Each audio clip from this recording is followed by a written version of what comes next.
Okay. Hopefully we're live.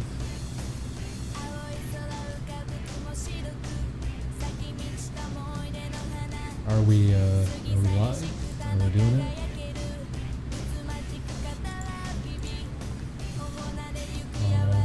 Wait a little bit to see if the chat pops up and registers it. There's a hello. Is it working? Are we live? There we go. Okay. Hi everybody. We're live. I can't believe I left that frame in. Oh, whatever. Okay. Am I too loud? Am I too quiet? Am I good?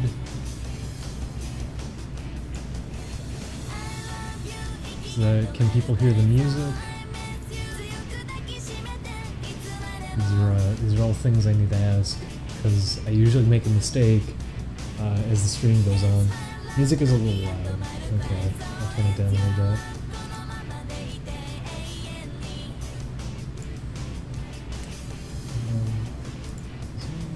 Up in my ear. Is that better? Your quiet music too loud. Okay, is that better?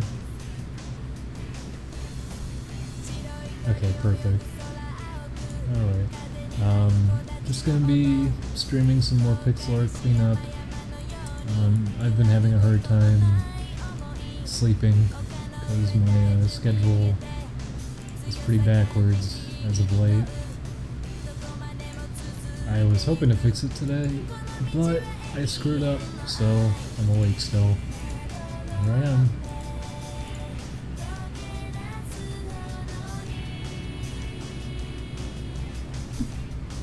Yeah, this is it. This is the funny stream for funny ha-has. You made it.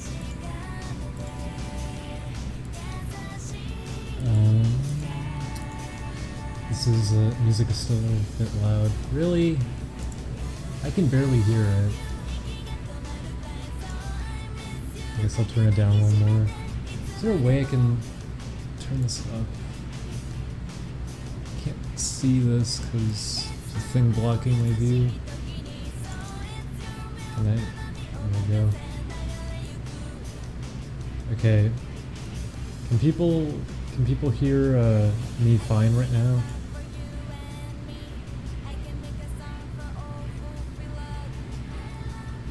Can people still hear me? Did that do anything? Is this fine? You sound bassy. Oh, I can't help that.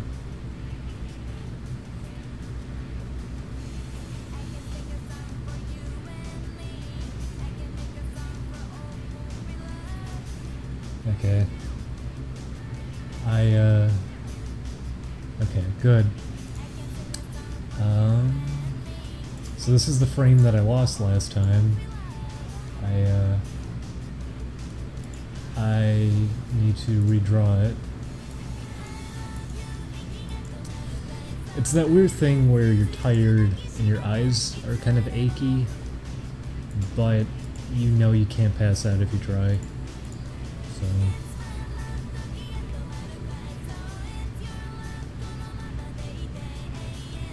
I really need to finish Katamari Forever. I never played Forever. I only played the first 2 games. I know what's-his-name hopped off of it, and the only reason he did relove Katamari is because they were going to make a sequel anyways, so he was pressured to be a part of it. It is my favorite one, though. Julian's been playing it a lot lately. I never played any of the later ones, though. Matt was telling me they're pretty good. I'd like to try them out.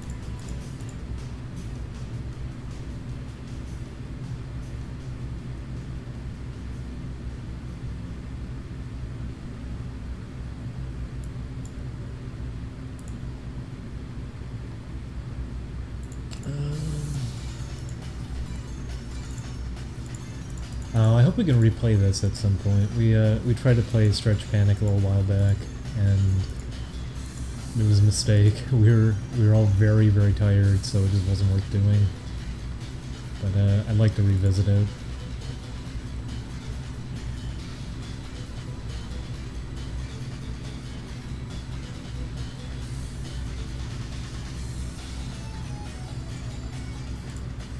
Yeah, I think almost every single Katamari game just has good music. I think that's a staple to it.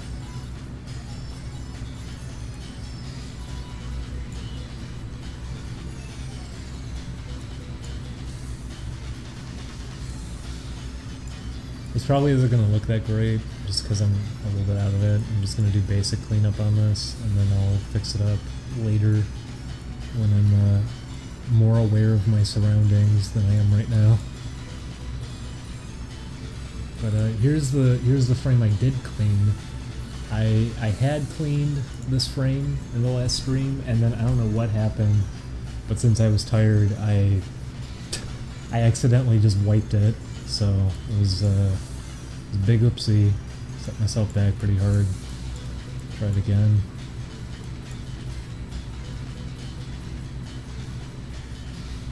We played the Katamari mobile game. I have not. The only Katamari mobile game I played was on like original flip phones. They had one, and it ran like garbage. I played that one. But no, I never played the mobile one. I remember I played Mobile Monkey Ball because I was hoping it would be good, and it wasn't. It was very hard to play. There were some strange mobile games I remember playing. I played Konami Crazy Racers on the iPhone. They actually made a Konami Crazy Racers, believe it or not, for the iPhone, and not very good at all. Just too bad, because the original Konami Crazy Racers, I'll go on record saying this, I like it more than Super Circuit on Game Boy Advance. I think it's a better kart racing game. Konami Crazy Racers is a lot of fun, and it was a launch title too. You had to wait for Mario Kart Super Circuit, which is pretty crazy. But the interesting thing about that one was you would tilt the iPhone to steer, which barely worked. It wasn't responsive at all. It was delayed controls. But it tilted the game when you tilted your phone, so it always looked straight no matter how you tilted the phone, and that was at least kind of cool about it. You don't see games do that very often.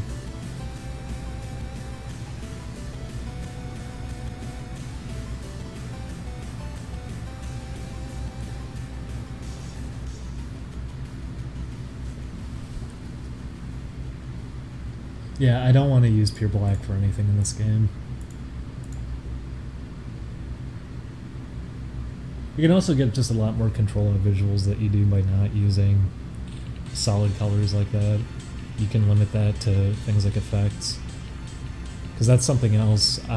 These are not actually the final colors that we're using on the sprites. I have a finished color palette that we're going to be using, so anything that's white here, while it's pure white on this canvas, in-game it's going to be a little bit darker with a little slight tint of blue to it. Part of the reason we're doing that is because it's going to make effects stand out a lot more and everything. It's just better to have more control like that with colors that you pick. And paying attention, when we played Crash 2 again, I just remembered like, oh yeah, this game is actually kind of dark with its colors. They don't, if something is white, it's not pure white. It's always slightly darkened, and they did that namely because a lot of the visual effects in it, like when you use the warp room, when you teleport into a level in Crash Bandicoot and it has those little particles that come out of you, those are actually solid colors. Like, those can get as bright as possible, and it makes them stand out a lot more compared to everything else because of it. And it's something that I get reminded of when I look at old animation too. They always did that thing with the reflective material that they put on some anime, like on frames of animation. So if it's like fire or light shining or something, they would do that sometimes, and it would really stand out dramatically against the artwork. So fading colors just a little bit for the sake of that can do some good stuff for you if you plan for it. Why is there a sleepy face next to Crash 2? Crash 2 is a good game.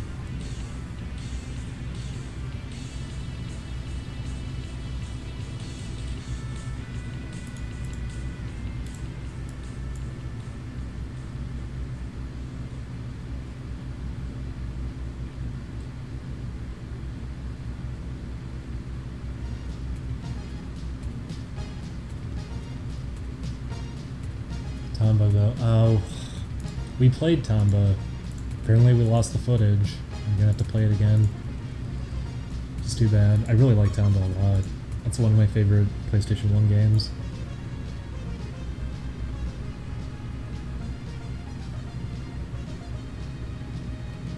I don't think Warped is garbage either. I think Crash 3 is alright.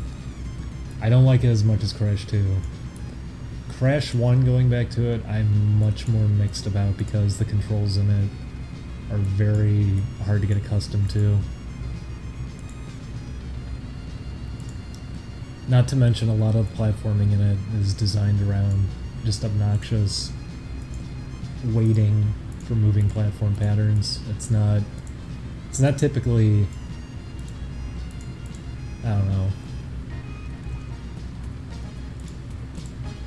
I want to get into a thought with that, but maybe I should just catch myself now and stop.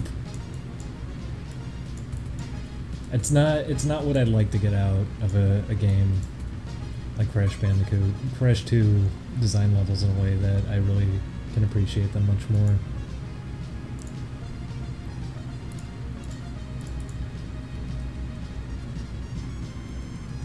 Thoughts on CTR? It's a very, very good game. It's kind of weird that that's the one they went out on. Like, that was their last game, was a racing game, but it's a very, very good game. It plays really well, it's a lot of fun. I really wish... I hope that happens at some point. I hope someone can find the beta they were talking about, that when they were originally setting up the engine for Crash Team Racing, they were trying to remake stages from Diddy Kong Racing to see if they could get anything as complex as that in a PS1 game. And I'd really like to see that. I'd like to see that game with the stages from Diddy Kong Racing put into it. That'd be really interesting.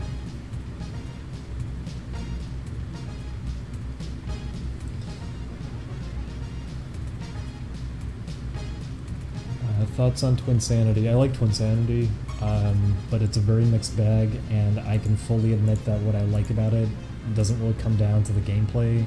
I like decisions in terms of... I like the soundtrack a lot in Twinsanity. I like some of the things they did in terms of characterization. They had a lot of fun ideas for it. It's just a shame that it got rushed as hard as it did, to the point that there aren't even like sound effect cues on a lot of things.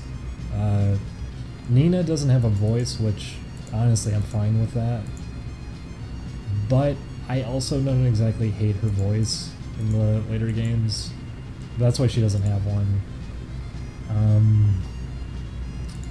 It's just really glitchy and everything too. It's just kind of a mess, which it's a shame, but I like things about it. There's still a lot of enjoyable aspects to it. Nope. Oh, who donated? Let me catch it. Thank you, T with Cora, saying, I hope you get some rest soon. Exhaustion is the worst feeling ever. Also, Bippy adorable. Cheers. Thank you, T with Cora. I may as well mention this too, because we got so many donations during that one stream that we've been putting it towards actually setting up a whole recording space now for streaming, and Amazon only recently corrected it. We contacted them about it and everything. The Elgato that we ordered, the description on the Elgato was not accurate.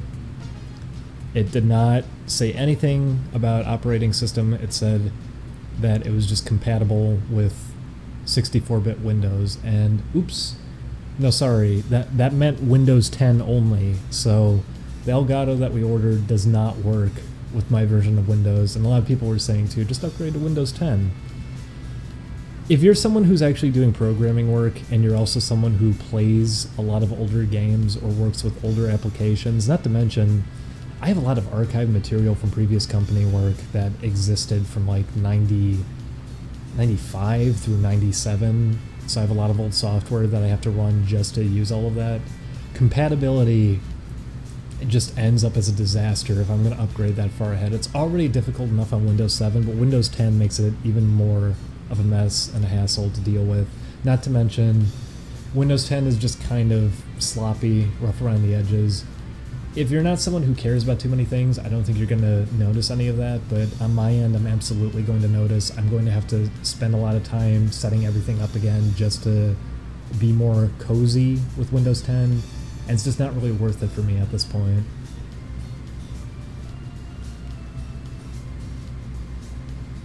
And for people wondering, I'm on 7. I'm not on XP or something. I did spend a long time refusing to upgrade from XP because that was the whole Vista window.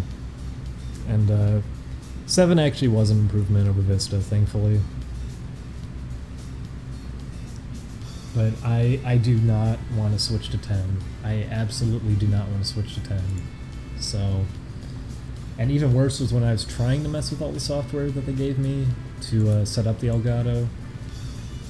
One of the first things it did was, oh hey, we noticed that you haven't upgraded, or not that you haven't upgraded, but you haven't done a Windows update in a while. Would you like us to do it for you? I was about to click yes, and then I noticed what was happening. I was like, oh okay, no. It was about to actually throw me into an update that I'm glad I caught myself on that. A lot of people were getting forced Windows 10 updates way back because they had Windows Update going. And I disabled it as soon as there was a news story saying how they're going to stop supporting 7. And there was a rumor going around that they're starting to download files for Windows 10 onto your computer through updates.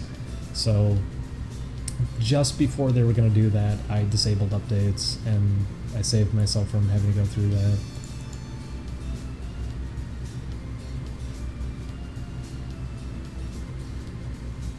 Also, Elgato is not compatible with Macs in any way, for whatever reason. I guess that's not that big of a deal, because if you're going to be streaming, you're probably going to be streaming on a PC anyways if you're doing games, but still, that's kind of weird to me. They're doing a fantastic job of keeping people away from their products if they're just going to do that. There's no reason necessarily that, I don't know, that it needs to be forced the way that they're doing it. I kind of understand it with the new one that they did, because it's taking advantage of things that I guess Windows 10 probably can only really fully realize compared to Windows 7. But I mean, at the office when I used the new Elgato compared to the previous model, it's almost exactly the same. There's very, very little difference. In fact, I remember it performing worse, so take that as you will. You saved yourself. That was very... Yes, auto updates are very stupid. You saved yourself, so that was a good move. I always have disabled updates, and I will only manually install updates if I know that they're required for something. I know there's no bells and whistles attached to it. Because you can go out of your way to download just specific updates if you really need them. But automatic updates are a really bad idea, especially with how hard Windows was. The fact that Microsoft really wanted to push Windows 10 on you, like that, it's crazy what happened to some people. That they were just in the middle of work, suddenly their computer boots up, it's upgrading without even telling them, and it potentially could just screw them over. Fuck over the work that they were currently doing.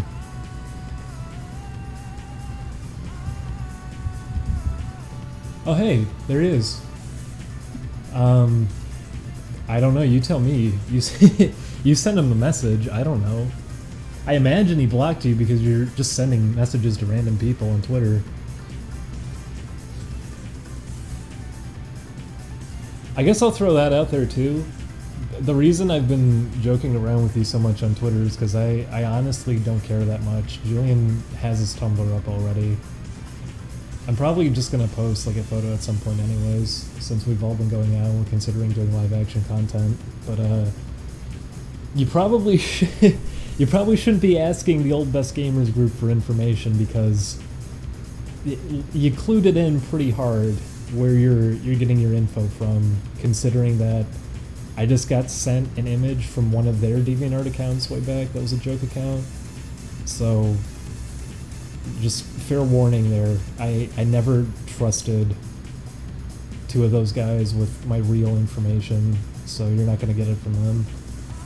You're gonna be getting kind of the dead ends that I gave them. But I don't know why you were going around 4chan of all places to try to find information out. You're not gonna get it there. But I'll probably post something soon. Matt and Ryan have been trying to do live action videos a lot lately, and I've been invited to do a few of them with them, so you probably won't have to dig. You'll have what you're wanting in terms of like a photo or something.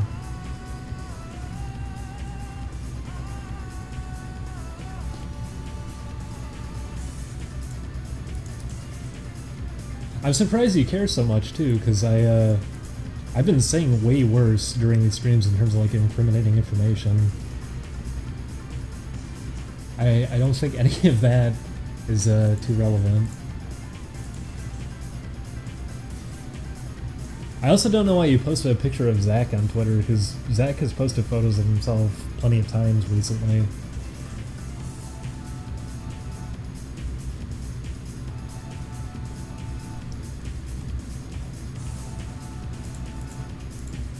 I'm gonna assume it's because you're in that window where you're hoping to. Oh, really? Did he come to you? That's what I kind of figured.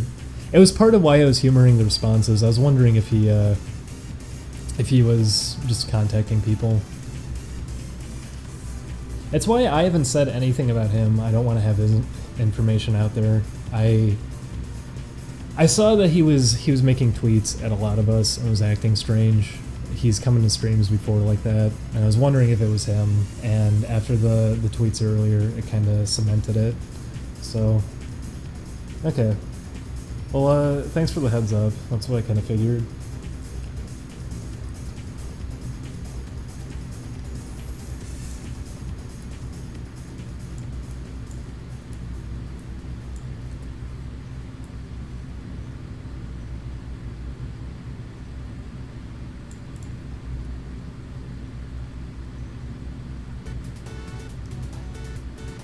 Oh, that reminds me, we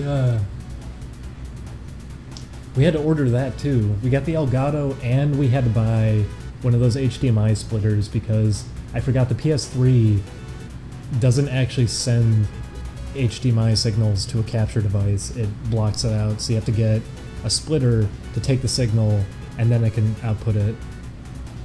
So we're waiting on that too. We have a new Elgato coming on the way. We have that coming. So the next step is that we want to get new microphones in here, but I did. You can turn off HDCP, can you? You didn't used to be able to. Maybe I'm just outdated on that, I'm sorry. It was like $10 for one anyways. But Chris was giving me advice on microphones. The ones he recommended are so expensive that it's kind of crazy, but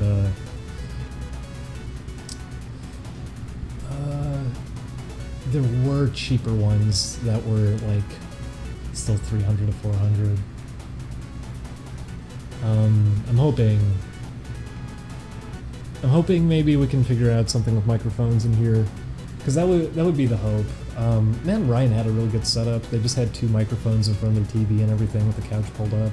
That's kind of what I want to get going in here. We'll get some soundproofing. So all the donations from that stream are going to be going towards that, since I assume that's why people were donating.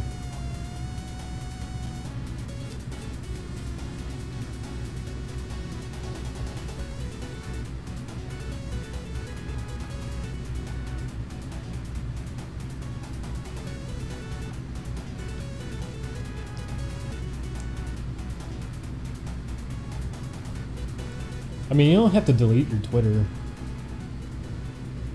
But I mean, I was telling that to someone earlier. It's why that account didn't get closed or anything. Like, you didn't get suspended because you can't really get reported. You didn't post accurate information. If I actually had cared and I wanted to report it, I would submit my photo ID. They would see it and they go, "Oh, this isn't you though. So this isn't them doxing you." That's really weird if you're saying he went out of his way. I feel like that's maybe you're probably goofing. I don't know, but I haven't talked to him in a few years, anyways. So that's interesting, anyways. But I mean, don't really. I was surprised all the comments that were getting left on the YouTube video too. That's the level of dedication I remember those guys had when I was like in high school to just go around and doing stuff like that. It's that's something I don't exactly miss. That was very very boring time.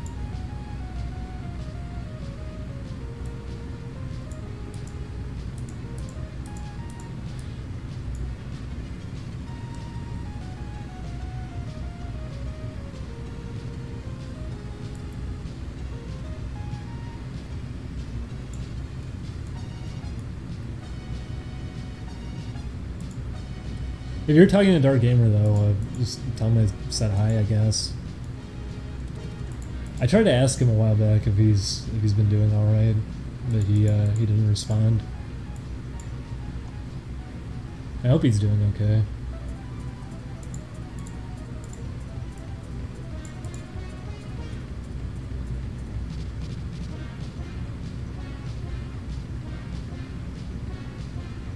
Oh, someone said they went to Curry House.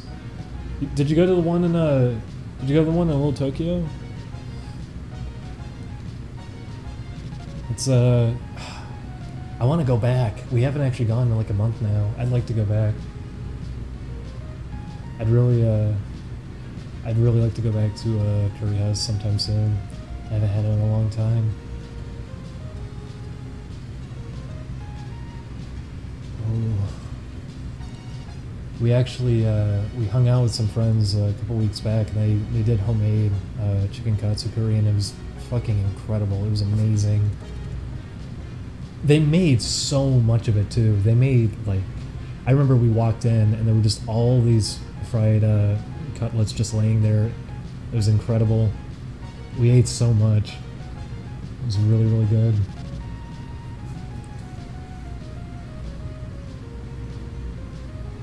I'll be straight with you, it's a little weird people harassing you for IRL info. I don't really care. I'll say this too, I'm kind of sorry to anyone who was getting the impression that it was something affecting me like more strongly than it actually was.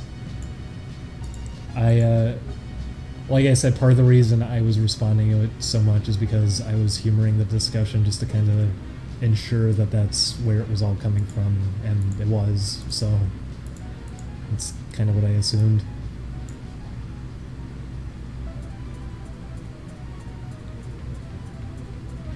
Katsu curry, it can be pork and chicken. They can do either one. And when we went over to a friend's house, they, oh my god, so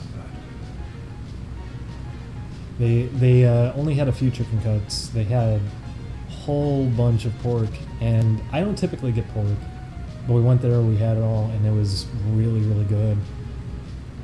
Oh my god, they mixed in carrots and vegetables and everything too in the sauce. They had really sticky rice, and I love sticky rice. Most people I know don't, but I love it, so it was even better.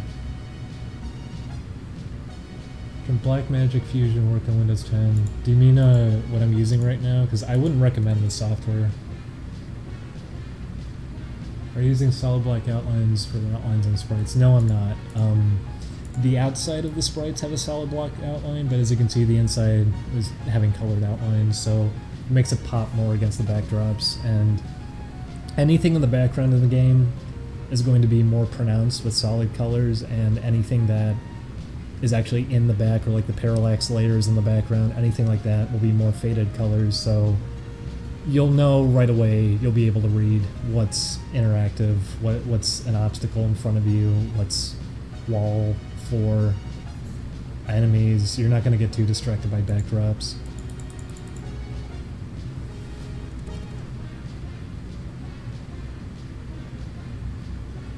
Yeah, I'm sorry I'm streaming so late.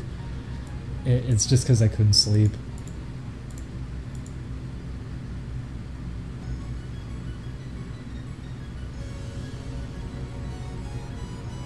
What would you recommend for sprite making? Anything.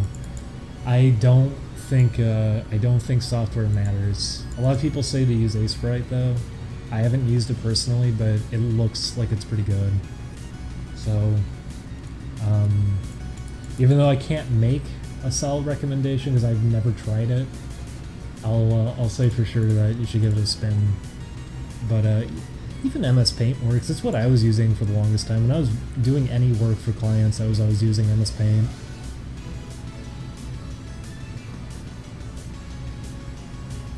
Have you played the new Spectre Knight campaign Shovel Knight yet? I actually haven't. I'd like to try it.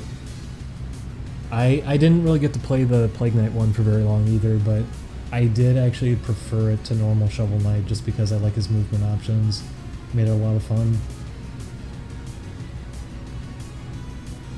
Yes, next Tuesday next Tuesday it'll go again. Yes.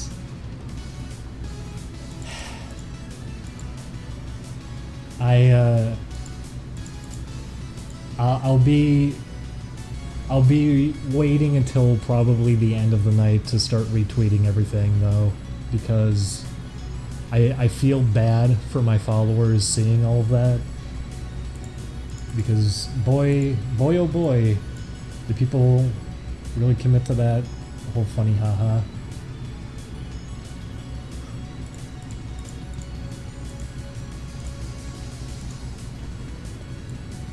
Also say this, the Moon theme from DuckTales has a lot of remixes, and this is probably the only one that I actually think is pretty good. Jake Kaufman does some real good work.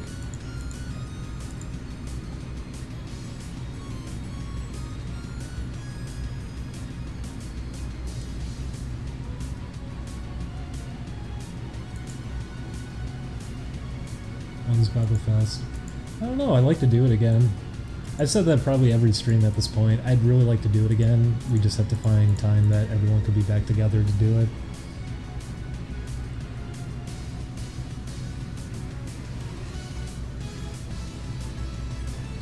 Oh, I missed some donations. Sorry about that, let me see. I feel bad now.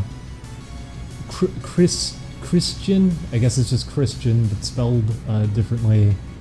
Donated $1.54 and said, keep up the great work. Thank you, Christian. Christian.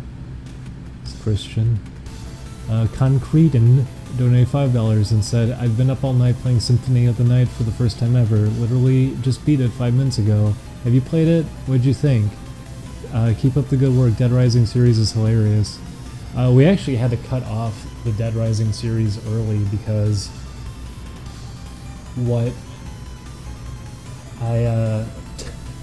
we made a great mistake. Chris never went to a save point, and we ended up just losing everything, so we're gonna have to play through it again, which I'm fine with. I wasn't exactly too satisfied with how it was going, but we'll give it a spin again in the future for sure. And Symphony of the Night's a really good game. I'd like to play it again sometime soon. I had it on Xbox Live Arcade, but yeah, comment section did call it. That's one of my favorite things about Dead Rising, is also that it has limited save points like that, but my hands were not on the controller, so I'm sorry.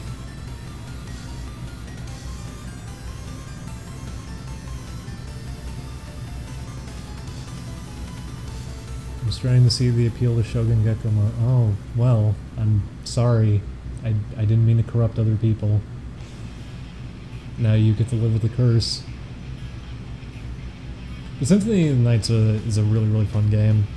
It's really nice to look at too. Really clean animations, really good soundtrack.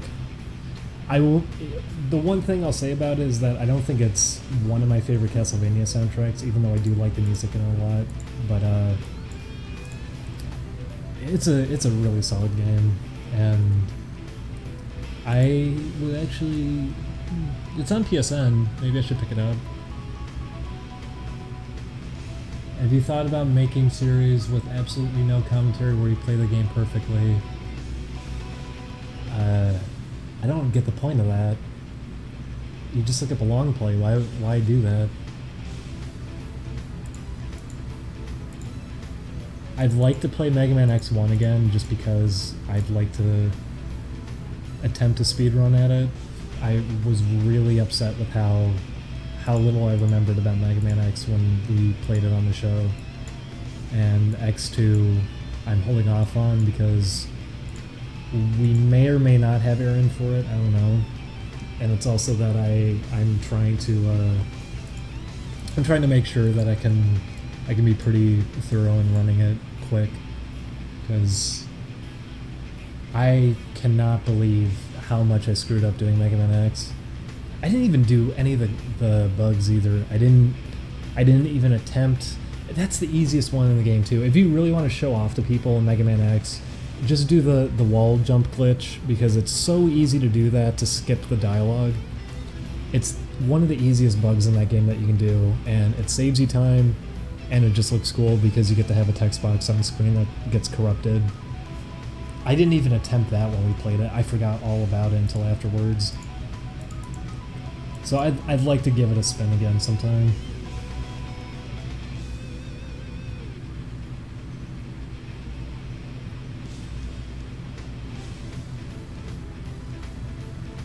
How much of Banjo you have recorded? Are you guys gonna finish it?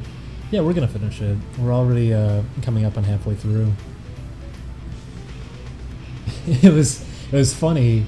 We were on the swamp level, and I remember Chris at one point was saying, "This is getting boring. This level's it's taking too long." And I paused the game and even looked at how long I was spending. I only spent 15 minutes there, and we already had everything collected. So we're gonna be able to blow right through it. It's not gonna be any issue. We'll be fine to finish Banjo-Kazooie as a series. I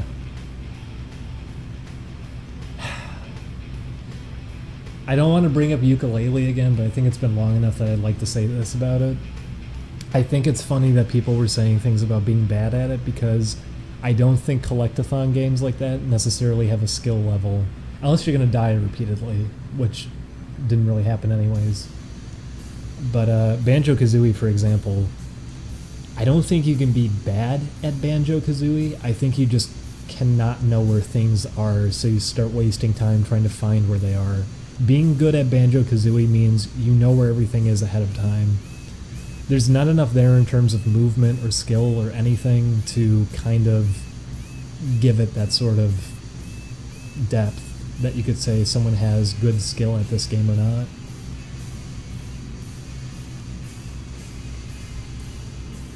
And that was the unfortunate thing, is we were blind to playing a game like Yooka-Laylee, so I didn't even hate it though. I was getting bored of it by the ice stage, but I didn't even hate it. I really like the movement in it.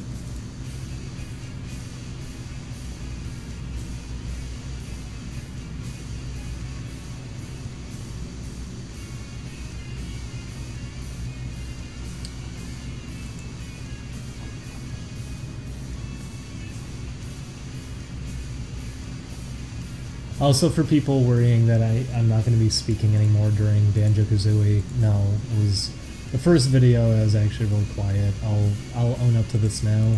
Even though I was saying I'm going to dial it back a lot more on commentary, I'm not going to go to a point that I'm just not going to flat out speak. I'm just cutting it back a little bit. The opening to Banjo-Kazooie was the most silent I was going to be.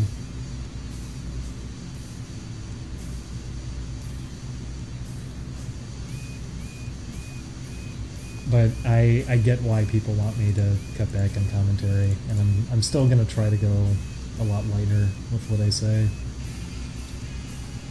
It's because I don't feel like getting treated like a.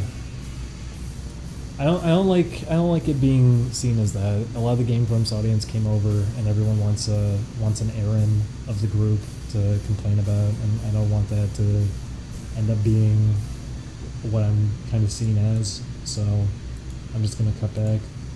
I think part of the problem is that I'm always playing the game too. Well, you know what, I'm not always playing the game. I didn't play it in Crash 1. People thought I did.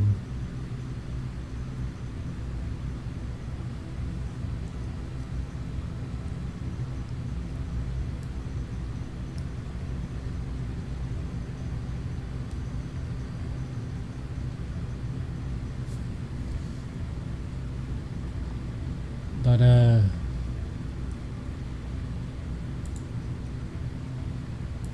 what I meant by that, by the way, because people are now saying, no, I don't want it. What I meant by that was people go very harsh on Aaron over every little thing that happens in their videos. And I feel like I am filling that position right now for people, that I'm the one that everyone gets mad at. Despite any, like, I didn't even speak very much in today's video, and I was still getting messages from people and heard people saying that I was ruining it for them. And it's like, okay, if that's what you're gonna keep saying when I'm not even talking anymore, then okay,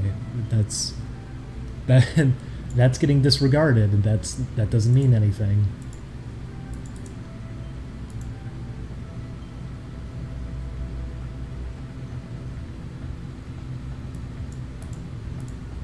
You're actually good at people would debate that.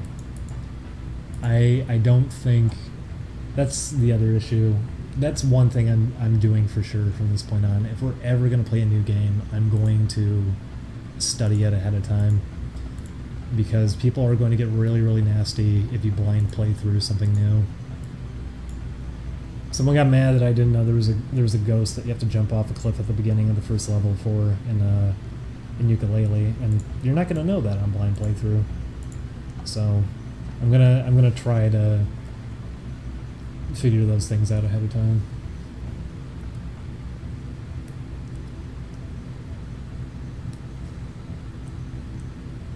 We want to go back to Wild Woody for sure, though. Oh, I'm missing more donations. Anus Penetrate.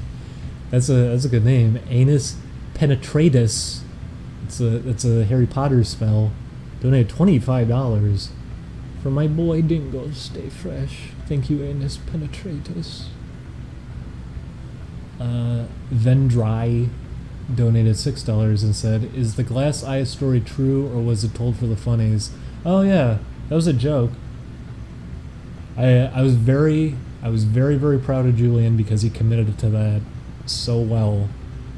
I've never seen him commit to a make-believe story so thoroughly. I was very proud. He didn't bust up laughing or anything.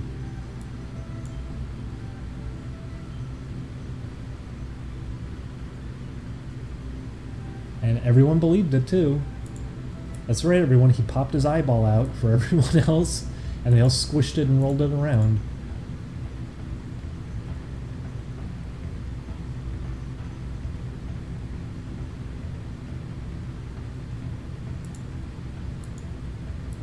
People thought he's a diaper furry too. People never believe it when someone says something honest. It's always a joke that people read as being serious.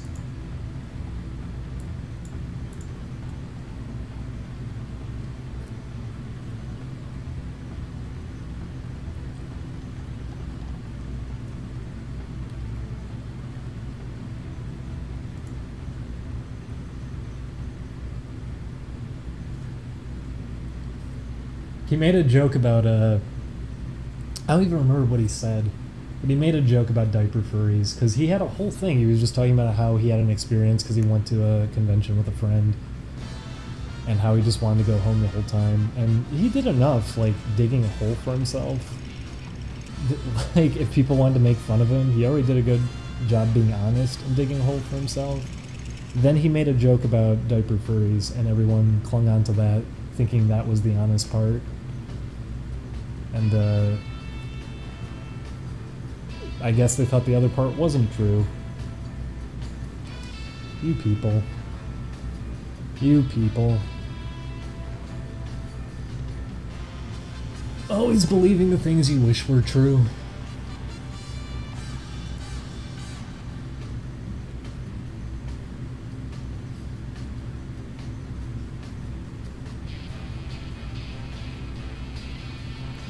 I mean, everyone... That was weird, too, was when I was making the jokes about that, about how, yeah, that's me, that's my information, people were buying into it, like, oh no, he confessed. Why would you think that I'm making jokes at everything if I was saying that, yes, that's all me? No, Although I don't know if that guy's still here. I'm kind of curious who that was in the photo.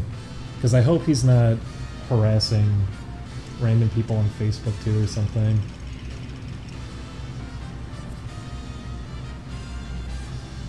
Because it looked like it was a high school graduation photo. I don't know where any of those photos came from. There's one of a bald guy too. I know that was posted in a 4chan thread.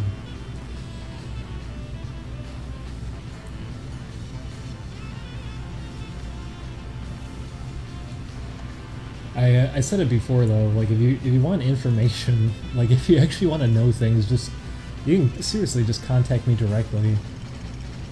You're not gonna get it from an image board.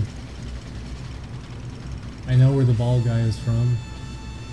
Where is he from? I remember someone in one of these streams said he was the one that posted that in a 4chan thread as a joke, and people believed it. I don't know who the blonde kid is though.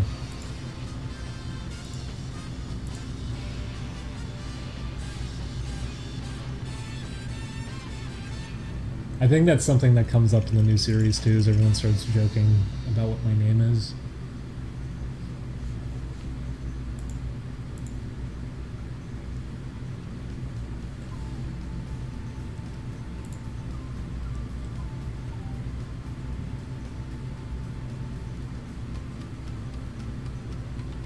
I said it before though, like the most dramatic stuff you're gonna really be getting is probably stuff I've already said during streams.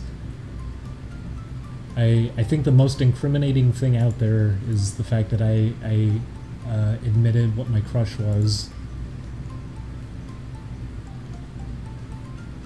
That should already be more than enough for if you wanted to mock somebody.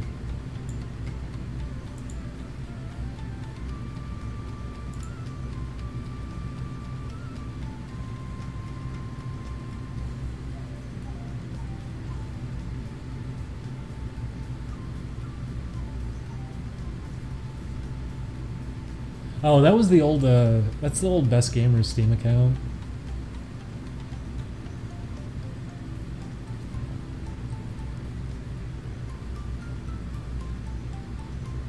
I mean, that should be obvious too. Like, if you want my Steam account, it's on the Greenlight page for Trick or Treat. It's, that should be obvious too.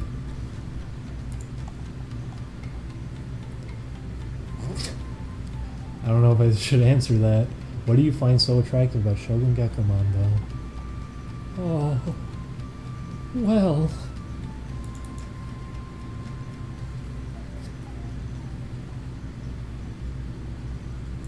Believe me, it's a mystery.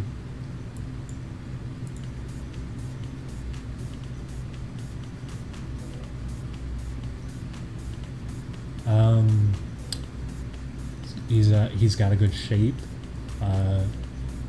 He's got a goofy face on him. I can appreciate that. I'm a sucker for musically themed things in general, so it's a win-win-win-win-win.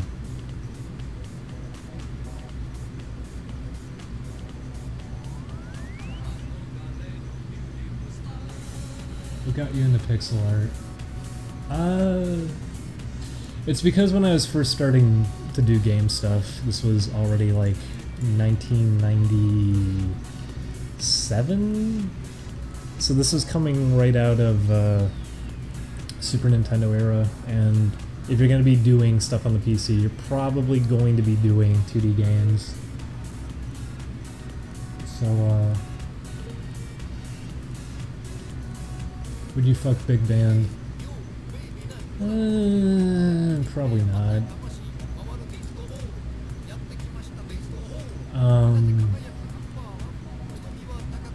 This is probably one of my favorite songs, by the way, from Katamari. This is up there.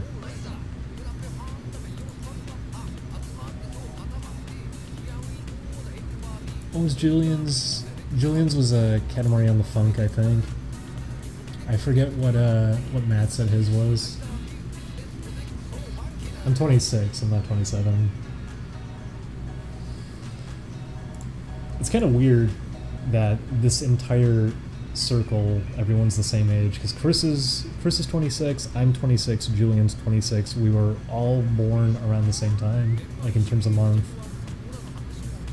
Because Chris and I were born in November. I think Julian was born in August?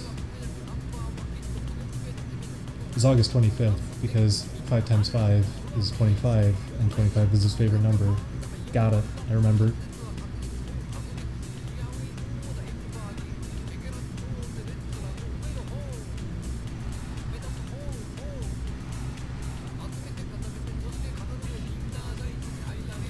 I didn't say. I didn't say. You're not getting my birthday.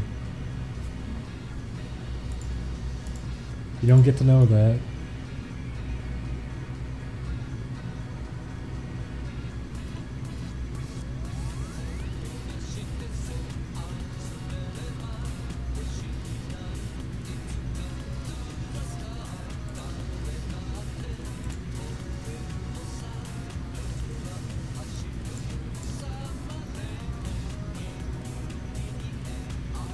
I'm gonna say too, I hope we don't get that kind of thing going with the community. I was seeing a lot of responses, the fact that I was hearing feedback and people were saying like, oh no, you're being too hard on yourself, and it's like, yeah, okay, I'm sorry if people don't like the decision I'm making, but I want to say at the same time too, that's not me trying to fish for compliments or something. I don't want sympathy. I actually have been listening to people from a lot of different places on things. It's not just been a comment section like people always assume. I've been listening around. I'm not personally that happy with my own end, so that's why I want to make certain decisions in terms of changing how I kind of go about doing videos now. It's beyond just, oh, negativity in the comments. It's beyond that, and I don't really want people falling back on that too, saying, no, you're great, we love you, you're special. I really don't want that. Don't do that. That reminds me of like Markiplier's audience or something, how he does videos pretending to cry every other day to just get comments to kiss up to him. Do you read the Reddit comments or the YouTube comments? I read all of them. I read around everywhere. And I'm gonna admit to that because everyone else who says they don't read comments do read comments. They just pretend they don't read comments. That goes for anyone on any channel. They all read comments.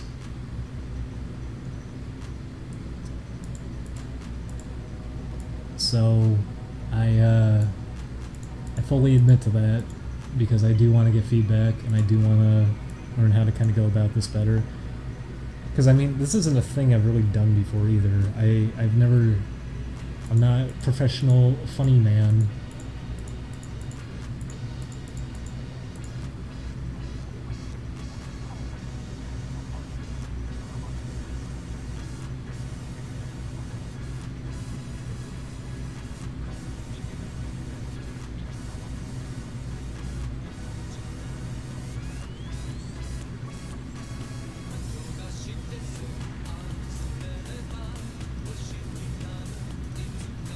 There's a blank pixel. Yes, there is a blank pixel. I just haven't filled it in yet. You mean this one right here? Don't worry, I caught it. I get very, very, very nitpicky about doing pixel art. If there's even a slight mistake, I'll usually notice it. I just need to find time to get over to it.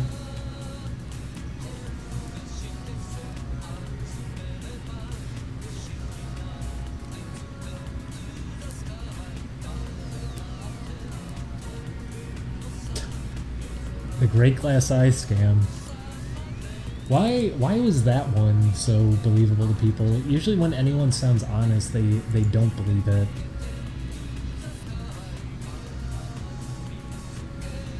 Will you get a sub button? You know what? Can someone tell me how many followers I have on Twitch? I might be able to apply for a partnership soon.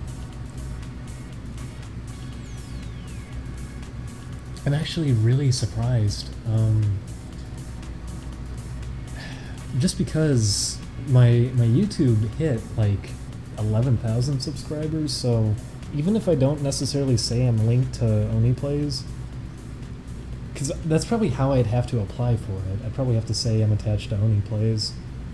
I don't feel like I could do it on my own, but since I'm at 11,000 subscribers, which probably isn't enough for them, I think they want you to have 100,000 on your own or something. But considering that there's so many people following this Twitch, how many viewers I get, and how I have that many subscribers, and I've never even posted a video, they might just consider it off of that alone. I might be in a position I could get it. We'll see.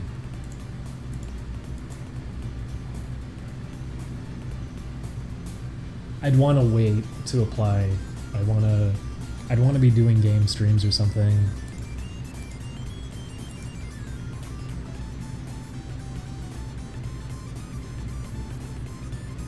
Did they increase the number? Did they increase the number? I don't know.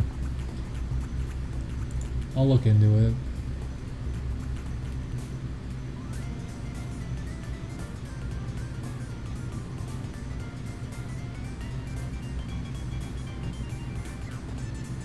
Oh my god, almost 300 viewers this early in the morning. Yeesh. I'm surprised.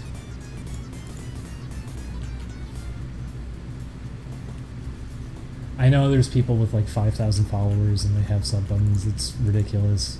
Believe me, that's always upset me, because I know Mick was trying to get a partnership on Twitch and he couldn't get one despite having a huge audience. They're very picky choosy about it, and I don't get it.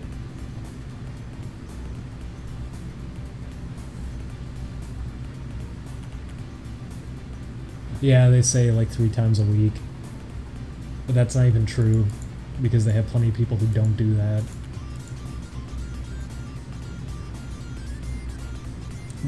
That's honestly why I want to get partnered. I want to have a lot of emoticons. I'm excited for that.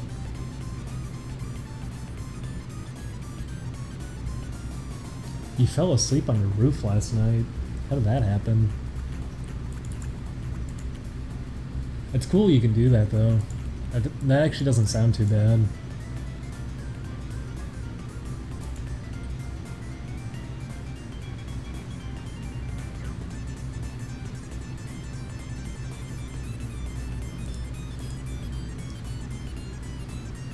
Alcohol.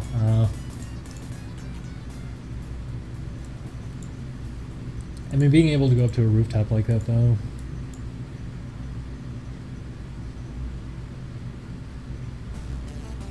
Have an emotion. I'll consider it.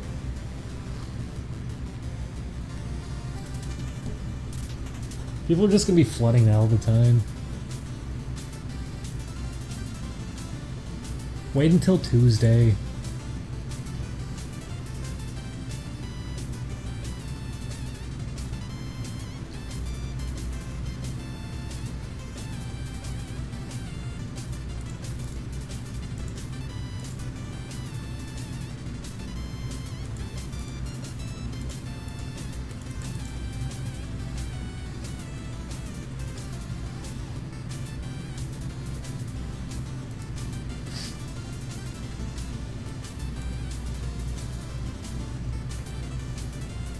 Well, Tuesday is the most magical time of the year.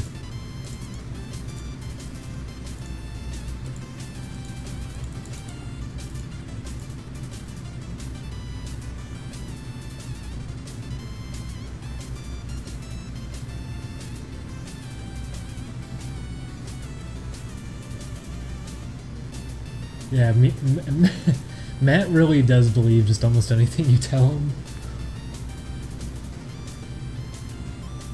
I think I'm the worst about that, because if I ever come up with a story, I make it far too believable, and it doesn't even come off as a joke in any kind of way.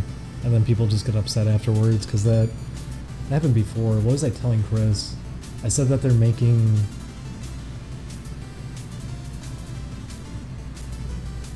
What was it? I said they were making a spin-off of something with babies.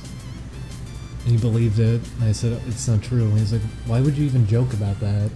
Like, there's no comedy there. Why? It just sounds completely real. What's the joke? That's... I wish I could find more of a middle ground. Because that's what I think to myself is, what is a lie that I can come up with that people would believe, and then I just end up doing it, and it sounds completely believable as opposed to being ridiculous and sounding believable. Turok Babies? I'd be okay with that. If there was a Turok Babies game, I'd be all for that.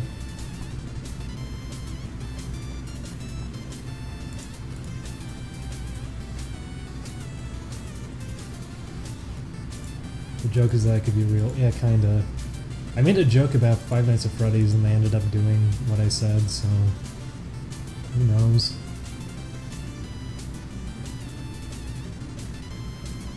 Do you think we'll ever get a JoJo Part 5 anime? Of course we will. If they're gonna do Part 4, which wasn't even that popular in Japan, of course they're gonna do the most popular part over there. They love Part 5.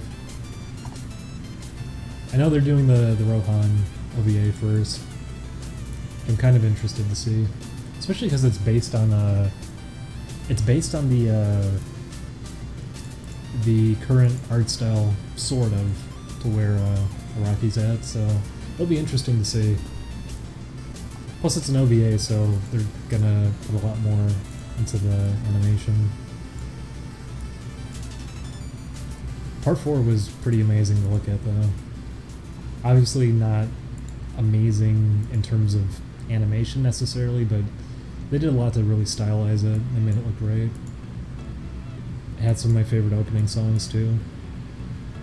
I remember when it first started, people were saying to like, these openings are the worst, they're not trying anymore. Did they just drop the budget?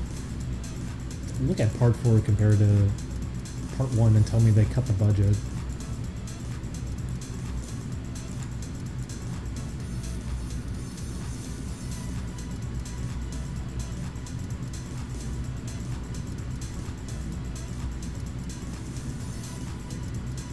I've talked about it before. Julian and I have been in the JoJo for a while. I was reading it back in the high school. Yeah, you weren't on Super Mega's last part. Yeah, I wish I was there for it. I just wasn't feeling up for it. I've been kind of in a funk the past week. It's related to outside things too. It's not like anything that's been going on.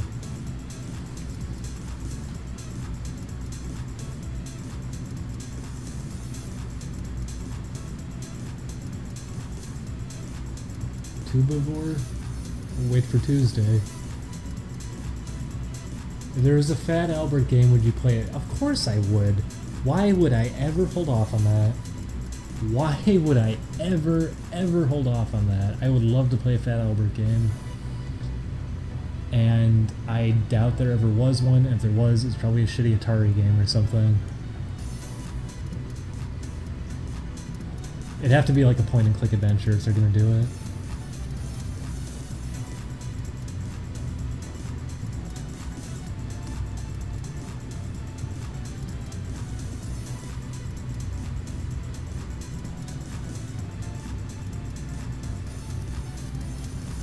Maybe I should stream myself losing horribly in Third Strike sometime. Because boy oh boy, after playing it again recently, I got to realize... Well, okay, to be fair, I was playing it with a keyboard, but I still got to realize how out of it I am. The last time I really was into it was like over 10 years ago. It was a long time ago. Online edition, I only played it for a tiny bit. Because I didn't have my fighting game circle anymore.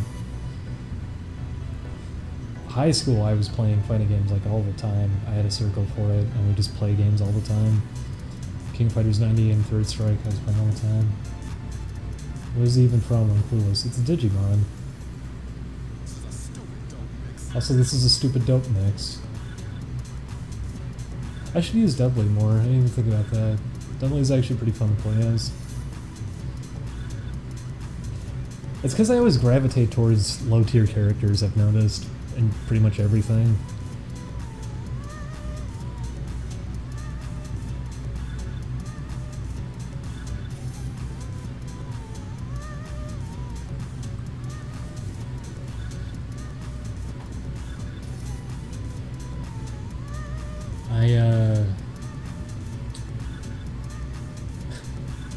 I'll say that at least.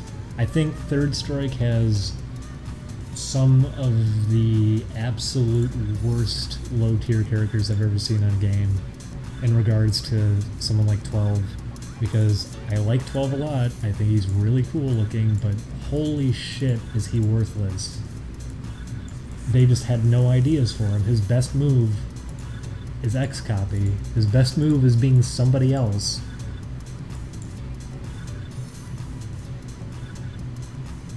At least he can turn invisible, though. That's useful, right?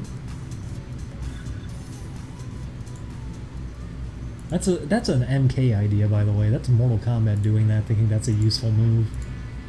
Turning invisible is not useful in a one-on-one fighting game. Not to mention, there's a camera that moves around based on how you move. You make it really obvious where you're probably positioned.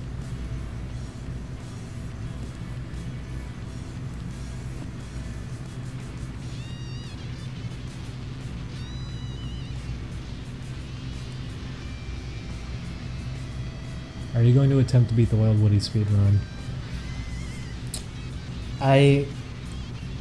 I'll say this. I'll say this, if somehow I can acquire... If I can acquire a Sega CD and a copy of Wild Woody, I'll be down for it. And yeah, I'm probably not right about 12. Maybe people have been doing more with them since I was last watching anything related to Third Strike.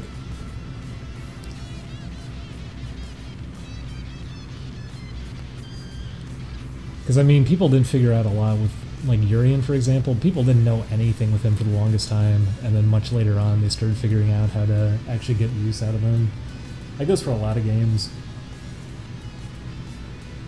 That's always interesting to look back at, is tier lists and how they evolve over time. I remember I had a friend who was he was really into Smash Brothers in specific, which not fair comparison to 2D fighting games, but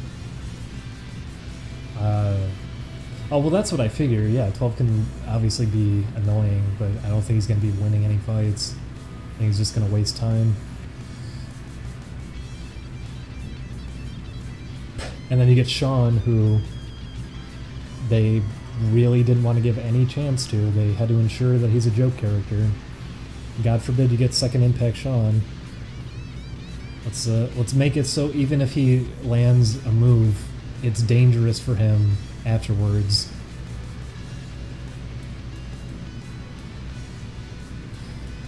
But I had a friend who was really into Melee way back, and then when Brawl came out, as horrible as Brawl was in so many different ways, I remember he was going out of his way to try to find as many exploits as he could just to fuck with the tier list that people kept making by intentionally picking low tier characters and trying to figure out how to break them so he could move them up, and he actually did a good job. I remember he boosted Sonic up a good amount because he kept winning tournaments by just fucking around with them. Same with Pikachu, we got him up pretty high. I think his name was Anther or something. I wonder what happened to him. I haven't talked to him in a long time, but he was actually making significant progress towards that. He was bumping some characters up in tier, which is pretty cool. But I mean, it just goes to show that yes, tier lists don't necessarily cement anything, and especially early on in the game, people are going to keep figuring things out, and the game's going to be evolving over time.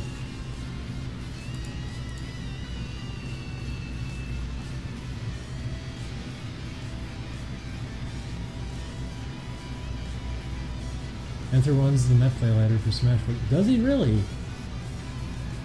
I haven't talked to him in such a long time. I'd be interested to talk to him again at some point.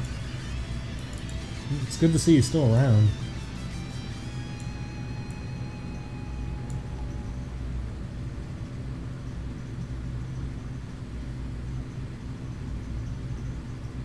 Yeah, you can probably leave it at that. Tripping did a great job. Of course, if you're Jonathan Holmes, you can write a whole article about how tripping is good because it means the other person doesn't have to try, and it means it's a good game now because anyone can play it. You don't have to feel intimidated.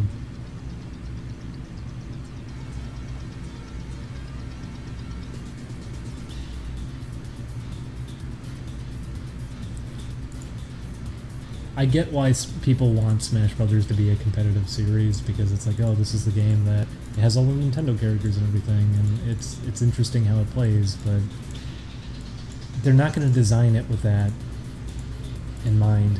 They're fighting that harder and harder with each game since Melee. Because Melee, at least they had some things to offer to players to kind of gear towards that. They had L canceling. That was an intentional decision. They put that in on their own. They were fine with that. But, I mean, that's how it is. And the fan base also really hates anyone who tries to get anything out of the gameplay, so...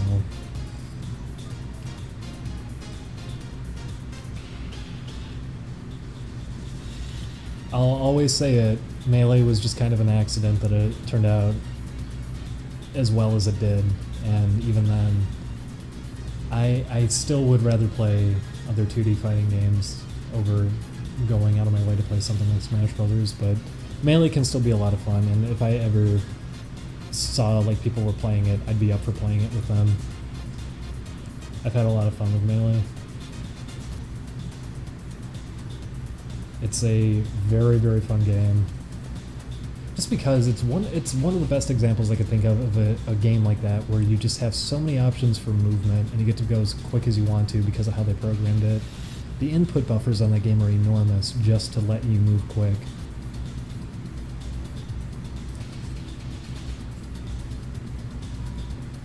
Do you ever play something competitive on Only Plays? Absolutely not. Julian isn't the best at video games, and Chris would never want to do something like that, nor would I think he's familiar with a lot of that.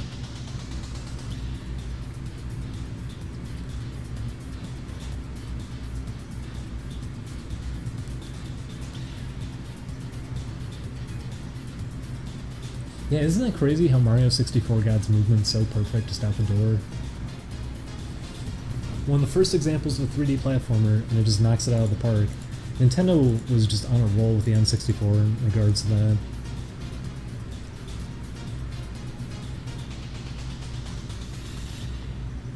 Also, anyone who says Mario 64 controls like doo-doo,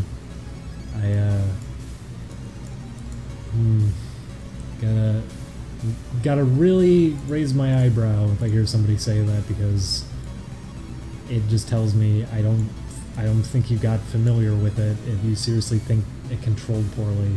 Say what you will about the camera. I am in complete agreement on that. Agreement? I'm tired. I'm sorry. But remember jump design. That's true, somebody told me that. The jump design is bad. N64 thumbstick is really bad. I'm mixed on the analog stick. It hurts, but it does give a lot of feedback too. You kind of know exactly where you're holding it.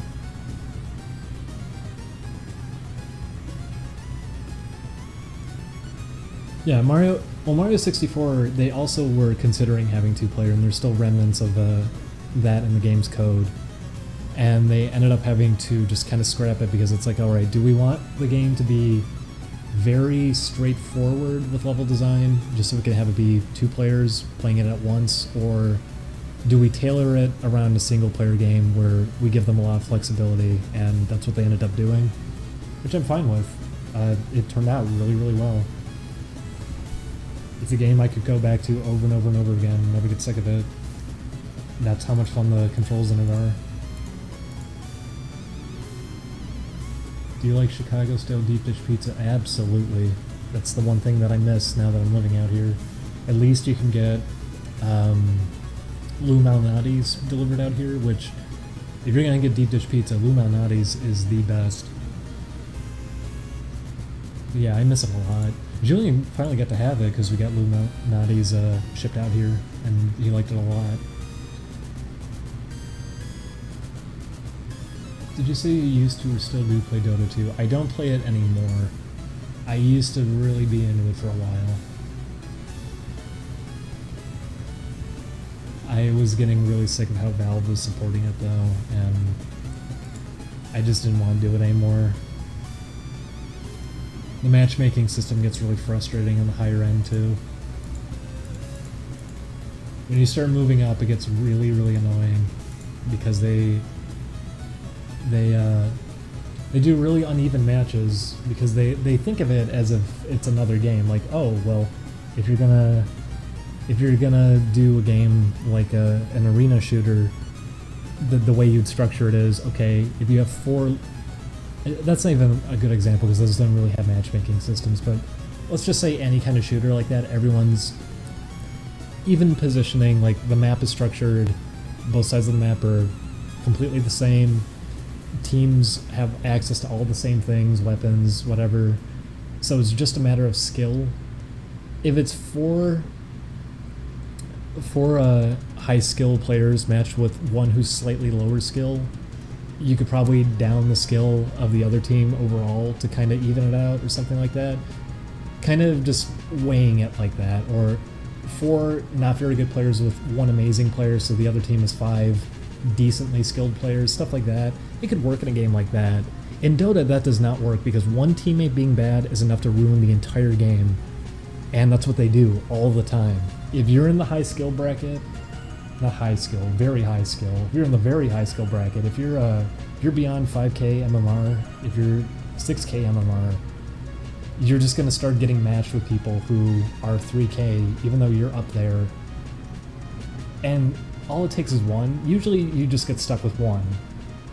But that's all it takes. You get 1 3k player on your team and okay, boom, now your whole match is fucked because even though, yeah, the other team has been kind of weighed a little bit lower, that one teammate is going to get himself fucked over all the time, and you're just going to have to babysit him, and then usually they end up throwing a fit, getting mad at everyone, intentionally feeding, just that kind of thing. One teammate can ruin the whole game, and they got rid of going into a game solo. You used to just be able to find solo matches, you can't anymore. So if you're solo and you get paired with a team, usually the team shouts at you and blames you for everything and intentionally throws if they get mad about something. Not to mention, it's really easy to get reports abused against you because communication reports are all automatic, so if you typed in the chat at all, you get ready to be muted automatically and then have your account flagged and sent into a shadow queue for like a week. It was a mess. By the end of me playing Dota, I couldn't stand it anymore.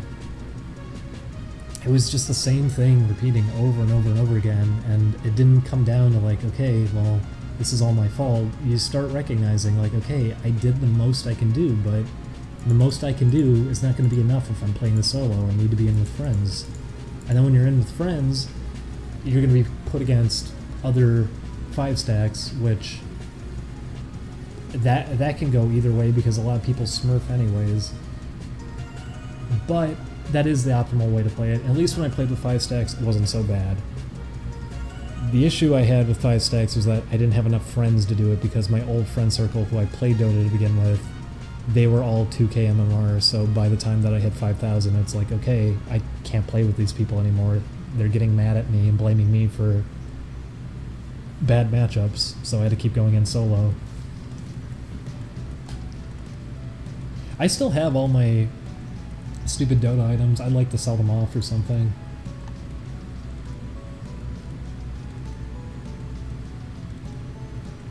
I had katsu curry the other day, but it wasn't a good one. How do I deal with the sadness I'm not feeling?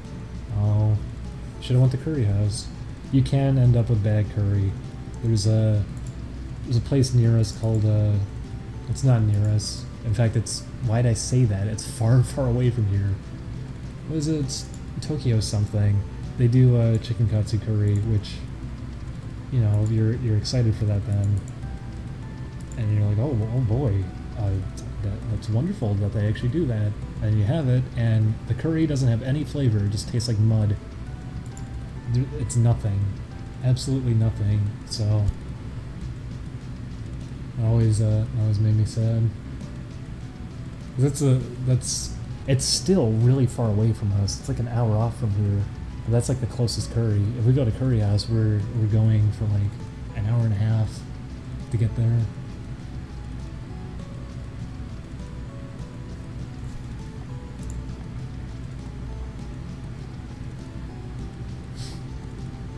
I was wondering why someone quoted Duckman in the chat. Yes, I've watched Duckman. I've been watching it a lot more recently. I really dislike that. I don't remember who did the video. Someone did a video on Duckman recently, and they said that it's objectively hideous to look at, and that actually upset me a lot because I love the art style in it. It has some really good designs. Just everything about it really stands out visually.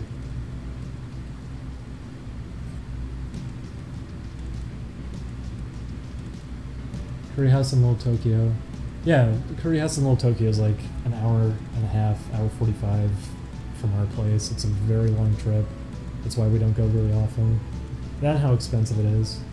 I like how Duckman looks, especially in the intro. The intro looks fantastic. That's the best part of the show, honestly. The introduction is really, really nice to look at.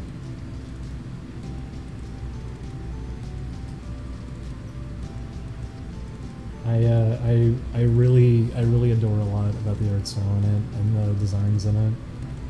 Even if the actual show itself is very rough around the edges. It's not animated particularly well, but there's still so much I like about it. They do a lot with backdrops in it too to stylize them.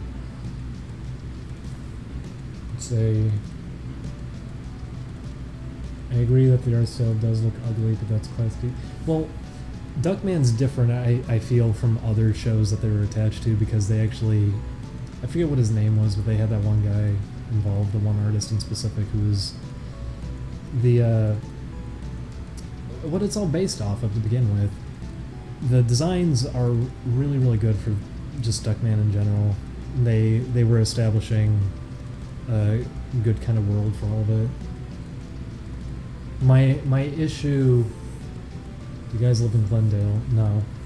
My issue with Duckman is that it's very formulaic, more than I remembered it being.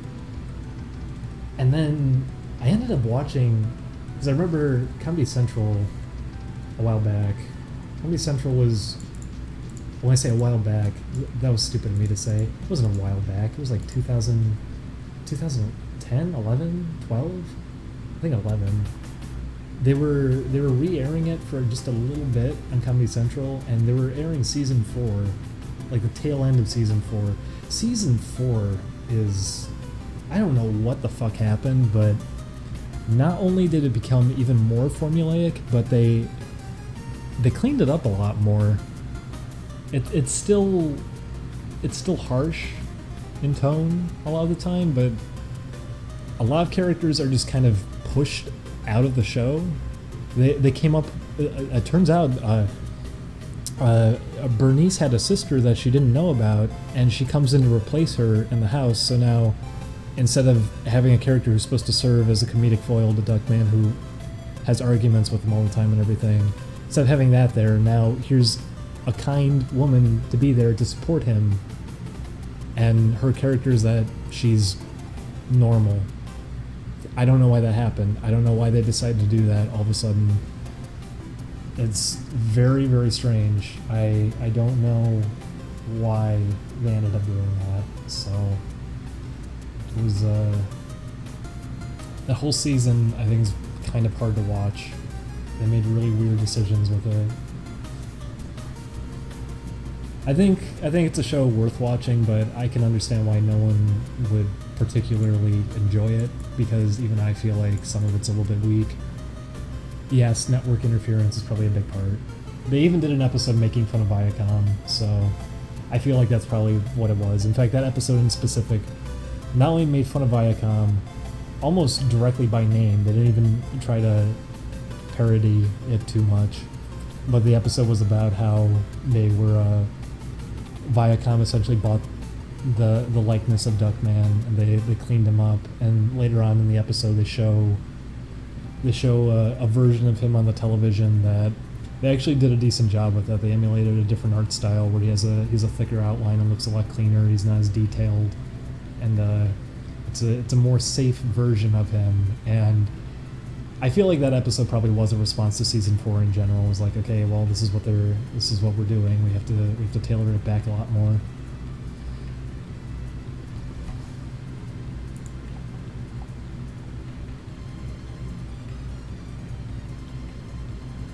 They changed solo matchmaking in Dota 2 so you can specifically only play with and against others.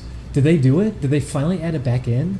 They were fighting that for... Wait. Whoever just typed that in the chat, are you serious? Did they actually finally add it back in? Because that was an ancient feature and it made the game so playable. Did they finally add that back in? Because if that's in the game again, I'm still not going to play it. But that fixes a lot. Oh my god, they actually did it. That's really funny to me because the Dota community kept sucking Valve off, insisting, no, it's a good idea that it's not in there anymore. We don't need it. It's not good. No. Valve knows what they're talking about. So if they actually put that back in, I would love to see what the Reddit community looked like, because I'm sure all of them were like, well, I know we kept saying this, but now they really did actually kind of need to do... Just backpedaling on all those years. No, they used to have it. They took it out for the longest time. They used to have that as a feature, and it made sense why it was a feature, especially for a game like Dota, and then they yanked it out because they said it was taking too long to find matches. Except by yanking it out, it made matches worse for everybody. And I would much rather wait. I'd rather wait 3-5 minutes to find a good match as opposed to waiting a minute and a half to find a shit show that's going to be completely one-sided. I'm not going to talk about Dota for very long. In fact, I'll catch myself now and stop. I just can't believe they finally did that. They were fighting it for such a long time, and the community was completely defending Valve on never including it again, even though, like, even pro players were saying it's kind of stupid this is gone. It's real hidden though, it's in options, advanced, and a literal checkbox. That's how it was before. They hit it before.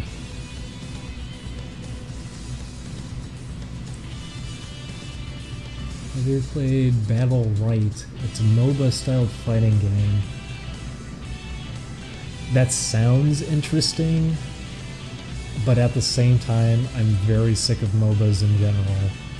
I also don't like the term MOBA because that was coined by League of Legends, because after Dota 2 became a competitor, they wanted to slash any association with Dota and the name Dota, because they were now competing against it. So even though the League of Legends website, you can use Wayback Machine to even see it, League of Legends website was acknowledging Dota's existence everywhere to target it towards that audience, and once Dota 2 was announced, removed all of it, came up with the term MOBA as their defense that, oh, no, it's a genre now. So I get irritated hearing MOBA on its own anyways.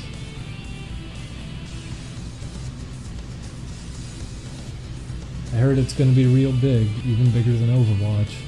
Is Overwatch finally falling off? Because I noticed a while back on Twitch it was slipping further and further down. I'm hoping it goes away. It's not a game really set up well for competitive, especially with how shit their balancing has been, how bad the maps for it are, and just how certain objective types are kind of tilted in favor of one side. Nothing like playing a game of League and being called a faggot 40 times. That's video games in general, that's competitive games. I don't mind that. In fact, include a mute button, I'm good to go. I don't care. I mean, that was some of the fun that I had in a lot of these games. It was what was fun about fighting games in general. Going to because this is different now, but going to fighting game tournaments in Chicago, that was always a lot of fun, was that everyone there was just so hyped and into it. You have everyone shouting and just trash-talking each other. It makes it a lot of fun. It makes it a really good time. And then you have articles showing up on Destructoid and Kotaku like, oh, these savages are, I don't know what's going on. They're making strange noises and I think I'm being threatened.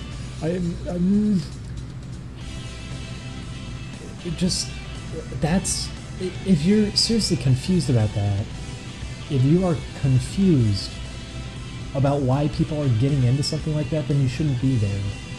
people are getting into it because they're having fun with it. I was hearing that too. That was Valve's defense for firing one of their best casters during the shit show. That was the what was it? I'm actually forgetting now. This was a while back. It was a Chinese tournament that they had, and the whole thing fell apart. It was a mess. It was a disaster. It was horribly organized, and they raised all this money too, and didn't put any of it towards the actual tournament. They just pocketed it, and they had one caster who was really passionate and trying his hardest to save the whole thing, and they fired him in the middle of it. And it's they were saying he wasn't professional enough for it. That they're trying to be a professional event, and him, because he used a dry erase board at one point to display how players could have handled something in a match. They said that's not esports, that's not professional esports, I'm sorry. But just that mindset, professional gaming like that. You know what professional sports are? It's everyone getting drunk in the bleachers, throwing beers and screaming and cheering and insulting the team that they're not rooting for. That's sports. So why is it that professional gaming, if we're going to call it esports, why is professional gaming that you can't actually be into it in any way, that everyone has to sit there, not say a word, be in total silence? Why is that the mindset? Why is that what we're trying to achieve with it?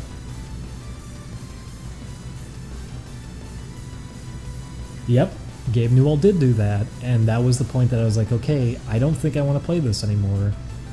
Gabe Newell completely avoided any communication with the community for years and years and years. The last posts he made about anything on Reddit were him telling people that they didn't know what they're talking about and that paid mods are the way to go, and it's the only way a community will support itself is if you involve money, which is really shitty to say and not true in any way. That's why people do fan projects all the time, right? Because of the money. But after so much miscommunication, all these people getting just fired left and right, and this event falling apart, and Valve had millions and millions of dollars raised because they were selling compendiums for this tournament.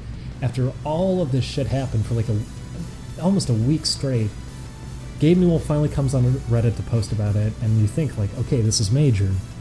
This is major. It's Gabe Newell, head of the company here. You think this is going to be a big post and it's going to clear everything up. He types like one sentence and says he was fired because he's an ass. Signed, Gabe Newell. That's it. That's all he posted. And everyone's just like, what the fuck is that? That doesn't answer anything. That just brings up even more questions. What the fuck is that? What kind of PR is that? You ignore everyone for all this time, and finally when you're acknowledging that something's wrong, you don't even tell anyone what's going on. You just come in to call someone an asshole and you leave. And he directly said that too. He called him an ass. He didn't go easy on it. He didn't say like, oh, he was hard to work with, or like, oh, he had poor communication with our end. He just directly called him an ass, and that was it.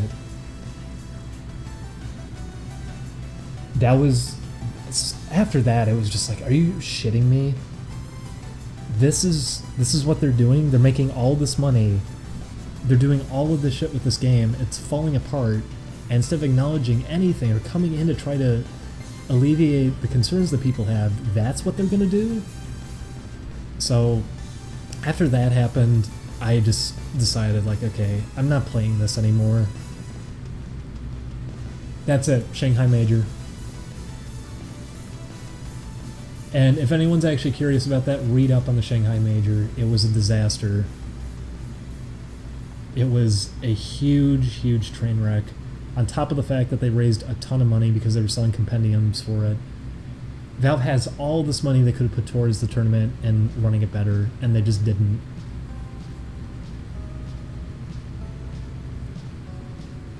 That's true too. He got told by Ice Frog himself that he should just be himself because he's entertaining, people like him. He's friends with a lot of the players there. He made jokes with one of the players who was laughing at it and going along with it and everything too, and they got mad at him for that.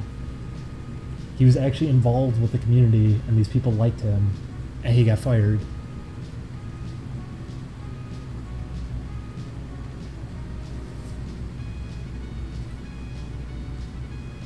It was fucking just a joke. The whole thing was a joke. And I hate that too. I hate the idea that I hate Riot, I hate League of Legends, but you have to give it to them. They went all out supporting that game. They would pay so much money to rent out stadiums and everything just for a fucking video game. They made those tournaments huge, and that's part of the reason it had such a dedicated following, is that they made it seem like it was more than it really was. Valve didn't do any of that. Valve didn't care. Valve didn't even try. Valve would just put a compendium out and say, hey, pay us money and we'll give you some things that we already made.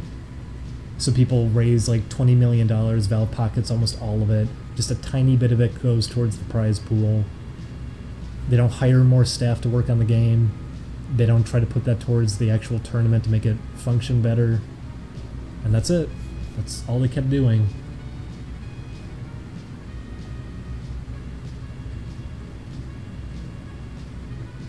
Yep. Bruno got into shit, and Bruno was the one that had to tell him that he was being let go, which was really shitty too. They couldn't even directly approach him. They had to get his best friend to come and tell him that he was being fired.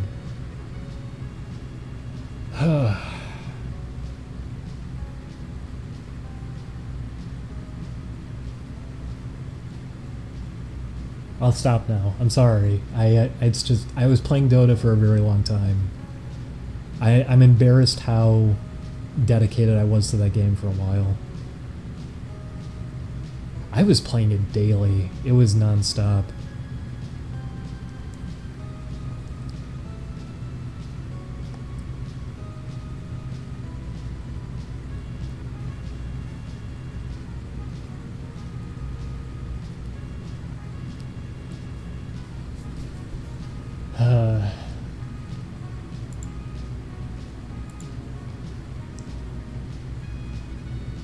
I was also thinking about that at some point. I was watching a video of, what was it?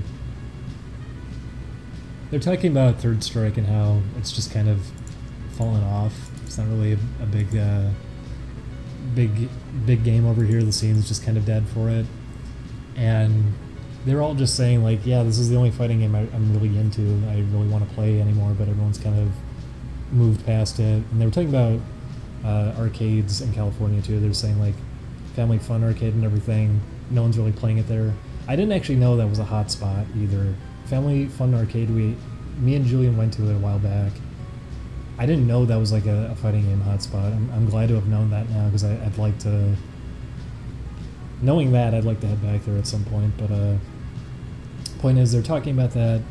If I was actually in a position where I had a lot of money, I would actually consider maybe doing something like that, just throwing some money towards running an event like that, like just hosting a tournament for something like that, because games like that deserve to still have a scene. It's sad to see some games like that just completely die off when they have way more to offer than some of the games going on right now.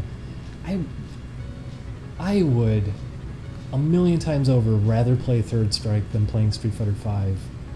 And I'm sure a lot of people playing Street Fighter V would probably, if given the choice between the two. You know what, that's not true, because Street Fighter 3 is too technical for a lot of Street Fighter fans over here in America, so maybe not. But it's sad to see some of those games just disappear. They don't really have a scene anymore. That's the kind of thing that needs to be done too, is it's sad when they're not supported by Capcom's obviously not going to support Third Strike, because that's an old Street Fighter game. They're going to focus on the one that is relevant right now. But something like Dota 2, Valve can't even support their own game. They have to get other people to pay for it. It's crazy. CVS 2 is a lot of fun. I've missed playing Capcom vs. SNK 2.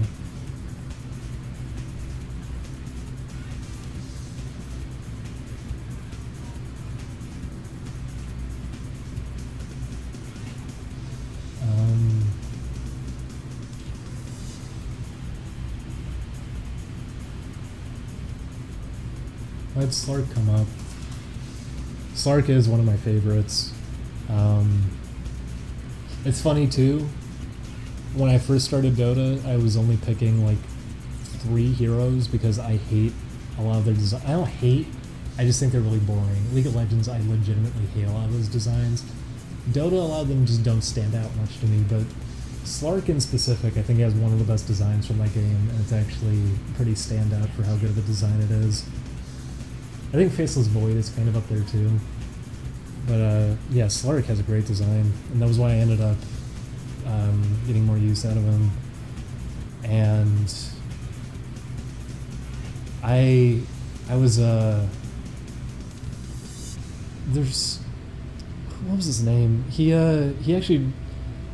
did fan art recently on Twitter for Oni Plays, and I didn't know it was him. He drew really good fan art of Slark way back. He made him look really cool, and not only that, but he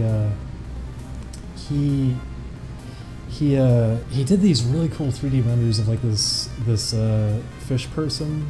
I saw those way back. I didn't know whose account it was that was posting it. I remember I have it in my bookmarks, and I was surprised to see like, oh fuck, this is him. Because that was like one of the most expressive 3D models I've seen designed for a game in a long, long time. Plus it was a good design. And I was surprised to see that that was him. So that was actually really cool. Oh, yeah, I did start fan art of Slark. I didn't end up finishing it. It was supposed to be for the International. I was going to submit a shirt design, and I realized, okay, I'm doing this as pixel art. I don't think this is going to translate well anyways, no matter how high res it is. So I kind of stopped with it.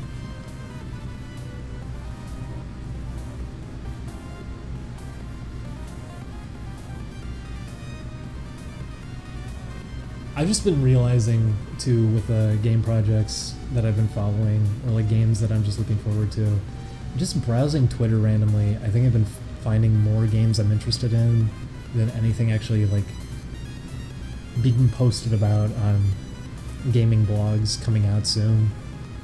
There's what is that game called? You know, I'm gonna pull it up right now so I can actually get the name right, because I'm following them, and it's... The demo I played was very fun, as short as it was. I'm really looking forward to it. What is it? I'm trying to remember what the name of it was. That's it, Umbrella Warriors. Their Twitter name is... I guess I should type in the chat. It's... Jack. They're making a game called Umbrella Warriors, which is 2.5D little run and gun shooter. The demo for it was very fun, has a really charming, simple art style on it. And they had a cool idea that you can put a shield up, all the projectiles in it can be bounced off your shield. They also put little rings around them so you can see them very clearly. But it's a really fun game, moves very quick, feels good to shoot stuff in it, really fun ideas for weapons and everything. It's a simple concept, it's just a little arcade game, but it's a lot of fun. I had a really good time playing the demo, as short as it was, and I'm really looking forward to that. There's that. There's the other one. There's an RPG that it's Coxworthy. They're making an RPG called Blue Omen, which is very early in development, but it's looking very promising. I'm kind of excited to see how that goes. They're putting a lot of effort into some of the art they're doing for it, and it seems like it's going to be kind of a Mario and Luigi styled RPG. What else is there? I'm trying to think of what else I've seen on Twitter.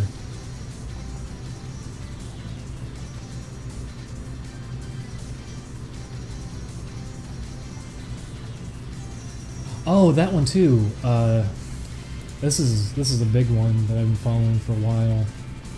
I'm kind of glad I have a Twitter account just because I can post about some of these now, but Marty Fun, he was doing a game called The Island, which I'm kind of sad that that's the name of it. It's going to make it hard for people to find it when it actually is finished, but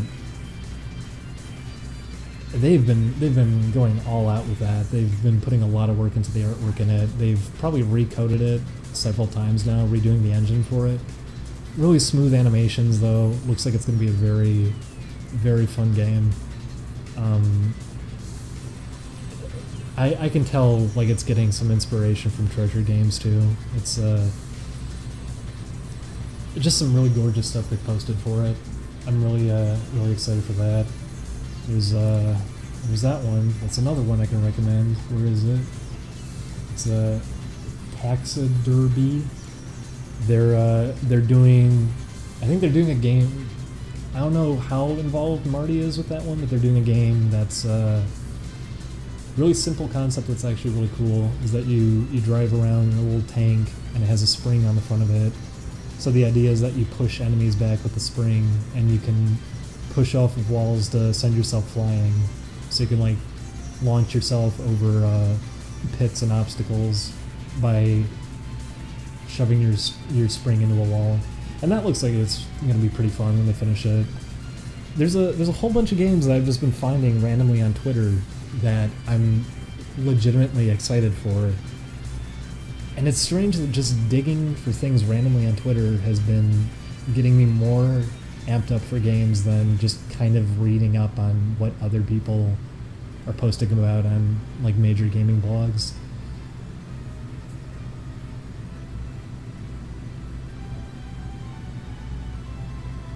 But for people who are going to say stuff like that, like, do you just hate every recent game? No, I don't. But I have a very obvious preference towards certain styles of games and certain types of games, and they're the kind of games I'm not gonna really be seeing much anymore. People aren't gonna really be making them as much. So I'm glad to have at least found some of these on Twitter. And there's probably more I'm not thinking of right now, but I've found countless games just digging around on social media, and I'm gonna try to like post about them more often too, because I feel like some of these people deserve a lot more attention than they're actually getting.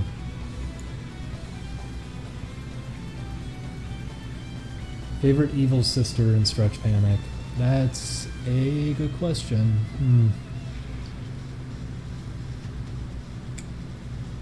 Is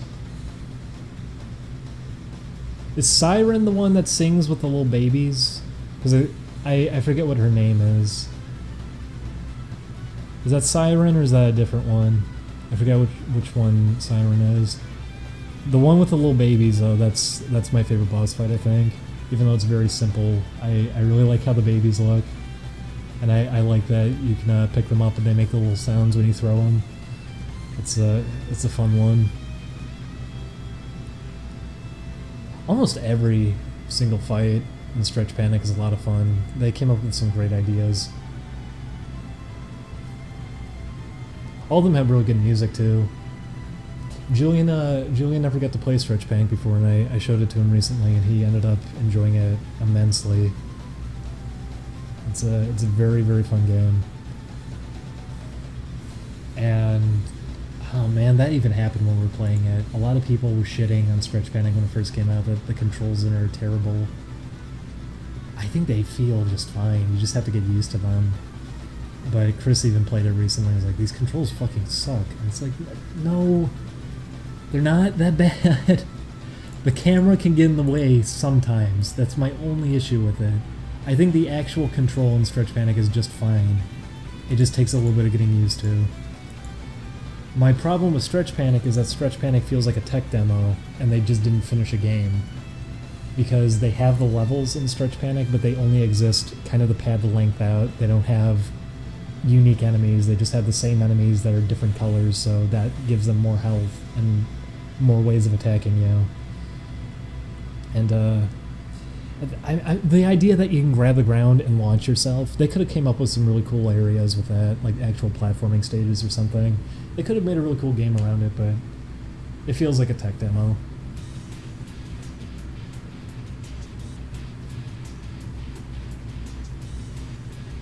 Yeah, exactly. Stretch Panic was made for Treasure Practice making 3D games. It existed as one of the first PS2 games. It was around the launch window. I just would have liked to have seen a sequel, but it wasn't popular enough to warrant one, and also Treasure had that policy at the time anyways that they didn't want to do sequels for their games, which they ended up breaking a little bit later anyways.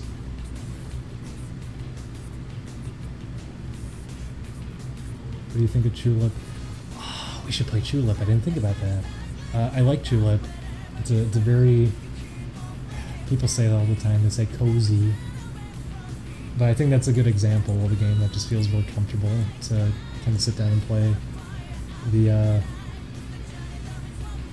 town in it and everything, it's a very comfortable game to just sit down, kind of walk around in and everything, take your time with. Also, it's goofy, so it's fun.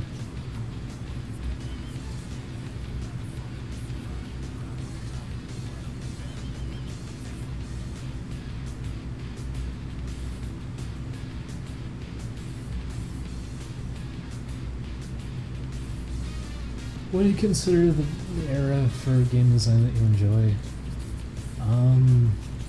I don't think there's a fall-off point. I don't look at it like that. I kind of hate talking about game stuff too, because people always weigh it on me like that too. Like, oh, you're acting like you're so superior with your views and how this is. You think you have the right answers to everything. I don't. I'm just talking about how personally I feel about these things. I don't think everyone else should share the same opinion, and I said that with Night in the Woods even. We did Crash 1, and people were mad at me how I felt about Night in the Woods, but there were really upset Tumblr posts about that. But it's like, Julian and I both said it. We said, like, if you can enjoy it, that's fantastic for you. I'm glad that you can get something out of that game. I couldn't stand it personally, and I was excited for it too. But for me, it isn't like a time period thing. It's specific genres and ideas that people were doing with games that I liked, and I don't get to really see those genres come up anymore, and if they do, it's people who don't seem to really understand them too much.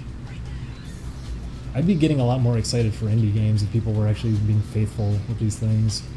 It doesn't seem like people kind of notice how all these games were structured or designed. I said it before, I love Shovel Knight a lot, but even then, some of the things they did with it, I still find a little bit questionable. I don't know why Shovel Knight has acceleration. That's like a personal gripe too. That's really nitpicky, but it is something that I notice every time I play it and kind of get a little confused about, because it's like, if it's supposed to be like a Nintendo platformer, Nintendo platformers are very responsive because they kind of had to be.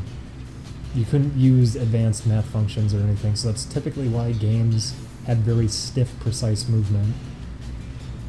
And that's what I would think of for Shovel Knight, is like, oh, it would control like Mega Man or something. It would be more precise, but it's not as precise as that. It's a little more loose, so responding to things on the spot isn't as easy as it could have been thanks to that.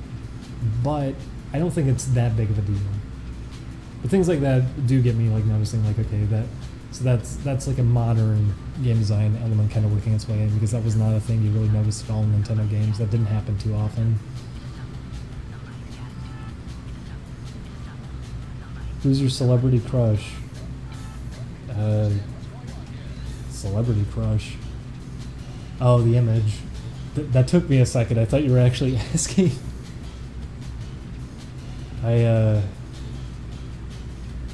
Or no, wait, that image was... Isn't that comic, don't they say, who's your first crush? It's not celebrity crush. I don't think I have a celebrity crush.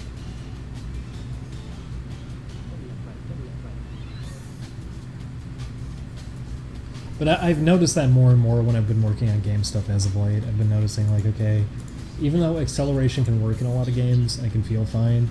Sometimes certain games you don't exactly want it because you want a snappy response, even though it looks cleaner and more fluid to have acceleration, deceleration. I would say if you're going to have it, make it more... We're doing really weird experimental shit with Tough Pippy, even though it's just a simple 2D platformer. Like, if you're grabbing a ladder from the side, because Freedom Planet did that, for example. If you grab a ladder from the side in Freedom Planet, there's a little animation of you like twirling around the ladder before you get on it, and you have to wait for that to play through before you can move on the ladder. We have an animation like that in Bippy where you grab the side of the ladder, but it doesn't work like that because your sprite will play the animation of you grabbing the ladder from the side, but you can still move your hitbox up and down on the ladder as that animation is playing. So your sprite is disjointed from your actual hitbox for just a tiny window, and then it eases itself to where your hitbox is. And it's in a really tight window, like 10 frames. You're not going to even notice it, but not doing that would be much more noticeable, because it's like, okay, I have no control when I'm grabbing the side of the ladder, as opposed to, okay, I actually can move while grabbing the ladder, even though visually I'm not recognizing that for just a handful of frames. Stuff like that. We're doing really weird stuff like that, so it animates and reads smooth, even though everything in it's very snappy, responsive. There's only one frame of acceleration, and it's kind of like how Mega Man had it, where you nudge your foot out before you start walking. So if you just keep tapping forward, you can slightly nudge out 1 pixel at a time, and then after that first frame, you move at top speed immediately. Just stuff like that. There's a lot that we're trying to do to make it so it can look visually smooth, but also play very responsive. That's a big goal with it, is to pull something off like that.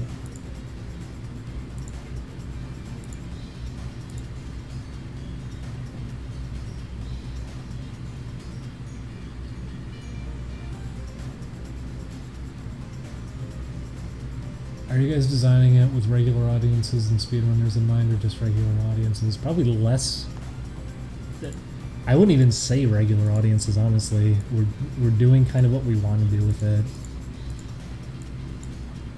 because that's something I'm going to be sticking to that with any game I work on at this point. That's why I wanted to do personal games. Working for companies wasn't fun. The last company I worked for was miserable, because you get to just see how, because it's a company that's been running since like the late 80s, early 90s. I forget when they first started, but just to see how out of touch they are trying to keep up with modern trends and everything. The first priority is like, oh, what kind of DLC can we put in? Because that's how you keep people playing this game, is you get DLC ready for them. They're not going to keep playing it for the game itself, they're just going to be playing it for that. And it's like, that's not what we're thinking about. Then you have to have arguments because, oh, well, why can't this be on the iPhone? It should be on the iPhone because everyone has an iPhone. Yeah, this kind of game doesn't make sense to play on an iPhone. You don't just put something on an iPhone and it sells. Stuff like that. You just get a lot of people who are really out of touch and don't understand how anything's kind of working right now, or why it works, because they've been in there so long. That seems to happen with everything. It's going to happen, I'm sure, like, I'm not in a good position right now anyways, but I'm sure 10 years from now I'm going to be a bigger moron than I am now, and I'll be as far out of touch as possible. So that's why I want to do as much as I can before then. But yeah, people seem to, I've mentioned it repeatedly. I've worked at 2 different game companies before, and I've done work on small, like, indie games in the past too. Like, I've been out there working on stuff before. I'm not new to all of this. It's why I remember there was someone saying that, where it's like, it's ironic how you say, you were clarifying what Chris said, how you don't like the idea of people who have absolutely no experience or any idea what they're talking about, giving specific criticisms, like an artist not being able to critique, or not that, it was critiquing someone's art, trying to get really technical about, like, anatomy and everything, even though they don't understand it in any way and they're just pretending they do. But it's like, I'm not coming in here talking about game design because I'm just getting into it or something. I've worked on this stuff before. I've done work with old source codes too. Like, I got to work with old N64 source code, which was really interesting, by the way. It was so strange reading documentation for, I'm stuttering because I'm getting sleepy, I'm sorry. Reading documentation for old N64 titles and everything, and seeing how no one knew what they were doing with it, like, half the time too. Everyone was so unfamiliar with it, just like, okay, this ran just fine on the test hardware because we have the PC with the same specs as the console, but then we run it on the console, and the console version, which we had to compile, we had to waste like a week compiling this just to pop it on the console. and the frame rate just hops up and down depending on how close these objects are to the screen and everything because how the texture filtering works. Just reading all this shit, it's like, oh, I'm surprised anyone got any games done for this thing. I can't believe how much of a mess it kind of ended up for a lot of people. It was hard for them to test things out for it because they had to take it out on the console, obviously, to see how it was really going to perform on the hardware. And even then, they would just have mysterious things like that happen. Like, okay, we just had to cut this out because even though we set this up and it should be running fine, for whatever reason, this is too much for the console to process. It's why you end up with a situation like Donkey Kong 64 where they had no idea why the game was crashing anymore, and they just had to give everyone an expansion pack for it. It was very, very interesting getting to see all that. Also having access to software like that too, so I can actually compile like N64 code. I didn't need any of that because I wasn't like, I'm only 26. I wasn't doing game development work on the N64 or anything, but I was being handed N64 source code material for other things that I've done in the past because they wanted me to look over it for reference material, and it's like, okay, well, that's interesting to see. And it's like, okay, I'm getting to actually see things about some of these games now that no one else is probably aware of, and why they kind of ended up how they did, whether they were good or bad, what steps had to be taken to even get there, and how down to the line it was on some of these too. It's interesting reading the interviews about Street Fighter 3 Third Strike because a lot of the changes that they made, balancing everything, all of that was in like the last month. They did a local test in an arcade and got all these feedback notes, and they just sat down and busted ass for a straight month just getting it ready.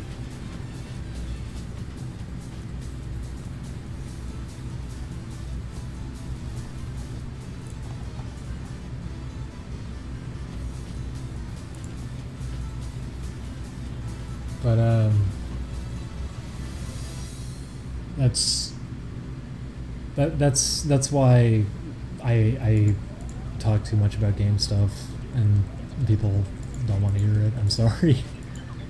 I'll try to bring it up. Like I said before, I'm going to be bringing up things a lot less in general in videos. I'm not trying to say things in like a matter-of-fact way though, or come off as Mr. Condescending, high and mighty, my thoughts are right. But when I'm talking about a lot of this, at least know it's not just coming from someone who is acting like he just knows everything now because, oh, he's making a shitty 2D platformer and he's just going to pretend he knows everything. Everything I worked on in the past, by the way, was much more complicated than the games we're doing now. The games we're doing now are just to kind of get footing. It's to start off, because it's only me and Julian. We're the only ones working on these. It's just to start off with something and hopefully be able to support ourselves on that so we can keep doing bigger and more ambitious projects afterwards. But to go back to what was being asked, like, are you focusing it on a general audience? No, I'm not.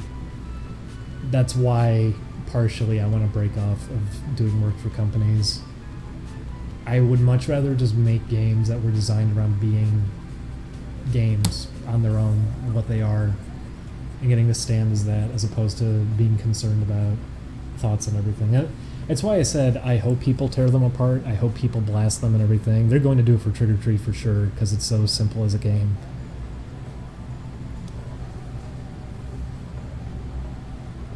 But hire Ultimate Sock as your marketing director. It's funny how he wasn't able to... Well, then again, he wouldn't know any of that. Because it was coming from the one guy from the Best Gamers who didn't even know anything about me. But there's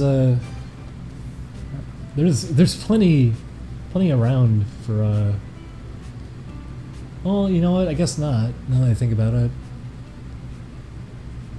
Yeah, I guess I didn't have my name really attached well, I had it on one game. I didn't really have my name on too many game projects that I worked on.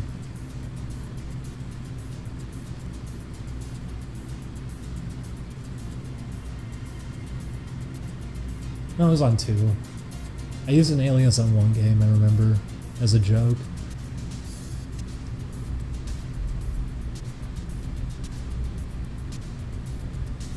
You don't hear anything from Carnivore?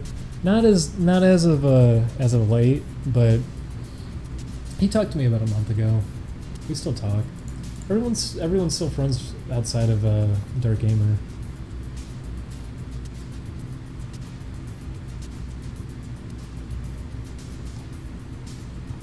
And that was a bridge he burned on his own.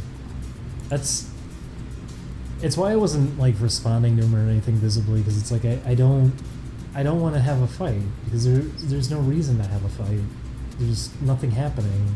We're all just doing our own thing at this point. There shouldn't be any drama. So hearing that he was going out of his way to pick fights and everything, that's kind of depressing. Oh well. You had your name attached to that. Funnily enough, I wasn't really involved with that one too much.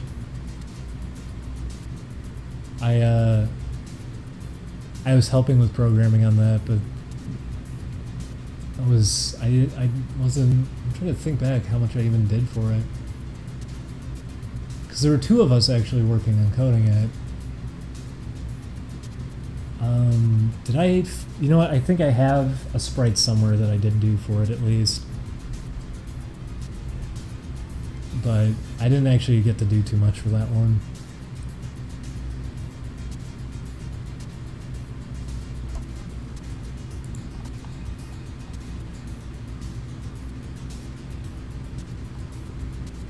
What about Gameser Guy? He burned bridges on his own, but I think he's just kind of completely disappeared at this point. It's just that Dark Gamer guy who's been popping up again, and I know why he probably has been, because I know he's probably kind of, I don't know.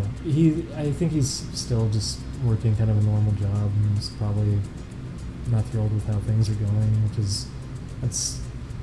I hope he's all right. I tried to tweet to him a while back asking if he's okay. Oh well.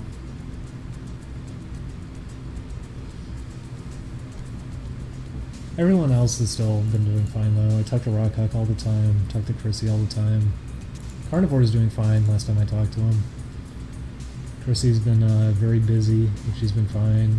Rockhawk's been busy, but fine. You thought about doing videos for your own channel? I refuse. I do not want to ever do videos after everything that's been happening as of late. No, I don't want to. I just asked because Gameser Guy was in one of their... Yeah, that's because they burned bridges with the rest of the group together. They were the two that kind of just stepped away after kind of making fights, and it was their decision. No one's really holding... It's why no one else brought it up. No one really wanted to fight. It's just like, okay, if you guys want to go do your own thing, by all means. Like, this isn't a thing we're even doing. We're not making videos. It was just for fun, so... There's a... I don't know, that's sad to me. I hope he's doing alright. I really do hope he's doing alright. Because he came into a stream a year back, I remember, trying to pick a fight. I was just like, hey, you been alright? Things are doing okay? And he just left. I wouldn't even mind talking to him again if he was actually calm. I guess he's still mad about something. Oh well.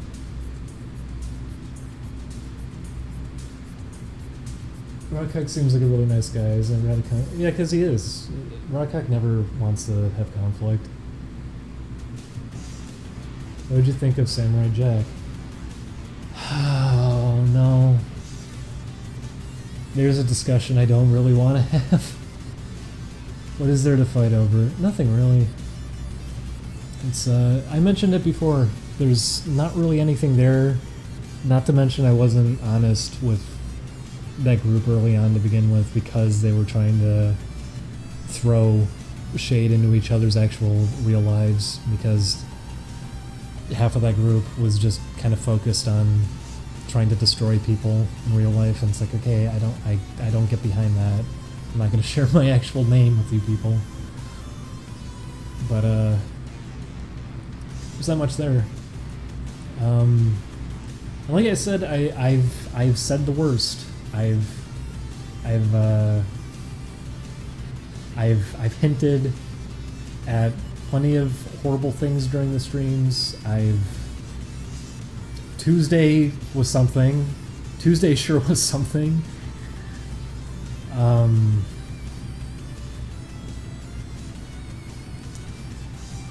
trying to think if there's really anything. It was because when you're young like that, when you're fresh out of high school, everyone weighs importance on things that don't matter. It's why you end up with like a Leafy is here, someone like that. It's like, oh, everyone else is stupid, I'm not. Everyone's a dumb idiot. Everyone's so cringy. Literally the cringiest person in America. Literally, 13-year-old girl. Look at this. Look at this shit. I can't even believe this shit. Like, she went on DeviantArt and she posted a drawing she did. She made a fake magic card based on Steven Universe. That is literally the cringiest thing I've ever seen. That kind of thing. When you're fresh out of high school, you have that mentality, it seems like, for a lot of people, where if you're not in a good position yourself currently, you start lashing out at others to kind of take your mind off of it. And I was guilty of that, as well as that group.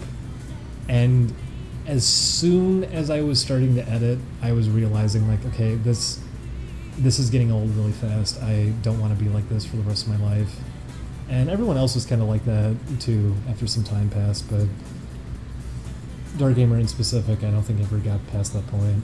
And that's where the relevance was kind of being weighed in on, was things like that, like, oh, this person had a DeviantArt, that's going to be some serious blackmail. They had a DeviantArt when they were 11. It's nothing. That doesn't matter. Focus on the now. Focus on things now. Don't pick on a little kid that doesn't exist anymore. Pick on the fact that I have a vivid attraction to a morbidly obese frogman with tubas coming out of his back. That's a bigger deal. That's an actual issue. That's the problem with America today.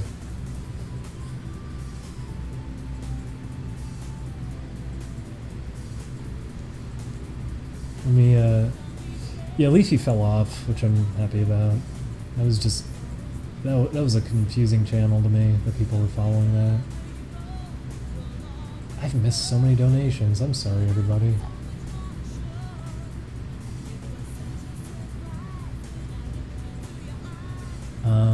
Let's see, what was it? Thank you, Vendry, for $6. Is the glass eye story true, or was it just told for the funnies? It was a joke. It was a joke. It was a joke. Zanny DeVito, is that like a Bizarro version of him?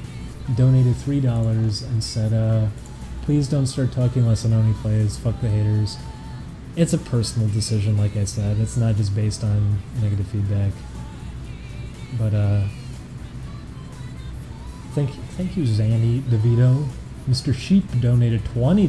Don't listen to people want you to complete games. Most of us just want to listen to you have a laugh.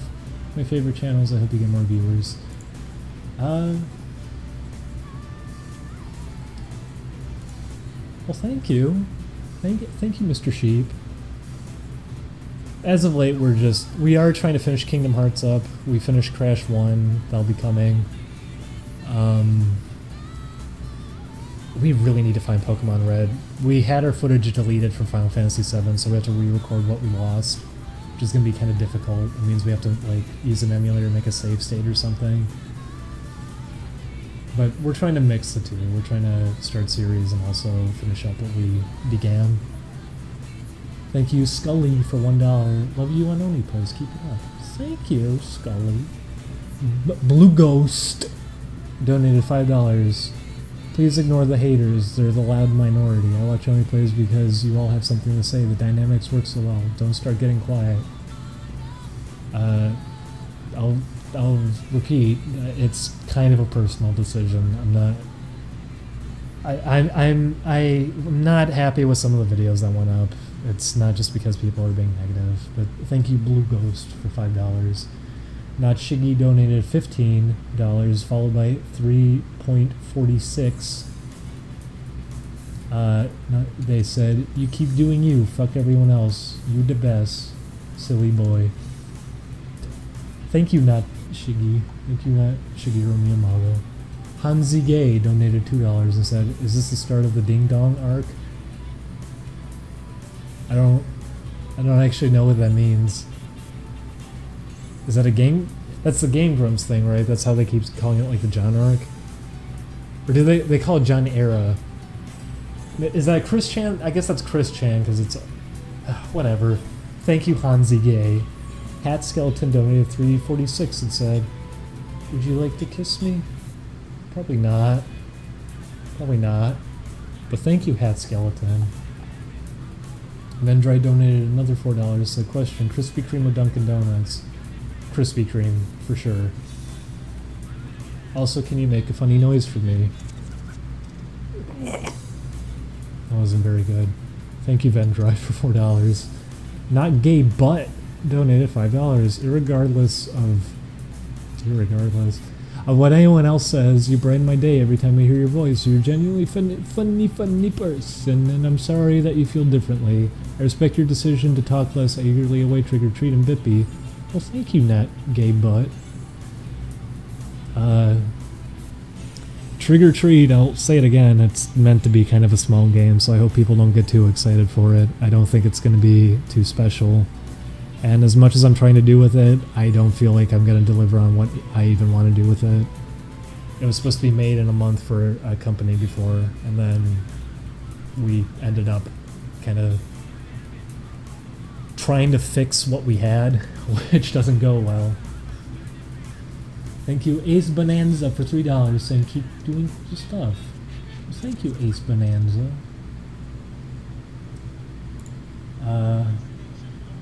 Thank you, Anonymous, for $1. Thank you, Silas the Serrated Boy, for $10. Hey, Ding Dong, making some fan art for you right now. Thanks for reviving my motivation, long lost over the years, for a project of my own. Tell June when he's awake. Some of the guys on Twitch think he's hot. Alright, I'll tell him. I'm sure he'll be flattered. Thank you, Silas the Serrated Boy. The N-word donated $1, said, what's poppin', B? Tooth Goblin donated $20 and said, can you give any advice for someone who wants to learn coding? Pull up a wiki for whatever you're trying to learn and call back to it whenever you're making use of functions, because that's something you'll be doing for a while until you kind of get them burned into your memory. Always have a wiki handy if you're coding. Always pull one up. By reading around a wiki too, you'll find out about functions that you weren't even aware of, and you'll start doing better things thanks to it. Kitatis donated 40. Holy cow. Kitatis. Thank you. Holy guacamole.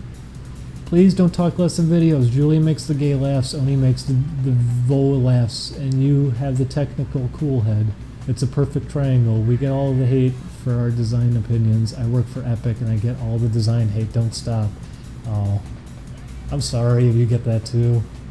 It's rough when you're actually doing games and you get that kind of response, isn't it? People go pretty crazy when you're doing game stuff.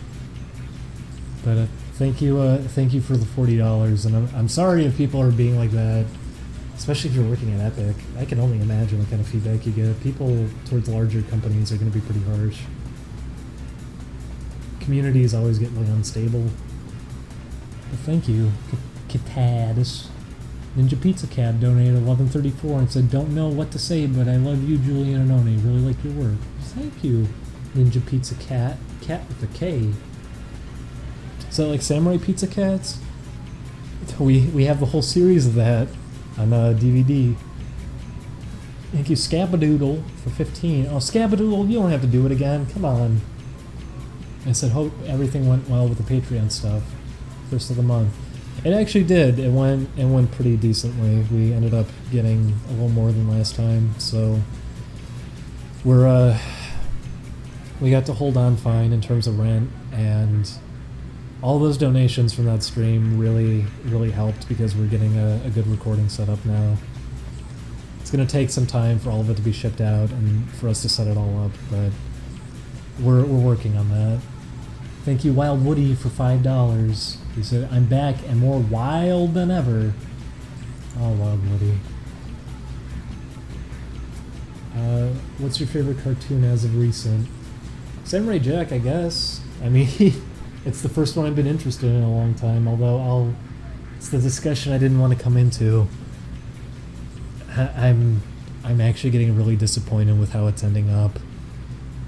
Because after the 4th episode, I was starting to make predictions when I was watching with Julian. We're both making predictions. And I was saying, like, do you think this is what's going to happen? Is that he's going to befriend the one that he didn't kill now? And then she's going to become a good guy.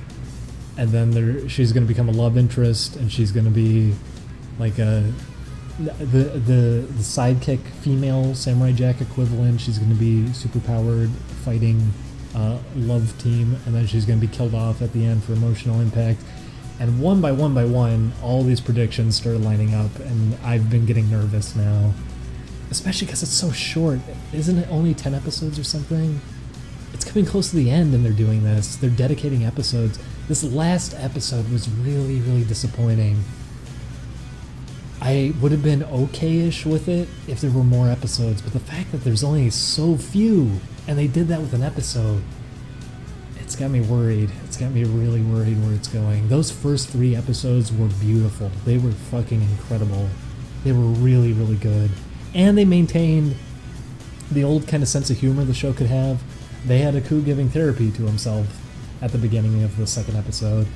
Just things like that. They found a really good balance at the beginning, and I was loving it. I don't know what's been happening. It feels like it's really starting to fall off. I'm nervous. I hope it shapes up. But this last episode in specific was pretty weak. Shakespeare donated $5 and said, "Fuck everyone who says fuck the haters, you should stay quiet." Anyways, does Julian still make fun of people by repeating what they say in public? All the time. All the time.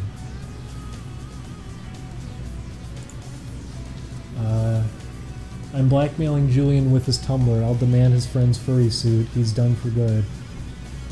I mean, Julian publicly acknowledged on his own Tumblr that it's him. He really doesn't care. I know that's a joke, but... because that was happening earlier. The one guy was posting the photo of Julian off his Tumblr. It's like, it's not hard to find. He's acknowledged it. He doesn't care. It's weird seeing people do that. Are you attracted to all gay tuba frogs or just that gay tuba frog? Present some more of them to me. Give me more of a taste, and I'll tell you. Tell me why, for the love of God, Shogun Gekkomon. I said before, he's round.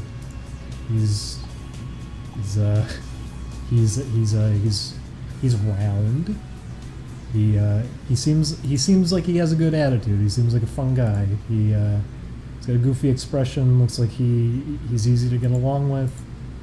And I said before, I'm a sucker for anything that's musically themed. So yeah, he lines up pretty well. Shogun Gekkomon isn't even confirmed. He hangs out with everything he's around is a guy. Come on, don't kid yourself. Don't kid yourself. He's smelly. Maybe.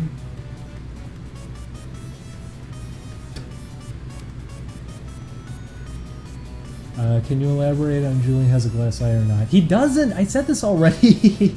It was a joke. It was a joke. Yeah, I saw a Tumblr blowing up about the Samurai Jack episode. Because, you know, Samurai Jack has never... He's never proven at any point that he's straight. I don't know why that matters in any way. Complain about the episode for being not very well written or something. Don't complain about that. That's the least of its problem.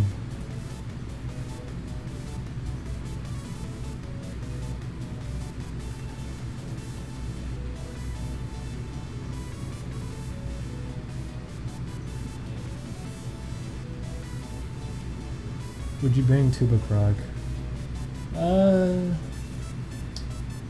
He's a 7.5, maybe an 8.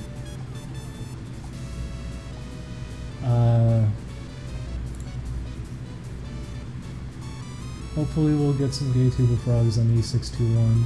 It's E621.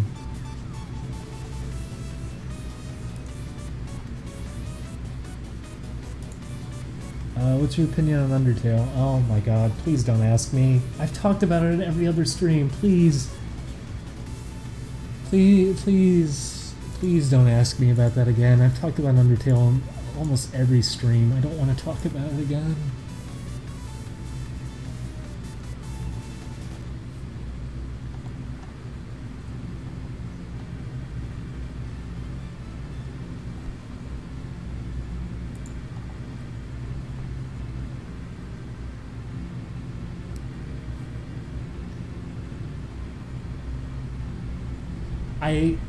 I'll say this, I like things about Undertale. I really like the idea of how the combat functions, that you dodge bullet patterns. I really like the idea of that. There's some clever ideas here and there. I can't get behind a lot of the writing, and I feel like it defeats its own message with a lot of the choices that it makes. Not to mention, I think the genocide route is infinitely more interesting than the main route is, because you at least get characterization out of that. While the main route, everyone's just walking catchphrases. And the pacifist ending, I think, is very ham-fisted and just tossed in at the last moment. It's trying its hardest to get an emotional impact out of you, but I don't think it sets up enough, nor is it really time for it to do that either, to attempt something like that. And it feels kind of like Disney, where you're throwing around these words all the time. Hope, determination, hopes and dreams, friends. It doesn't feel like it has any weight or meaning to it. It really feels like it's just trying to get a heavy-handed response from people. Okay, there, done. What else we got going? Powerfulek0 donated $5 and said, "Hey, have you played Shovel Knight Spectre Torment? Do you guys have thoughts?" I haven't played it yet. I really would like to, though. I also really want to play more of the Plague Knight one, because he is very fun in terms of control, and I'd like to actually sit down and play through it.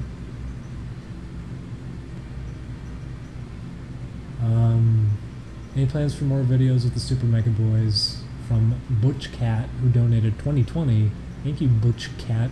Butch Cat, didn't you donate last time? Come on. Yeah, of course. I really like doing videos with Matt Ryan. People give Matt such a hard time, and I don't get it. People give him a really, really hard time whenever he's in videos with us, but it makes it so much easier to have a conversation. It's so much easier to laugh and have a good time when it's with Matt or Ryan, just having a bigger group in there. I don't know why people get so mad about it. And people say too, like, oh, he's just copying Chris's sense of humor. Matt's sense of humor is nothing like Chris's sense of humor. He doesn't use the same tone. He's completely his own thing. I don't know why people are like that about it.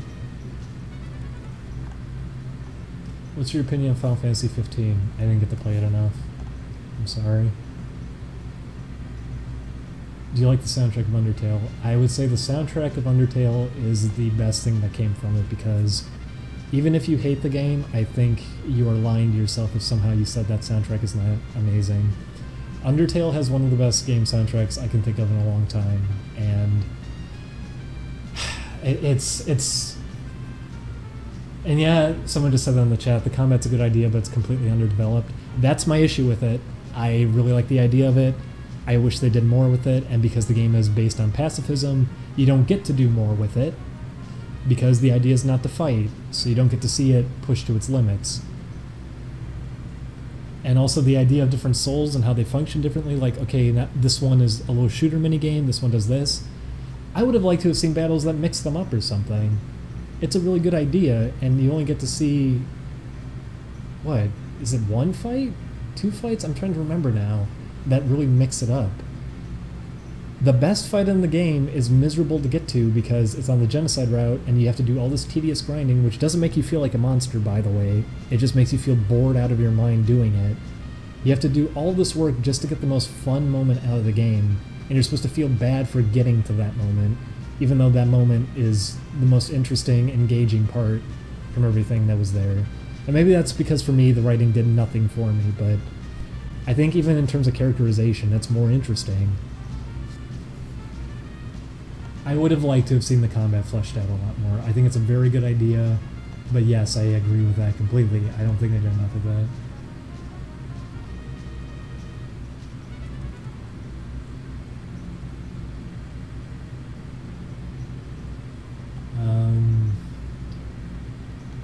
Julian can tell you what E621 is.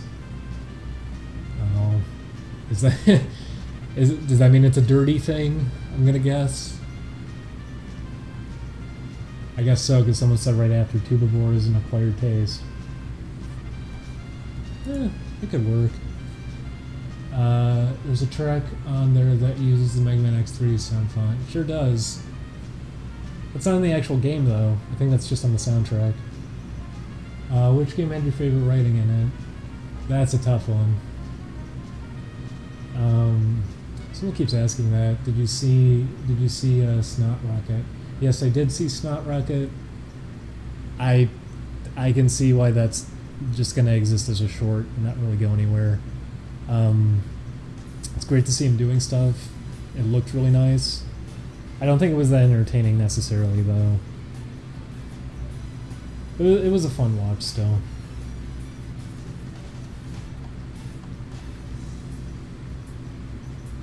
Megalovania is by far the worst track in Undertale. Never understood why it's so liked. I think it's just fine. I like it. I don't think it's my favorite at all, though. What would be my favorite? You know what? The fight right before that one, the one before the Metaton EX fight, that one has really good music. I think that's one of my favorites. That's a really, really good one. I think all the Genocide route music is... That's what's so strange about it. I got the most enjoyment out of the Genocide route, even though the Genocide route is not fun to do because it's so fucking miserable, and not in a good way, not the way that's intended, like, oh, don't you feel like the villain now? No, I feel bored. You're making me grind to do this. And it's a thing that I need to do if I want full development in this game's plot. I'm not going to go watch a video. I want to experience it for myself. And by doing that, it means I have to subject myself to this. You don't get full characterization out of this game. You don't get to know everything about the writing unless you do that route. And to do it, you have to tediously grind. So you're going to be alt-tabbing the game so it automatically walks to the right so you can get all the fights done. I understand the idea of it. I get it, why it should be a thing like, oh, you describe that to somebody. Yeah, the game makes you have to grind to kill every single monster one by one until they don't show up anymore. And there's a cold silence, a wind comes by and says, but nobody came. And it's really fucked up because you killed everybody. Yeah, it sounds great when you describe it to people. It doesn't work when you have to sit there and be the one doing it. You don't get that impact from it.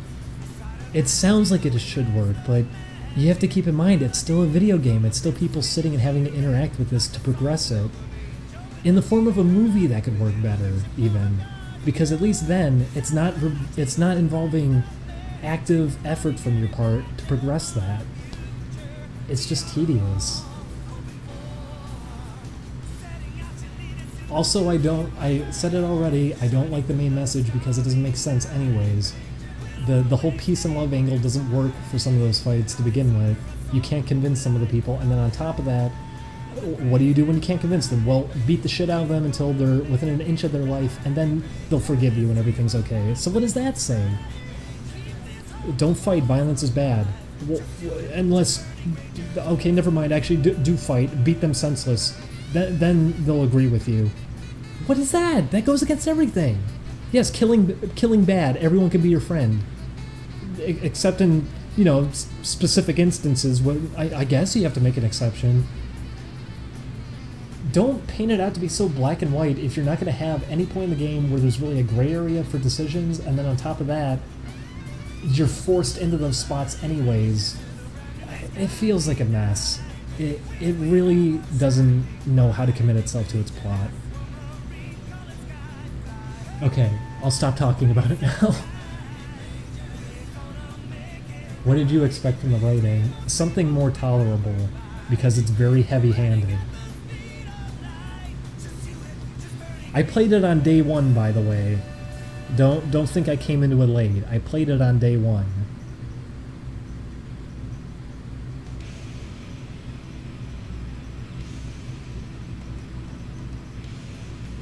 I think the main message was giving the worst kind of person a chance for redemption. Except you don't get to give some of them a chance for redemption because the one destroys the mercy button, so you have to fucking come close to killing him to even have a chance to redeem him. And then also, that message anyways doesn't really apply. The idea that, oh, peace and love and everything's hunky-dory, everything's okay, that doesn't work in the real world. That's great within the context of fictional La La Land. And then everyone holds it against you there if you kill somebody. I guess the logic is, oh, well, it's monsters. It's monsters, they're not like real people, and that's why they're so... If you just talked it out with all of them would be on your side. Okay, great. Foreign environment or whatever. It makes it harder to relate to then if you're going to do that with it. And it's supposed to be something to relate to. That's the whole point. You're supposed to be getting an emotional impact out of it. You're supposed to be feeling with it and lining up with it and going, you know what? Yeah, everyone does deserve a chance. Even though within the game, apparently not everyone deserves a chance because they force you into spots where you can't just give them a chance. Then on top of that, it paints you out to be a villain if you end up making a gray decision. So you don't think of it anymore as the morals that are being displayed. You think of it as, okay, I guess I have to be good to everybody because that's the only way I can get an actual ending. I'm either going to be good to everybody or I'm going to be bad to everybody. Gray decisions just give me the same kind of ending, but the text changes depending on who was alive and who was dead. What if Undertale is good? It's not bad. I don't think Undertale's bad. The writing was my biggest issue.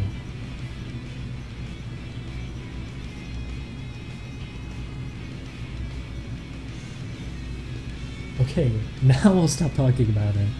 I'm sorry. I've had so many talks with Julian about Undertale when it came out. I know he's really relieved, at least, because it's been long enough that everybody's forgotten about it. No one talks about it anymore, so he can actually go back to just kind of taking it on its own. Thanks for the God Hand tips. I got through most of it. That's great. I hope you had a good time playing it, because it's a really satisfying game when you really get into it.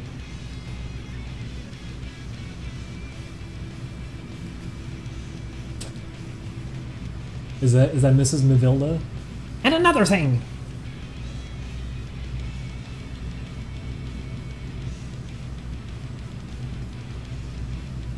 Fuck, I forgot about that. They ended with that on Awesome Games Done Quick. That was kind of embarrassing.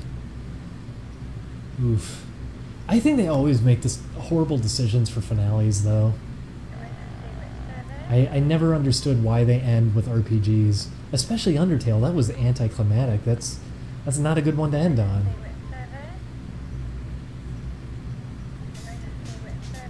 Play Jimmy Negatron. We were actually considering it. We're gonna play that at Twonkies at some point.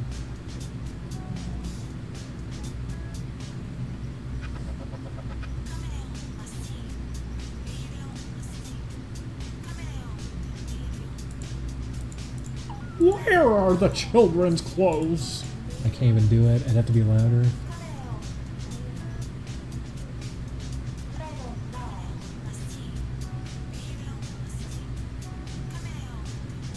I don't want to wake Julian up. I could do Christmas tree impressions if I felt like waking Julian up.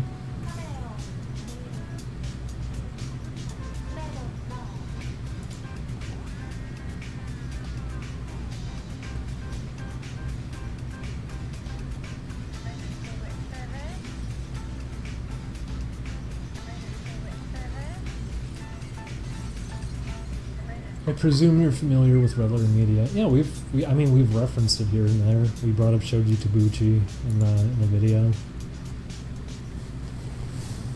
I'm very, very sad that Red Letter Media doesn't get as much attention as it kind of deserves, because I think they're all very funny people. I think they have very interesting discussions when they do Half in the Bag. Best of the Worst is a really entertaining series. It's good to see a lot of videos from Everything is Terrible ending up on there too, so you get to actually see them. Like, you get to see much more of them. A lot of people take cues from Red Letter Media, though. A lot of big channels. And those big channels now are outdoing Red Letter Media, and that's so weird to me. There's channels using the exact same format as like the Plinkett reviews, with none of the personality or humor, and they end up getting more views. And that's so strange to me. Red Letter Media is not even at 1 million subscribers. It's bizarre. It's really bizarre. But yeah, I love Red Letter Media. I watch every time they put a new video up. Me and Julian put them on. They're a favorite. You seem very subdued in the banjo playthrough. Is that intentional? That's absolutely intentional. I was trying to hold off on saying too much. I want to tone it back.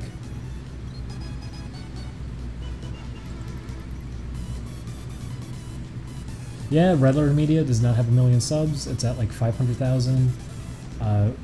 Mega 64 doesn't have that many either. I don't even think Mega 64 is at 500,000. And Mega 64 has done stuff with Nintendo and everything. That's depressing to me, because Oni Plays is almost at 300,000, and I don't like thinking about that. Like, are we actually getting to a point like that? That's depressing to me. That's really depressing to me.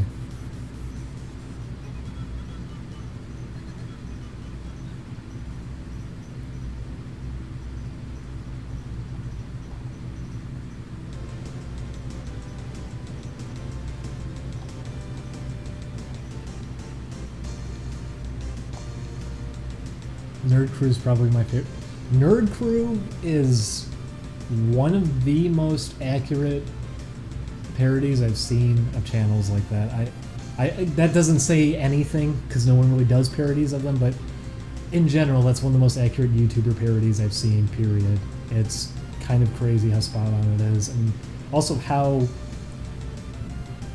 almost everything they say during that is completely accurate, by the way. That's they're not far off.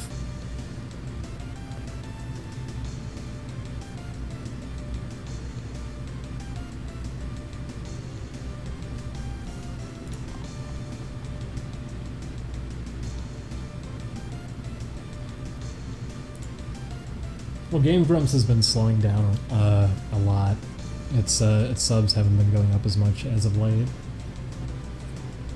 I think it's only getting about 1,000 per day now.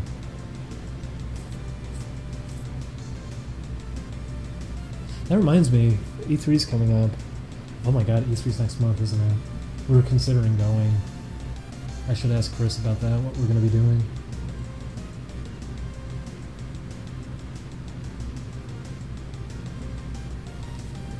We were gonna record 3 Doodle Dudes episodes last time we were there, but we ended up losing our first recording of the Crash Bandicoot one, so we only did 1. I hope we get invited back sometime soon, though. I'd like to go back. It's always fun doing it. It's always good seeing Ross, too.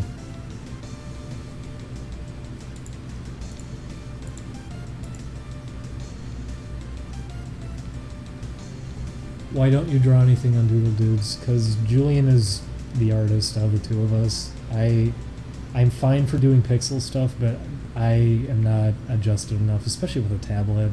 A tablet I've never used before. I have zero confidence in doing that.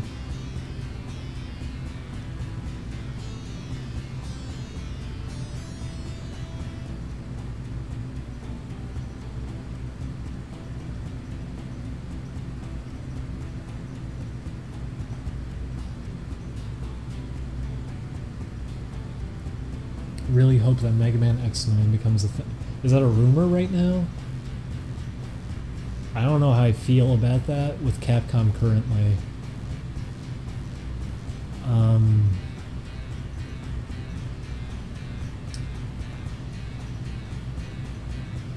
I know the artist for Owlboy, who, by the way, is extremely talented.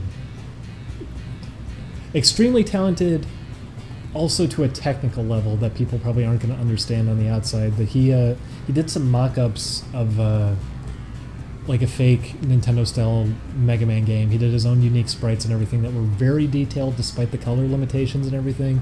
And he perfectly adhered to the limitations that the NES hardware would have. So he limits himself in an 8x8 area to only using 4 colors, one of them being transparency. And he stuck to that for everything.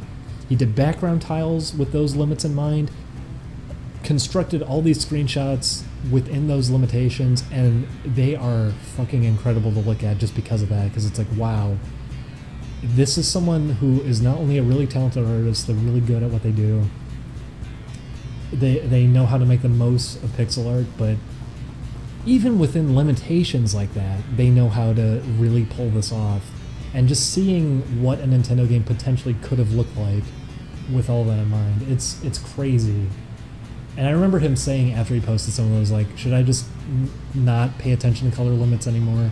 I was thinking to myself, like, no, please, keep doing these. This is really cool to see. I haven't seen people get such good use out of limited colors like that before.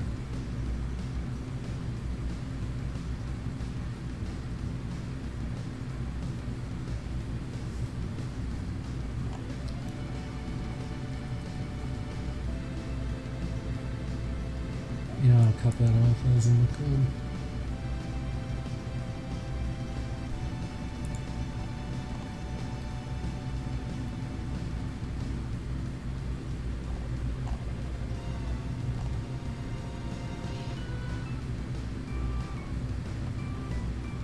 Why Shogun Yakuma? How many times are people gonna ask that? I've said it. No, Julian doesn't have a glass eye. Yes, Yes, that is the crush I said I had. I said already, he's a big doofy oaf and he looks really happy, so he'd probably be cool to hang out with. And I like musically themed things. There you go. Doesn't go too much deeper. Okay, it probably does go a lot deeper, but I haven't actually stopped to think about it that hard. This OST is my favorite from Final Fantasy VII. The original soundtrack? Or do you mean the song? Because this is actually my favorite song from Final Fantasy VII, and I never really hear people talk about this one.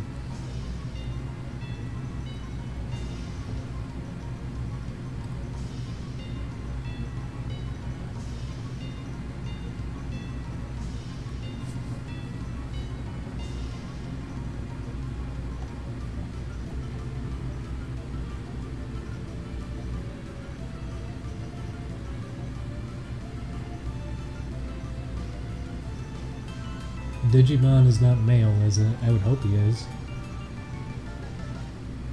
What's your favorite game?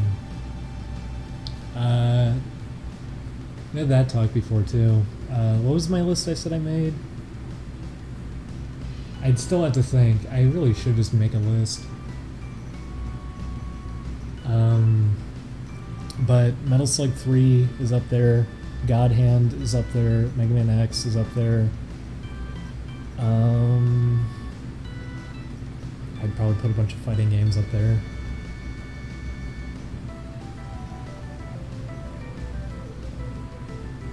I didn't like this Samurai Jack episode. I do not blame you one bit. I feel like it was a waste of an episode considering how limited they are in episodes to kind of develop a plot here.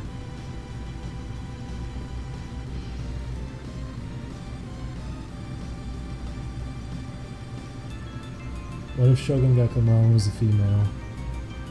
I'd be very sad.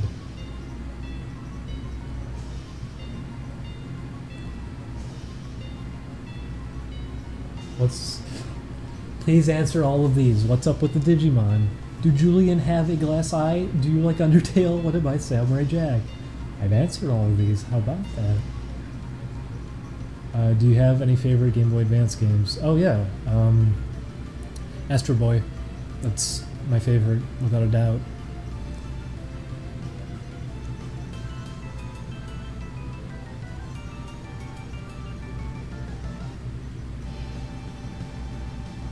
What's your opinion on the Switch?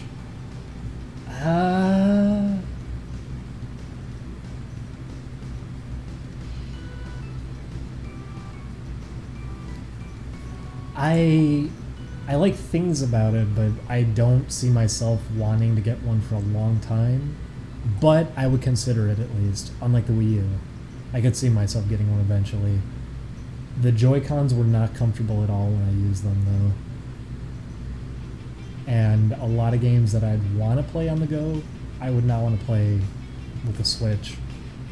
I mean, like, Puyo Tetris, I'm so happy we finally get that over here, but I don't think I'd want to play that on the Switch because I don't want to use analog sticks. Maybe you can play it with the face buttons, though. I'm not sure about that. But I would not want to play that with an analog stick. I do like the idea that it's two controllers in one console, though.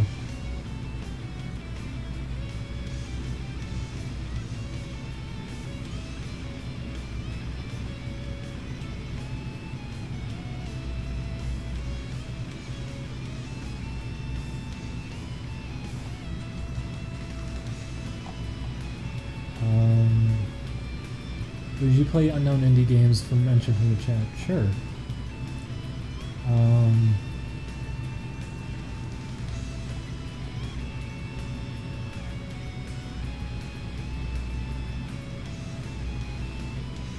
Does Shogeki smell bad? Probably. Digimon are digital beings and as a result aren't sexual creatures. Says you. Do you trust any AAA studio? It's not that I don't trust them, it's just that I don't think they're going to be making anything I exactly care about too much. And I'm not going to say they're necessarily bad games either. A lot of it is, I'm just not that interested.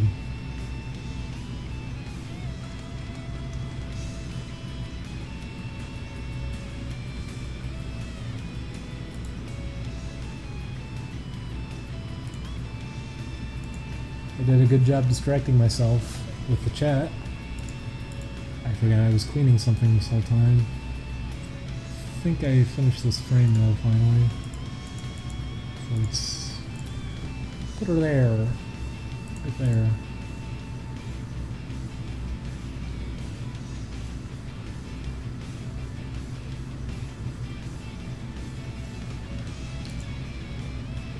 Digimon don't reproduce sexually, they're born out of recycled data. Well, that's even better, because that means he's not going to have a child.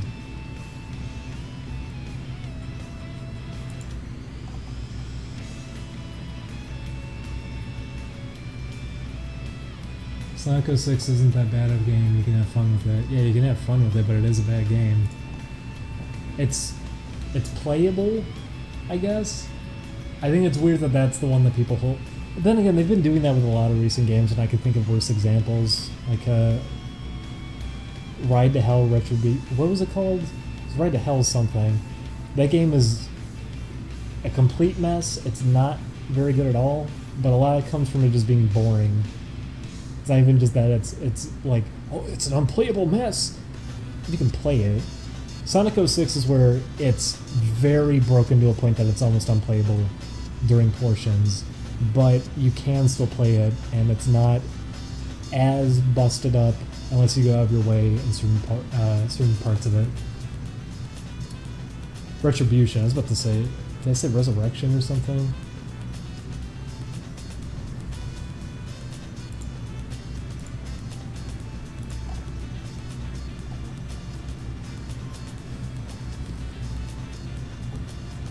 Oh, I had it right. Okay, well, never mind, I'm right about everything. Do you like Dunstar's art style? I do. I wish it was animated differently, but I do like the art style of it. Dunstar is actually pretty fun, I like to play it again. We actually had a session because I played it more with Julian, and we found out a lot about it, and we were having really good runs of it. So we were gonna play it with Chris and Corey, and Corey immediately just ran out and got himself killed and screwed everybody over. And there was a big shouting match that we all had because Chris set our entire camp on fire. It was a disaster. So we didn't end up using it. I think we lost the recordings or something, but I'd like to play it again. Digimon are the only digital monsters that enjoy sex for the pleasure. Well, okay. Call up that frog then.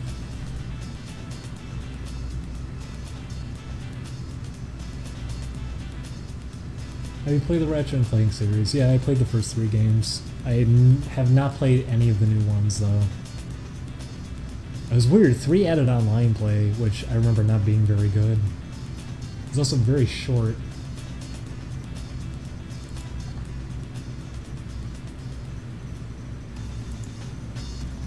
Oh, thank you.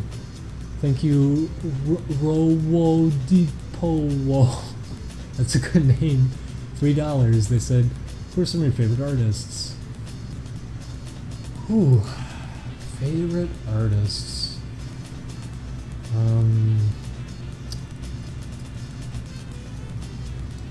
Let me think. Favorite artists.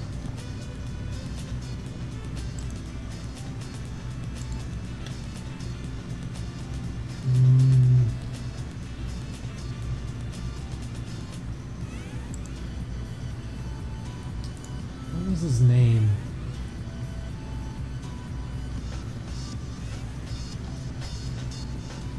What is his name? I'm trying to think now. Shinkiro? Was that his name? The artist who did stuff for Capcom. He did a ton of art for King of Fighters. He drew art from like 94 up to 2000, I think. 2000 for sure was the last one he was involved with. He's a fucking great artist because he's able to draw perfectly blending over the top like anime fantasy elements, mixing it together with a more realistic looking style, and he has it down perfect.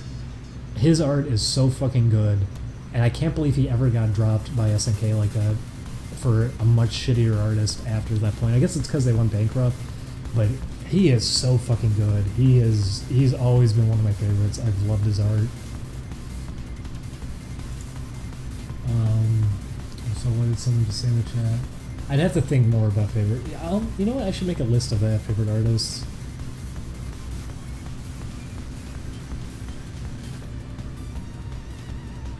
Digimon are the only types of monsters that can mate with other species. You're not detracting me from this crush that I have. Do you guys have a P.O. box or something similar?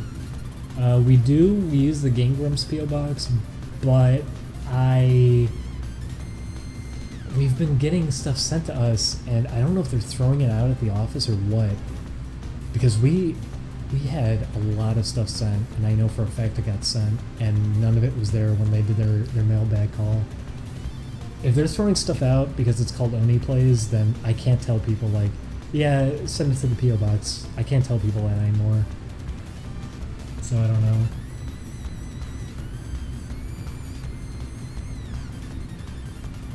Fuck the frog. As in like, fuck him, he sucks, or just fuck him?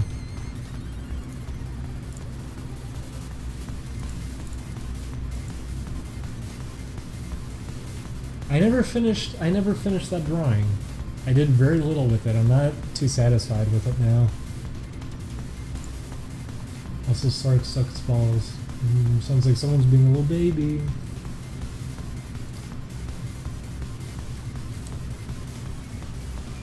Oh, you mean the post office is throwing it out? No. I don't think it's the post office because it's being addressed to the P.O. box and everything. It's being received, I would imagine. It might just be getting thrown out because it says Only Plays on top of all of that. I don't know. Like, maybe they're categorizing it at the office and just tossing anything else? I don't know what's happening. We have to look into it. Something's happening though, so we can't, like, recommend to people to mail stuff in right now.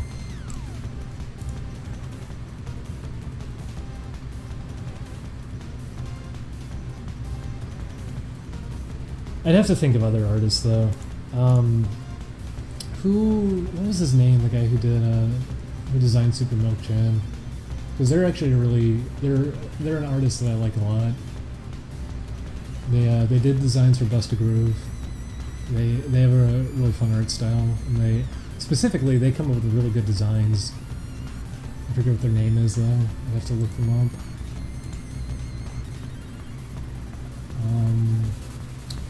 Does anyone know what their name is? I'm gonna have a hard time finding it.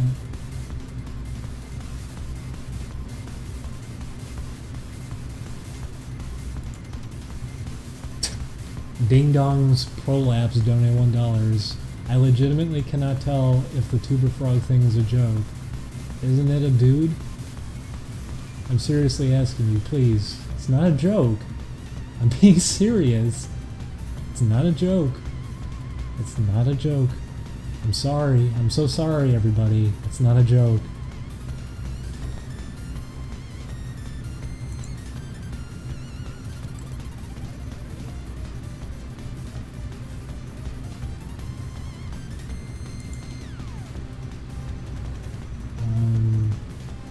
Have you ever been contra hardcore? Yeah, repeatedly.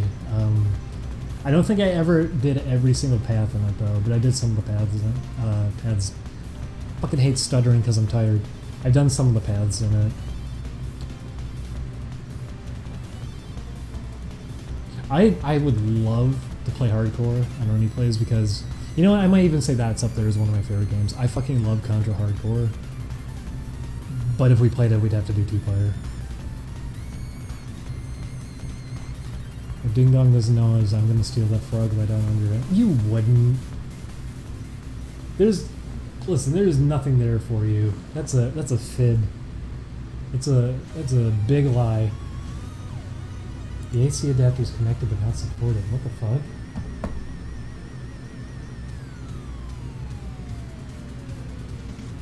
What the fuck?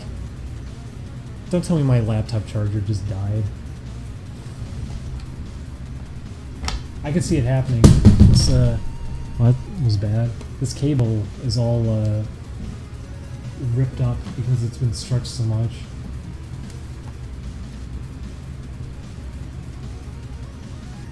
It seems to be working now. Let's players are turning the frog's gay. That frog was gay to begin with.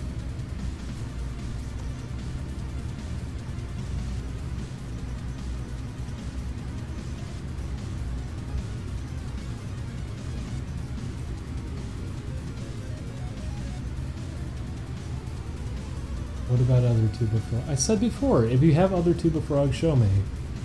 Show me. I'll tell you what I think. Why settle for one? What do you think of Samurai Jack so far? I fucking love the first 3 episodes, and I hope that second episode gets nominated for an Emmy because it was really, really good. It was such a strong opening, and I'm kind of sad where it's ended up now. It's really been falling off. It's not just because it's kind of hackneyed, more predictable writing that it's been falling into. It seems like it's just being rushed at this point. And the last episode in specific, it didn't need to happen. I don't know what they're doing anymore. I'm kind of disappointed. So it really was fantastic when it first started, and I think it perfectly captured what it needed to do. I think it was exceeding the quality of the original series. Julian was even saying it. Julian is usually, as much as people think I'm Mr. Negativity, Julian is usually much harsher to things than I am. And Julian was even saying, like, wow, this is, not only is this animated better than the original series was, not only is it like better to look at, but this is really, like, this is just superior. This is really good. And then it just started kind of going downhill. Also, Ashi I do not like as a character at all. I don't think she's interesting. She doesn't have much to her. I'm kind of disappointed that she ended up being what she was. It was what I was worried about too. I remember when he killed the one daughter of Aku, I remember saying to Julian, like, okay, there's 2 ways this is gonna go, and I hope they don't go. either every episode is going to be focused on a separate daughter that he's going after and fighting, because there's 10 episodes. There's only so many daughters. I figured maybe they could be doing that with it. Or one of them is going to be left alive and he's going to become friends with them or something. Like they're going to see the error of their ways because they show their troubled past at the beginning, which then ended up happening. And it was just that. It was predictability coming so rapid fire. These episodes have gotten much less interesting. Not to mention, the reason that he was about to kill himself is because he thought the babies were dead. Except if he stood there for 2 seconds, he would have found out the babies weren't dead. That was it. That's his big moment that he's decided he's failed. That. Then the flashback to when he loses his sword. You see like the way it's lit and everything in the first flashback. Like it's a dingy green and everything, and you're thinking to yourself like, oh, he had like a fight or something and lost it during the fight, and it was a really major moment. And then it actually gets to that point. No, it was it goats, lambs? What were they? It's just a bunch of stupid animals that get turned into mutants, and he kills them. And he's so troubled by it that he accidentally kicks his sword into a hole, and that's how he lost it. Really? He's had no problem hunting deer in the wilderness and killing other innocent animals. In today's episode, he was eating those fucking gross bugs or whatever that were alive. He's okay with that. Why did that matter? He's hunted before. Why did that matter to the point that he shut down and fucking kicked his sword into a hole and lost it, and that's what made him lose hope? What? I guess it's going to be that people are going to say, well, he destroyed the time portal. It was the last one, so he was already troubled. But that was it? That's what really pushed him over the edge, to the point that he was just so mortified that he tripped over his own... It's such a goofy way of doing it, too. He tripped over his own sword. He lost his sword because he tripped over his own sword. Ashi is just perfect in every way, I guess. It took her seeing a ladybug to make her realize she was the bad guy. She doesn't need a weapon. She's just superpowered. She can kill everyone on her own. And then she... I mean, there's nothing to her as a character, really. She's easy to manipulate, I guess. That's part of her character. I don't think she's interesting. Her design's alright. But then that happened too. I was completely fine with Samurai Jack just being long hair, beard, rest of the series. I would have been fine with that. They not only does he get his sword back, but I guess the gods decided, also here's your old outfit back, also here we're going to give you a clean shave and do your hair up like it was before. Which is really bizarre. I don't know what's happening with it. I feel like it's just being rushed. I mean, it got delayed. It was supposed to just be done within like a year after it first got announced. Maybe they just had to rush it. Because those first 3 episodes feel like something else completely different. It was such a good beginning. It was really strong. I hope it picks back up. I don't think it's even horrible where it's at right now. I'd much rather watch this than any other cartoon that's on right now.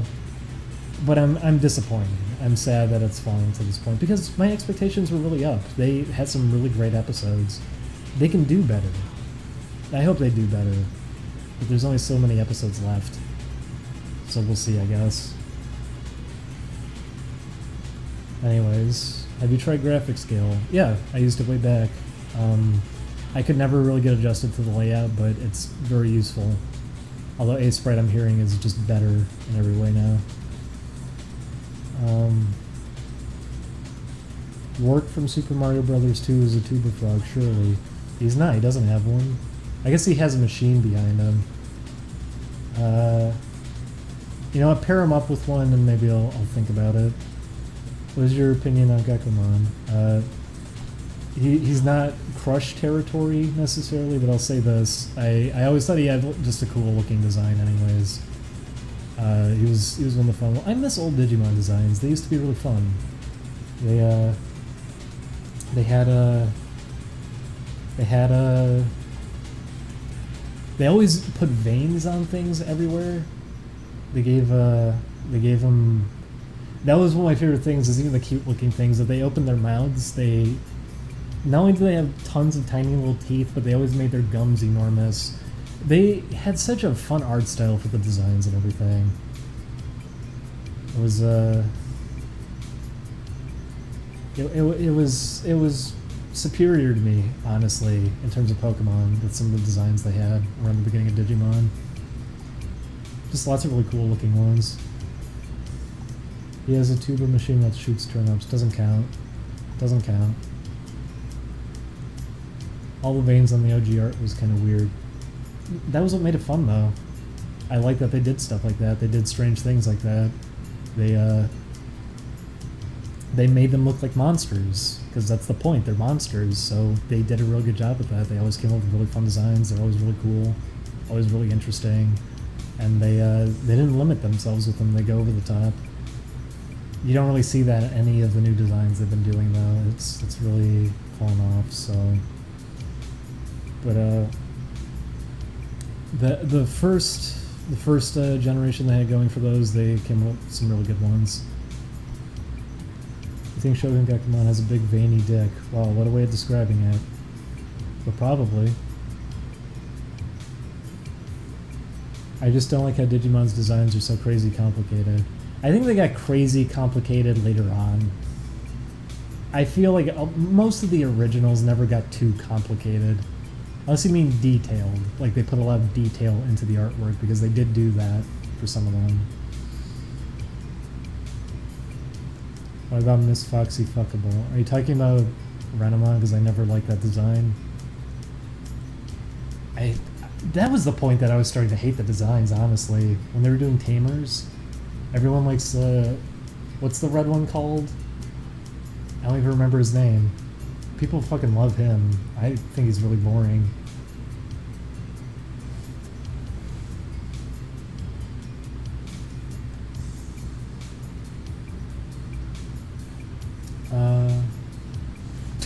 Was Melon Bread your first treasure crush?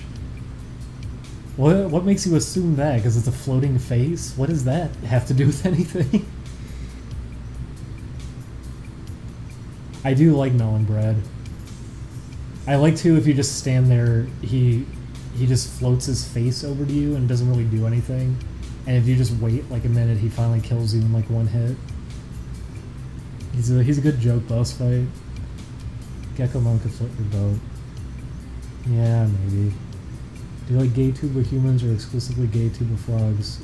Give me gay tuba animals and you're good.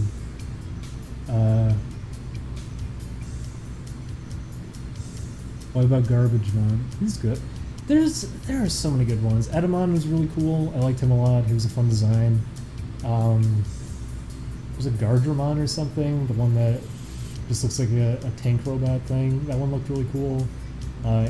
Andromon was cool because he looked like he was a Frankenstein android person. He looked really cool. I'd have to think more and more because it's been so long since I've even like watched or played any of the games or anything. I guess we played those recently, but a lot of those were designs I don't even remember. There's a lot of good ones.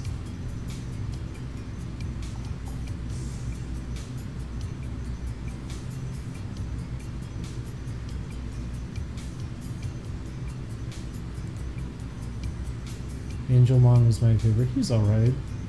Devonmon looked cool. They had a lot of cool designs at the beginning.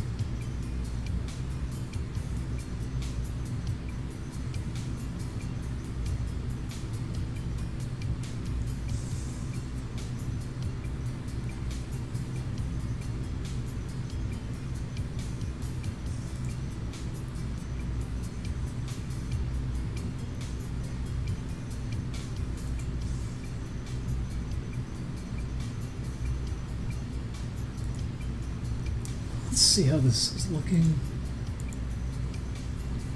I don't know how well that shows in stream. Well, not well at all, apparently. So I gotta crop it to make it fit in better.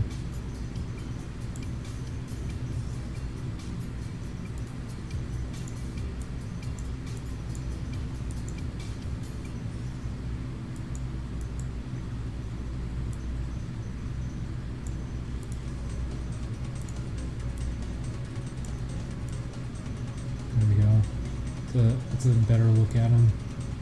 Still a lot I gotta do with it.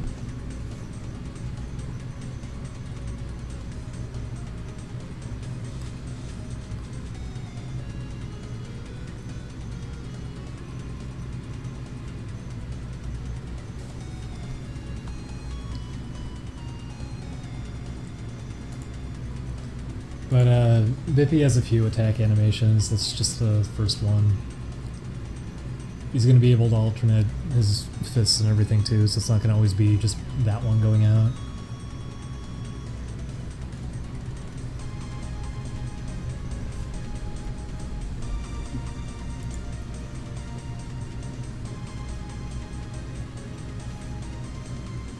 Something looks off. Probably the fact that I haven't finished it. I mean, there's only shading on a couple of the frames. It was flickering that because of it. Like if I did this, it'd probably look better. It's not even exactly shading. There's gonna be shading. Well, we're thinking about doing shading for the sprites. The Patreon doesn't actually have a good example of it. There was a cleaned up one there, but that's not actually the final look that we have so far.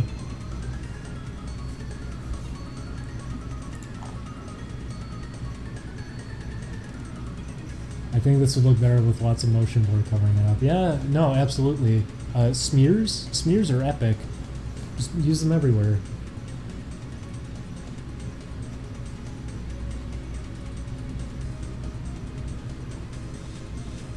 By the way, I don't dislike smears, but I've seen that happen where it's people who rely too heavily on it, and Skullgirls has an amazing example of that I fucking hate is because that's one of the characters that's actually animated overall pretty well. Is what was her name? Double? Is that it?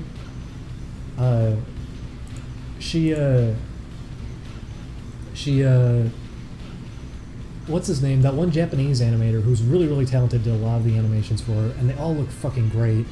But was it her crouching animation, maybe? I think it was her crouching animation.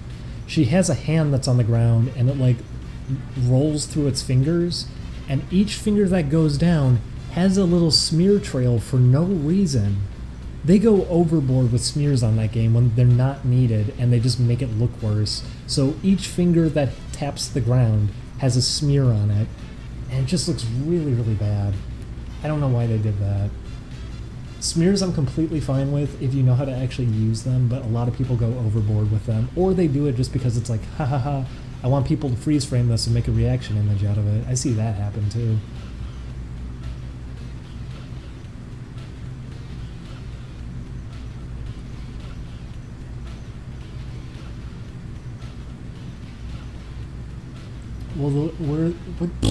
Will there be exaggerated cartoony expressions? Absolutely. Bippy's gonna have some expressions when he actually gets hurt. And we have a little bit of that going, by the way. We do have things with smears mixed in, but it's for... I think we've only done it a couple of times. It's only in areas where you really, like, appropriate for it. There's a lot of squash and stretch and everything going too with its movements, so some frames will look a little bit awkward on their own, just because you have to let them play out to look right. Because a lot of these animations are running at 60 frames per second. We're actually not animating them at low rates. A lot of these are being ran at the frame rate of the game.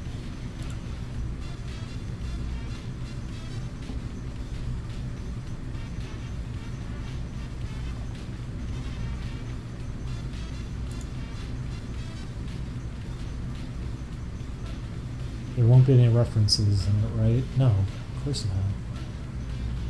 Does Bippy have a little mouth? What we were gonna do is have a HUD kind of like Mischief Makers. Not the same exact look at all. The only thing by that, what I mean is the little face that Mischief Makers had by your health meter. I was thinking of doing that for Bippy, so if he got hurt, he would probably tilt his head back and actually open his mouth, and that'd probably be the only time you'd see his mouth is when it's open like that. Any voice clips for Bippy? Probably not. Ding Dong, Shogun Gekomon, Rule 34 hype. You missed Tuesday.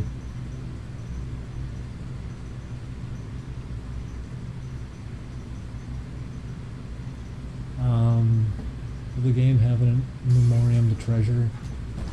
Don't remind me that Treasure is going under. That's sad to me.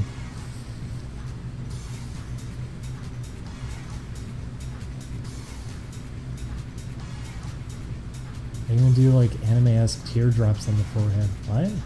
Teardrops? No.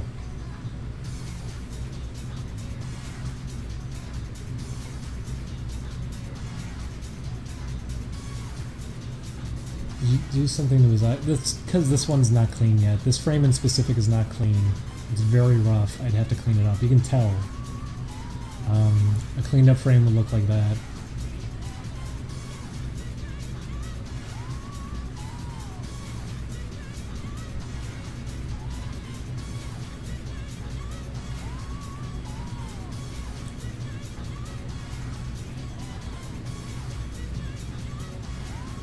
It's also kind of going to be like Beautiful Joe in the sense that you're not going to have a health meter like Mega Man where you have a lot of it, or Mischief Makers or something. You're going to be very limited in how much health you have, so paying attention and not making mistakes is going to be kind of important during boss fights. Should we expect a 7-Force boss? I really do want to do something like that. I would completely be open to that.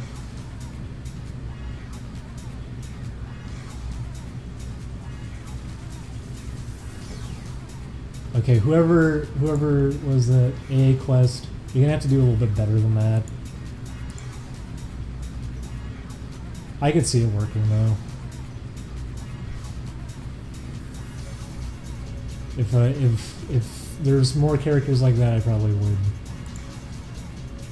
Oh, whatever. I've said too much.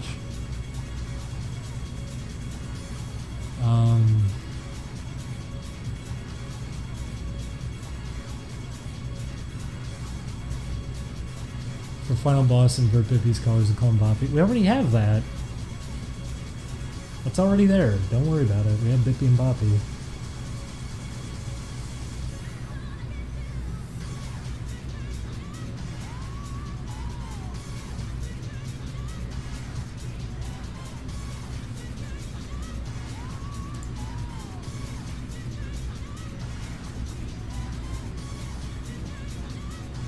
I'm not saying that image worked, but I'm saying the idea of that image. If it was a character design like that, I probably could get something out of it.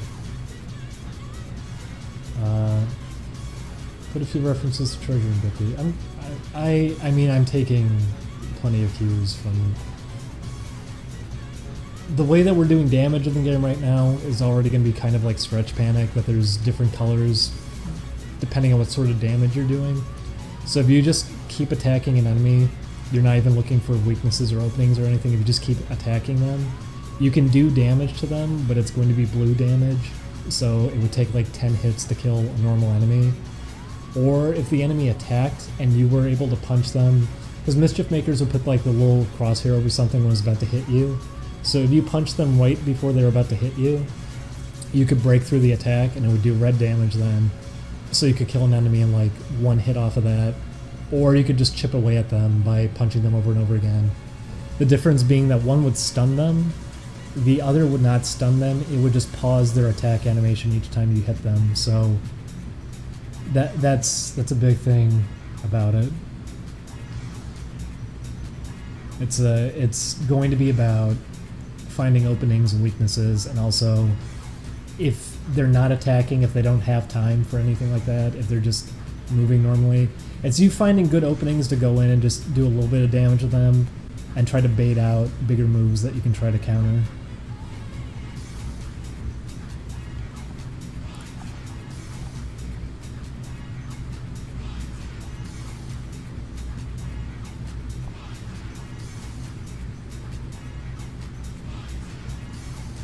but it's gameplay is already going to have like a lot of different treasure stuff mixed in. There's going to be a little bit. Sounds like the bosses reveal the giant lizard. That's a good example one, yeah. I fucking love that boss fight, by the way. But yeah, I also figured that out. The reason that Mischief Makers was so hard for me to stream is that the TV actually will delay the video by quarter of a second if I have my audio come out of the TV from my laptop, which is really annoying. So, more reason to get a capture device going.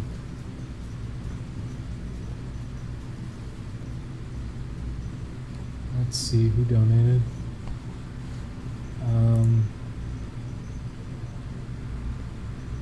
What do you think of the epic return of Invader Zim? Also, I feel the latest episodes of Samurai Jack have been a little more kid-friendly.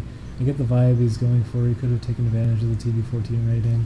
Thank you, King Poop Tacos. It's a very goofy name for $5. I wouldn't even say like, oh, it's more family. There's a butt-naked girl in the episode and he points out how she's naked and everything. I wouldn't say it's more family-oriented. What I would say about it, though, is that it's... I don't know. I actually don't know what to say. I feel like that episode was obviously trying to be very goofy. It's not meant to be taken that seriously. When they're playing the music and everything earlier on in the episode, I don't think it was supposed to be taken as seriously as it was. I remember Julian was even groaning like, It's like, Julian, I think this is supposed to be kind of a joke, what they're doing in the scene. But there was a lot of fan service and just straight pandering with that one. It was weird. Also, I don't care about Ashi. I don't think she's interesting. I don't think she's an interesting character. They could have made her interesting. They've had plenty of episodes. I guess they're trying to make her interesting, but they're not doing anything with her. I just think that was a weak episode. I don't think it was anything about being too child-friendly. I just don't think it was an interesting episode. It didn't really do anything. But yeah, there is an Invader Zim movie coming, and I could see that going either way. I'm not sure. We'll have to see. Hopefully it has a budget. I guess we'll see. I don't really have too many feelings towards it. They should have devoted more time to her redemption. Absolutely. Absolutely they should have. That whole episode did nothing towards it. And seeing a ladybug was enough to make her go, oh, okay. Then she says, show me. And he shows her a tree and she goes, okay, you're right. So that really is all I think of her as a character now. That's all I think of her, is that she's very easy to manipulate.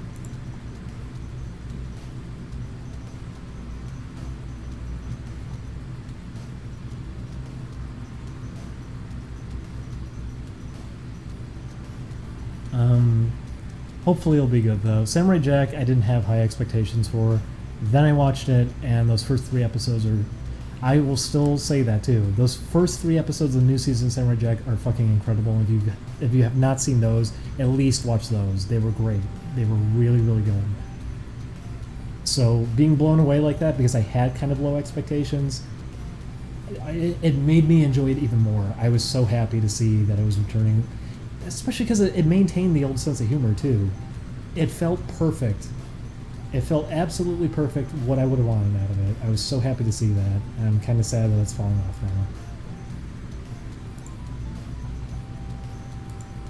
now. Hi Twitch bot. I'm wondering if people will give me Prime RuneScape? No, but you can go away.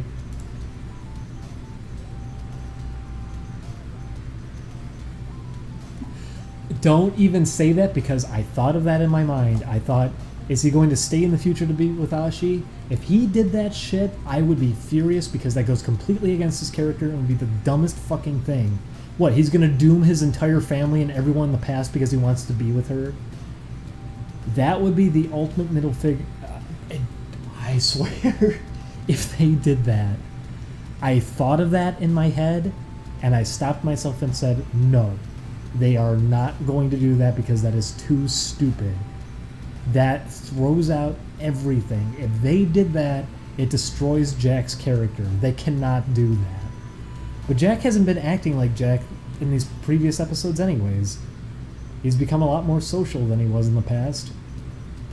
So who knows? I hope that doesn't happen. I could see maybe him taking her back to the past with him. What I'm thinking is going to happen is that because he's going to the past to defeat Aku, there's no way that can really work anyway. She would cease to exist, so I don't think he would take her back to the past. I think what would happen is that they have a moment. She's either going to die in an act of heroism that's going to set Jack off, and that's how he's going to be defeating Aku. And I'm sure Scaramouche is going to tell him, like, oh, he doesn't have the sword anymore, because they set that up in the previous episodes. He's going to think, oh, he doesn't have the sword. And then he has the sword, so that's how he kills him, is that he has the sword and he doesn't think he has the sword. I feel like that could be how it potentially plays out. I think Ashi's going to end up sacrificing herself. He's going to be so angry, and that's how he defeats Aku and everything. Either that's going to happen, or she ends up fighting Aku alongside him and ends up doing a lot somehow, just because Ashi is a goddess and they like making her more amazing than Jack is in a lot of these episodes for some reason. They're painting her out to be some kind of this perfect being. Maybe it's because Tara Strong's voicing her that I'm getting more annoyed with her. Point is, though, if she lives, it's just going to be that. It's going to be him getting ready to head back to the past, and it's probably going to be a scene where it's him with Ashi and all of the Scotsman's daughters. And they're all sad and they're crying, and they're all circled around, and Ashi holds Jack and says, I'm going to miss you. And he gives her one final embrace, one big kiss, and then he heads back to the past. I can see that being how it ends. Something like that.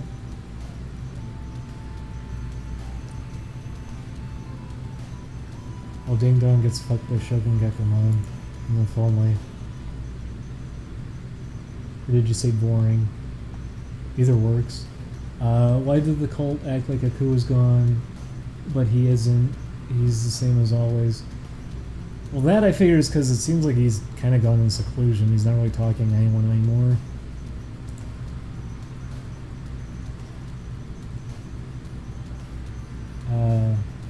The last episode is going to be called Episode 0, apparently. Is that an episode dedicated to him purely being in the past? Because that's A-okay too. I'm fine with that. That makes sense, by the way.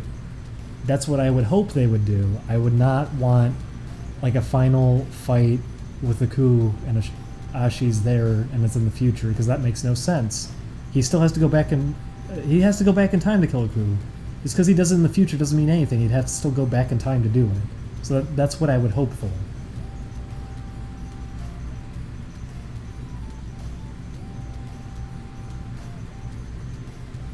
What was the deal with Dimongo? Was that pandering or is he back? That whole episode was just wink wink, hey, fans of the series, I figured.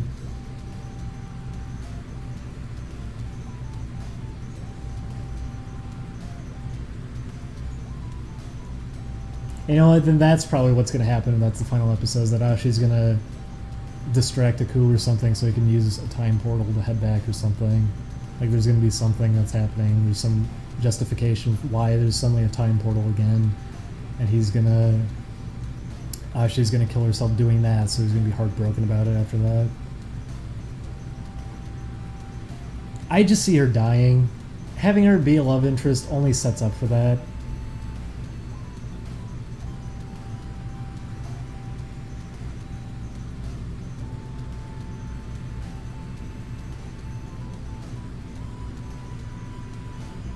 What do you think of the reaction to you toning down your prevalence in the Let's Plays? Kind of weird, because I've been seeing a mixed reaction. And for people who also say, like, well, I don't see it, it's because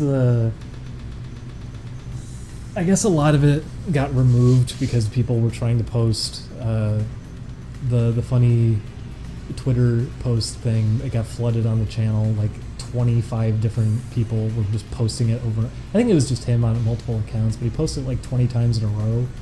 So a bunch of comment chains just ended up getting flagged as spam. But there were people who were saying like, oh, you better not ruin this series too. And it's like, I'm not even talking in this series. But I saw a lot of people were upset that I was so quiet during it. I feel like as time goes on, people won't be as bothered. They'll get used to it. People get used to everything.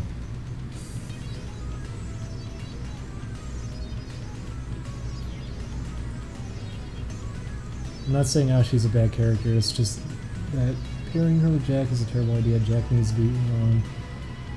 Kinda, a little bit. I would say Ashi is kind of a bad character though. They didn't give time to really flesh her out or develop her, and her whole arc. She's an adult. Like she was bred purely for killing him, and it takes next to nothing to just change her, especially after all of her sisters died too. She can just change on a whim like that. They needed to do. They needed to flesh her out way more.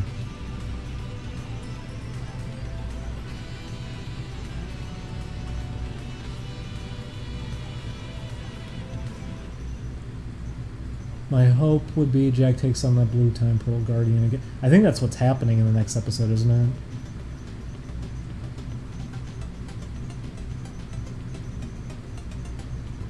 Gendy knows what he's doing. I got faith. I want to have faith. The end of Symbionic Titan actually had some really ballsy moves made with it, so Gendy does have it in him to do good work. That doesn't have to be too hackneyed, because even old Samurai Jack here and there had some clunkers, but the beginning of the season was so good, and it feels like it's falling off so hard now. I really hope the next 2 episodes just fix everything. That'd be great.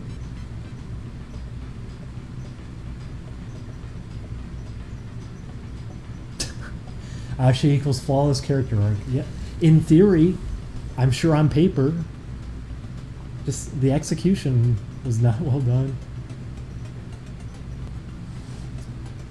So we know your opinion on gay tuber frogs, but what about gay saxophone salamanders? That could work too. Probably not as well. That could work.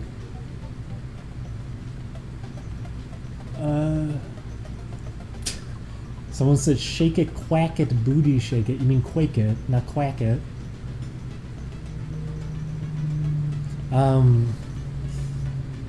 It really was interesting what they were doing with some of those episodes, because as weak of a start as I think Symbionic Titan had, it did have some pretty solid episodes. It also had one really bad episode, and I think that show is great at showing a contrast where Gendy doing a show like that can have some really excellent moments and some really terrible just hackneyed moments. And that one episode, what was it, Tashi something? It's where there's an alien creature that's a little tiny cute thing and it's sent to Earth, and oh, they love it, they take it in as a pet, but it turns out it's a bomb and it's going to blow the whole planet up when it dies. So they send it out to space, and everyone's so sad. They were best friends with it for the 5 minutes they knew it. So they take it out to space and they fire it off and it blows up in space, and they're all so sad and so depressed, and they say, we'll never forget you. And it is shit. I don't want to be mean, but it really is. It is such a shit episode. It is such a ham-fisted attempt to pull at heartstrings. It doesn't work at all. It's really weak. And it is tragic how bad that episode is. But Symbionic Titan has some really fucking incredible episodes. Specifically, there was the one where, what was his name? I haven't watched it since it first aired. The episode with the robot, was it Optus? I forget what his name was. Octus? There's a monster that ends up just halting time for anything organic, and since he's a robot, doesn't do anything to him. And it's just an episode about him wandering around in a world that's not moving anymore and just having thoughts to himself about everything. And that's it. That's the whole episode. And it ends up actually being really interesting. I didn't expect an episode like that, and I really liked that one. That was a like I said, that's a ballsy move for a kids show to do an episode like that, but it actually ended up being a pretty decent one. They explored something I wasn't expecting, because Monster of the Week shows they don't ever do that, but he ends up essentially dying, so they can't form the robot anymore. And for about 3 episodes, because they can't form the robot anymore, you get to see what the effects of that are. You get to see how that affects the world, that they have giant monsters attacking, no one can do anything about it anymore, and they just end up relocating over and over again, trying to get away from all of it. And you just get to watch how that kind of plays out, how the world can't defend itself anymore, and what that does to society. And that's interesting. That's actually interesting, seeing that happen in that kind of show. So they had some very solid episodes at Symbionic Titan. And that's why I can say that, like, Gendy can do it. He can pull that off. And the opening of Samurai Jack for this whole season has proven that. Those first 3 episodes, he can do it. He seriously can do it. He has it in him. But where it's ending up right now, I don't know if there's enough time to pull it back and save it. We'll just have to see, I guess.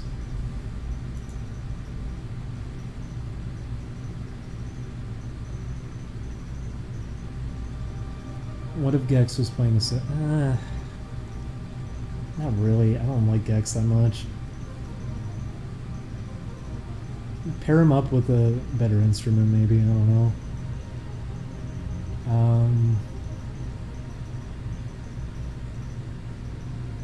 Samurai Jack was watching. Yeah, absolutely, it's worth watching. It's better than anything animated right now.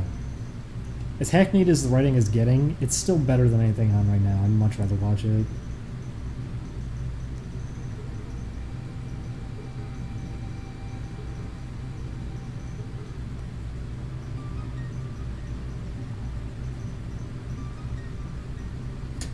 Who would win in a fight, Bippy or Gex with 10 lives?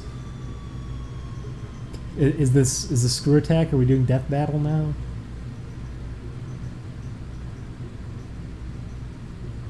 What do you think about the crocodile from Princess and the Frog? He's alright.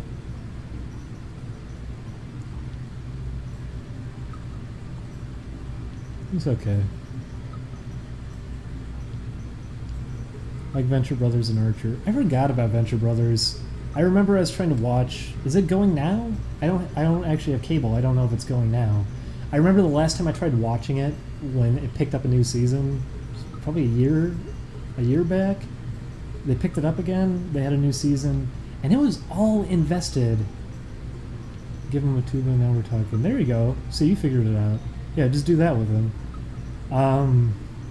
When they picked Venture Brothers up again, they there's like no comedy anymore. It is just completely invested in its plot now, and they focus on characters who are not even that interesting too. Remember, what was his name? I haven't watched it in a while. Is it Major Hatred? Was that his name? They had him take over for Brock, and he's a one-time joke. He's funny as a one-time joke, and they had him stick around as a character. It was just obnoxious. It was horrible to put up with. And that was the season, by the way, when they finally did that shift that, okay, we're just focusing on plot now. We're not Sergeant Hatred, that's it. Major Hatred. It was a balance they were trying to do in the past, where it's like, yes, we do have a story going in the back, but it's in the back. It's not the main focus. The finale to every season was supposed to be like, okay, we can wrap the show up here. They didn't do that anymore. They started doing cliffhangers. They really just threw it off in a direction that I can't honestly care about it anymore. I enjoyed it for the first, was it 3 seasons? But it really came to a point that's like, okay, I can't honestly say I'm interested anymore.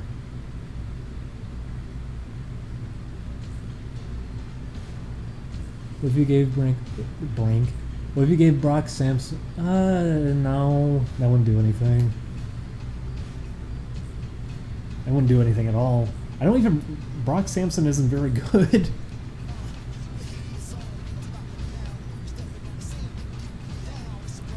Who would win in a fight? Michael Jordan, Brad Garrison. Is it Michael Jordan from the Windy City? Was it Trouble in the Windy City video game? Because he could throw fire basketballs in that, so maybe he would win.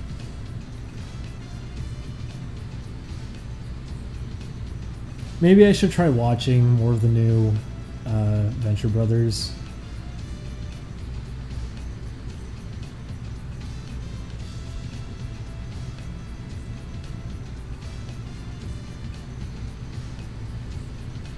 But I couldn't push myself through it when I was watching a little bit of the new season.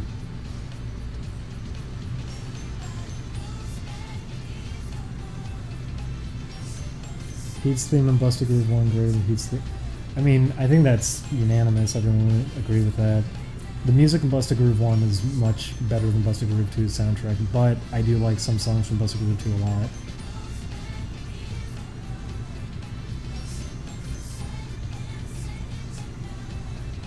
Who'd win a fight, Patapon or Loco Roco?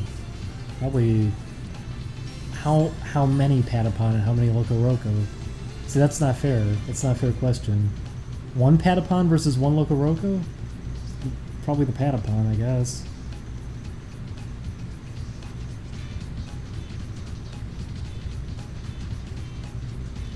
But, like, how does this fit his character? Because they changed his characterization more in the second game. He was more of like a villain character in the first game than he was in the second game. Second game, he became like the mascot of it.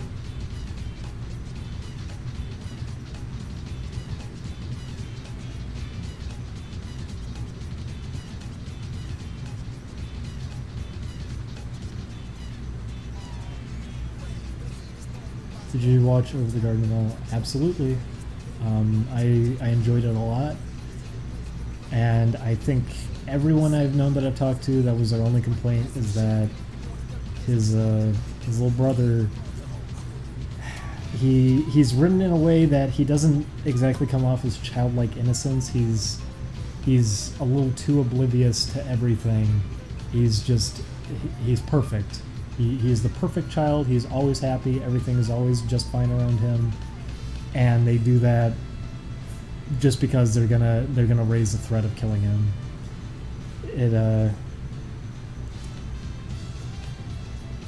I know Julian also just hates his voice in general too.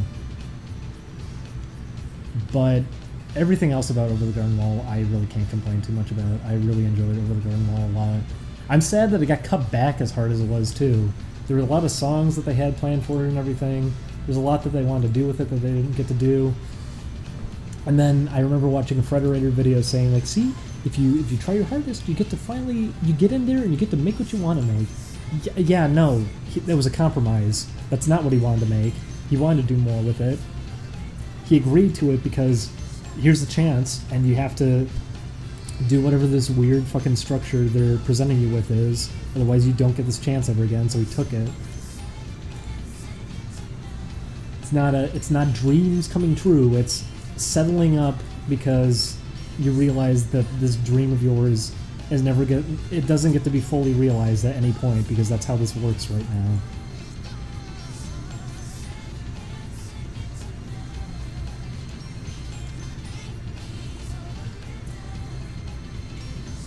I miss rhythm games in general. I do too. I really do. If Busta Groove 3 was possible, they made one. It was only in Japan. It was 4-player. It was a Groove Summit. I never actually got to play it. I really want to play it. There's some really fun designs in it too. The American gangster characters are really fun.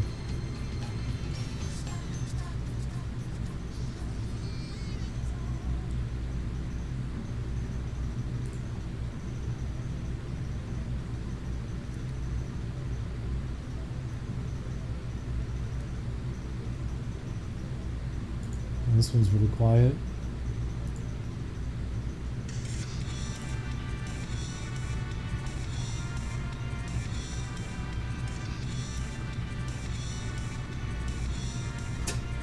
He doesn't say very, very, very good. He says bitty, bitty good.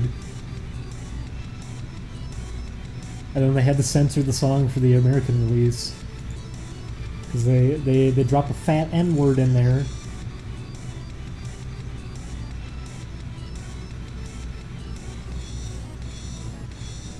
Rhythm games aren't dead in Japan. They're just dead over here. Yeah, who's your waifu? I've said it a million times. Shogun Kakamon.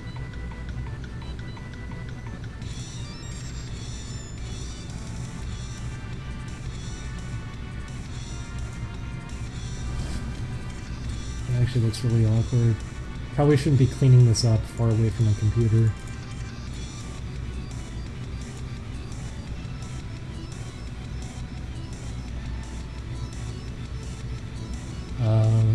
Have you ever played Rhythm Heaven? Yeah.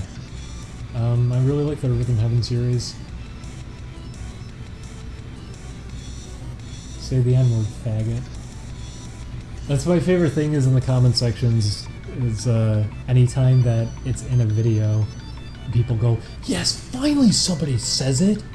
See, this is important, people. We need to be more like it. Why does it matter? Like, if you're gonna be making the argument, like, see, we should... Why does it matter? Yeah, why does it matter? Why are you going this fucking nuts saying that everyone else needs to be saying it? I'm fine with it ending up in there because we're just making jokes anyways and it's casual conversation. It doesn't matter. But it doesn't matter. It's not important. It's not a thing that weighs special relevance. Because that was happening too. It was like, they said faggot. I'm so happy they say faggot. Why does it matter we say faggot? Who cares? We're just making jokes and having casual conversation. Why is it important that those things in specific are being said? Why does it matter if someone says faggot? Why is that the big, oh yes, finally, thank God. I understand being happy that it's unfiltered conversation, but I don't understand that in specific you're cheering on that is being said. Is it because you want to wave that around like, I'm glad, you know, the gay guy is saying faggot. Is that it? Is there something I'm missing?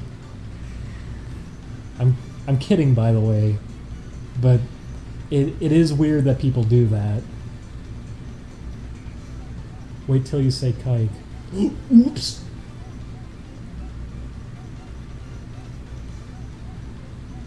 Who cares? The radical left saying he should be put to death.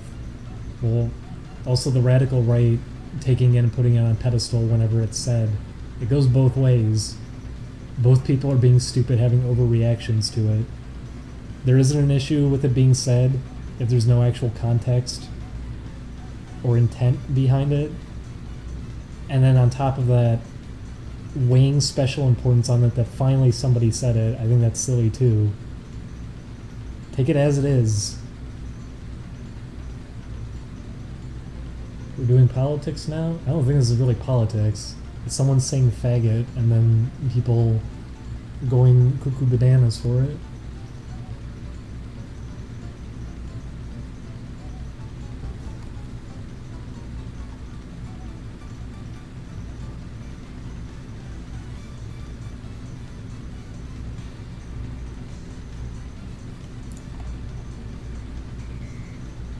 Who edits Oni? Rodrigo does. El Cid. He's been editing it. I'm gay and fag is a funny word. Fag is a funny word.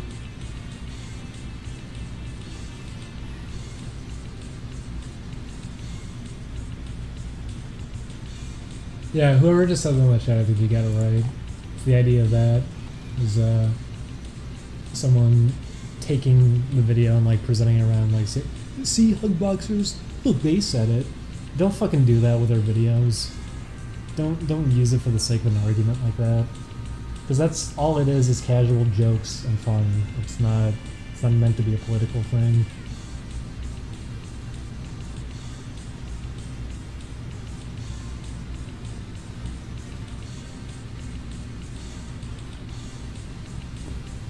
I'll say this too. A fag is a weird one for me because fag doesn't ever feel like it has the connotation that people weigh on it, that it's specifically a homophobic thing. At least to me, I always feel that way. I remember I got told I needed to be more offended by its use because it affects me so strongly or something, but it's like, at the same time, I fully recognize that when people are usually using it, when I hear it in almost every single circumstance, it's being used just because of the weight of the word, and just that it's kind of a common slang insult. I don't ever really take it that it's beyond that. And if it is, I would probably know. I'd probably have someone screaming at me, calling me a fag. But even then, I don't know. I feel like I'd just be laughing, kind of surprised by that if that happened. But that's on my end. And yes, that's the main thing that I don't like, is that people disregard context and intent. Jokes are jokes. I really don't care. No one's going to be doing a Let's Play and trying to make serious political statements. That's not where they're going to be getting on their soapbox and say, see America, this is the prop. No, it's if someone's going to come out and say like, oh, actually, I was a racist all along, it's not going to be during a Let's Play session. It would be in a Twitch stream with someone that you barely know, to have a debate with them that you didn't prepare for in any way, and then you laugh nervously and keep walking away from the microphone because you set yourself up for disaster because you didn't know what you were talking about.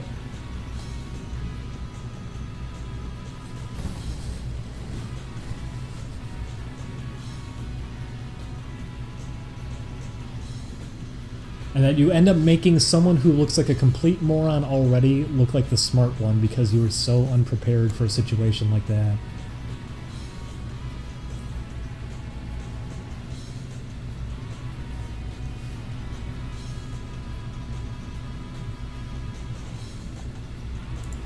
That's what upsets me. It gave somebody like Destiny a position to feel like he had some worth to him.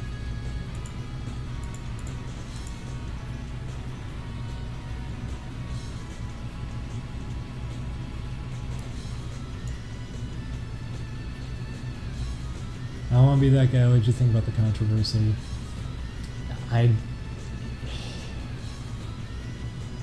He should have just kept doing videos after that.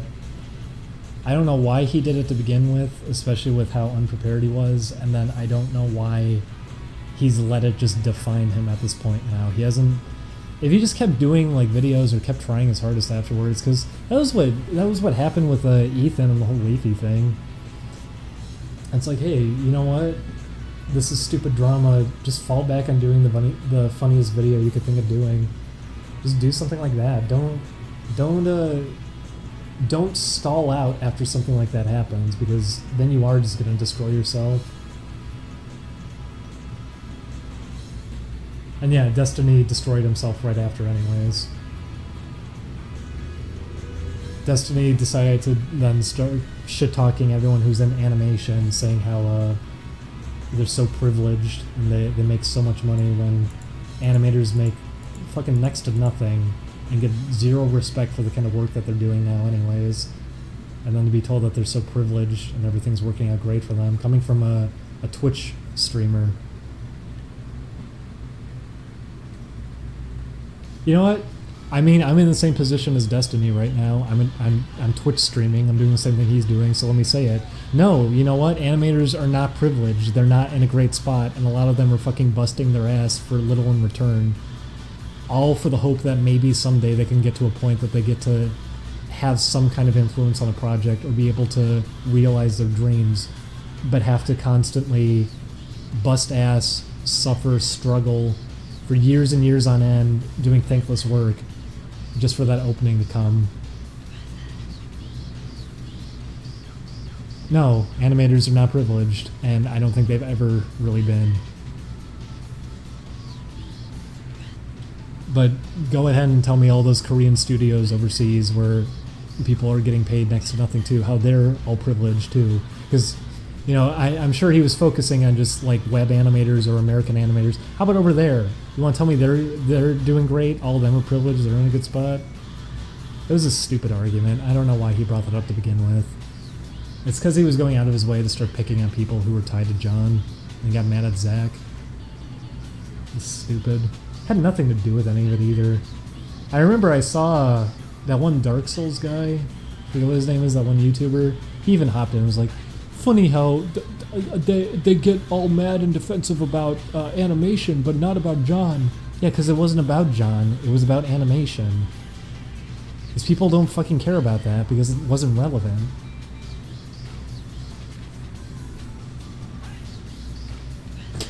Are you gonna fight Destiny now? I mean, he only fights people if they go on a stream with him. If you're gonna argue with me, go man to man with me on a Twitch stream. What kind of shit is that? That should be like a clue in right away if you see somebody within their profile that you're probably not all there in the head.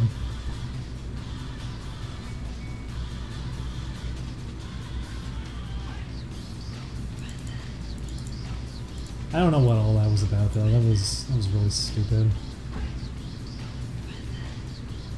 I don't know why you'd want to shame the animation community. Everyone there tries so hard and struggles so much.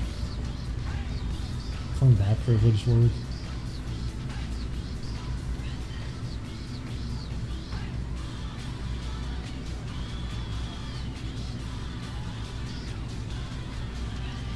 No, I wouldn't ever do something like that. Because one, I don't want to have a debate to begin with. I'm just saying things now because it's like I'm filling dead air while trying to do a stream.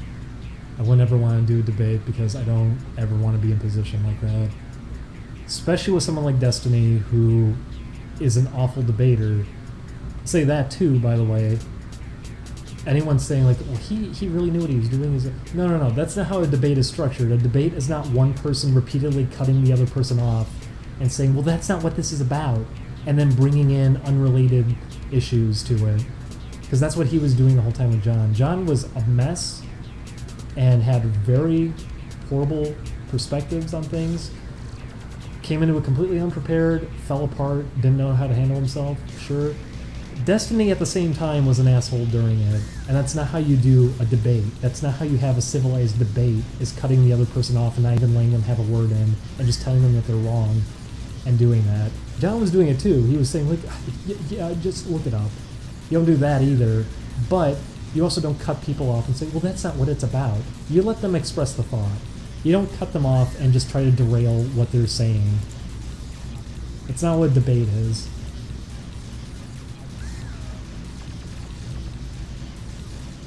It's also, Destiny didn't destroy John. John destroyed John. That's how I feel about it.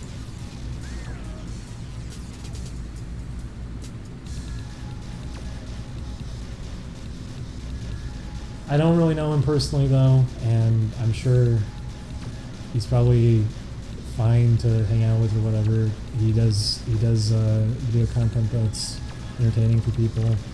John's whatever, but I don't think there's a way to defend that whole stream.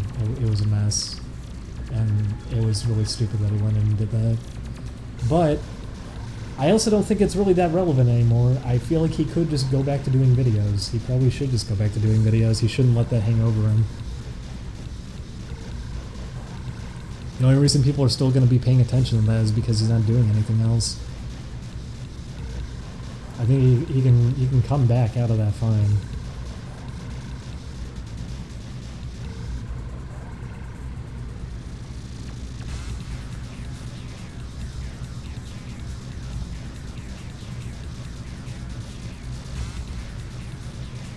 But there you go. There's a discussion I didn't really want to have that somebody asked about. So there it is. I just think the whole thing is stupid. If you want to sum it up,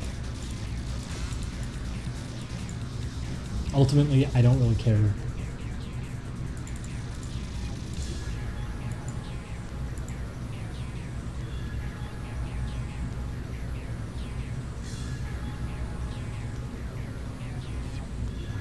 I don't think a StarCraft streamer should be in a position to say a lot of the things they're saying. I don't think a funny video game man should be in a position to say a lot of those things. So also why I'm not going to say too much about it either, because I don't really have anything to add there. I don't really want to have a discussion on it. It's not something relevant to me anyways.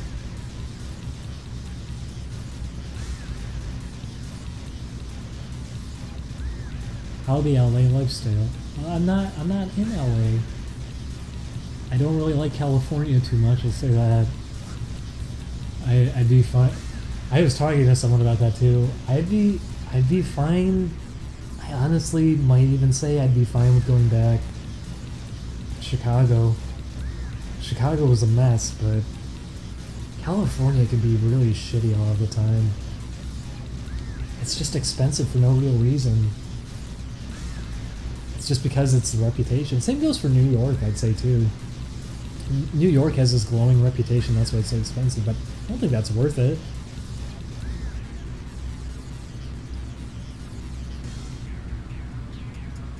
Chicago has a lot of good things going for it. Yeah, California only really has Curry House. I was about to say that too. Who designed Bippy? You or Julian? I did. Bippy is probably going to be based more around stuff that I design, and Trick or Treat is more around what Julian is designing. If you're trying to leave Chicago, just don't leave for California. Leave for a better spot. Go to somewhere peaceful. Just go somewhere peaceful.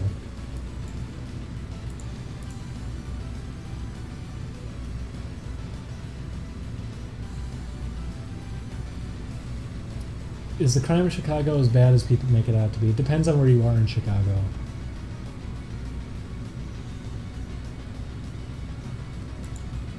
I wasn't even in the worst area I could be in, but crime would still happen pretty frequently.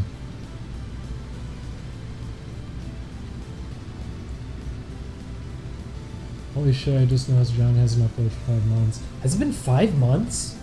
Has it been that long? Wow. Damn.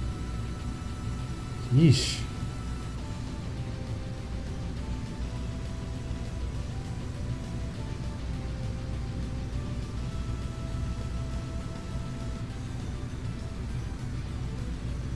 But we have crime here all the time.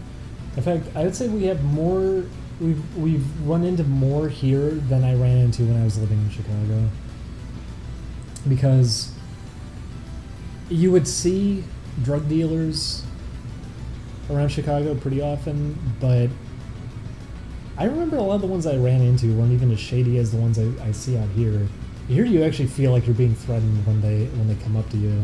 And we have them like right outside of our place. We walked probably 2 blocks, and as we're crossing the street, I see just 2 guys ready to approach us about it. And I'm like, Julian, can we hold a conversation or something? These guys are drug dealers. I don't want to talk to them. And they kept shouting, what?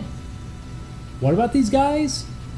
And I just shut my mouth after he said that, because it's like, Julian, no, you just acknowledge them. And they came right up to us, and they tried to lock us into a conversation about drugs. We walked right past. We managed to ignore it, but I mean, we had shootings down the block just a little while back. We got to hear some gunshots go off late at night, and I wouldn't have cared as much back in Chicago, because drug dealers there usually were a lot more calm. It also wasn't like that. You weren't getting double teamed, but it's because it was so close to our place too, and it was so late at night and everything. It was just knowing that that's right by our apartment was kind of upsetting.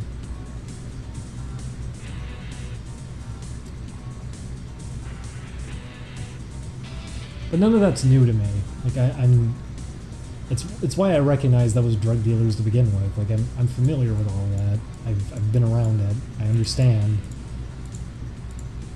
But usually there's some distance between that and where I was living. I'm surprised that with how much we're spending and everything, we're still by all of this, and that's California in general.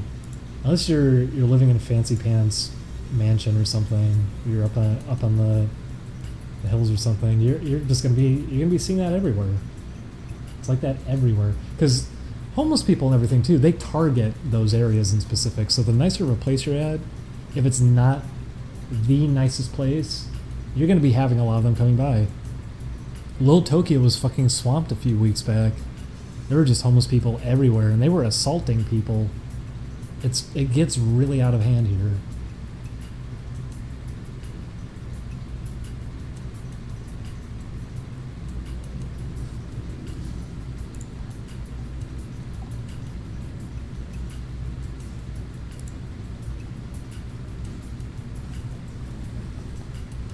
But I mean, that's the one thing I would say about Chicago over California.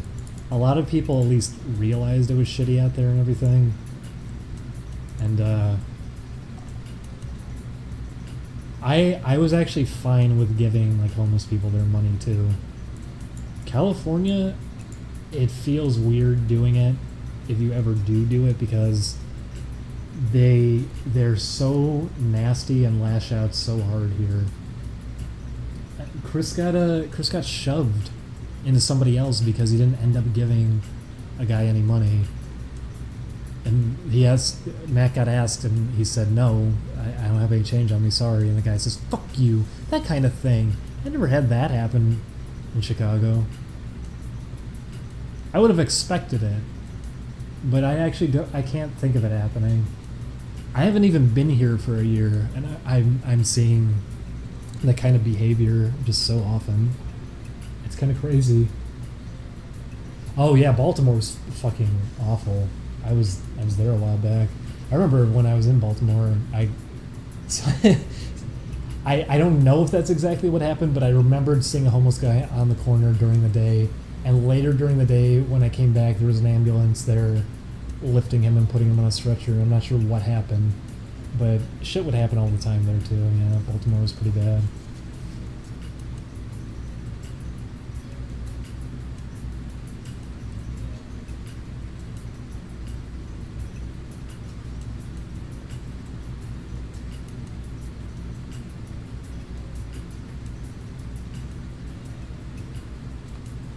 Are we really that close to hitting our goal on Patreon? Holy cow. I didn't realize we got up there. We need to make a new update for this week. I forgot. I don't think we've made a post in a while. Yeah, I'm sorry if I'm quiet. It's because Julian is sleeping. I don't want to be too loud.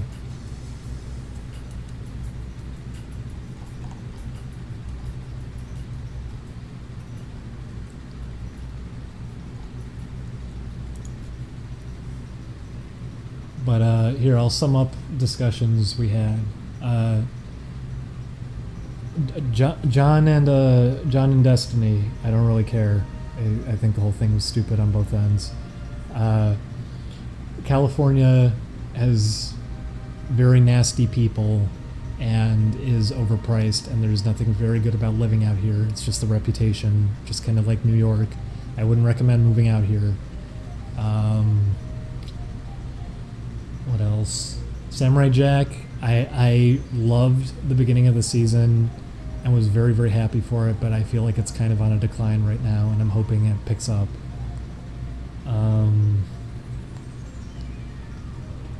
What else? Do you and Julian share a bed? No. This isn't bad.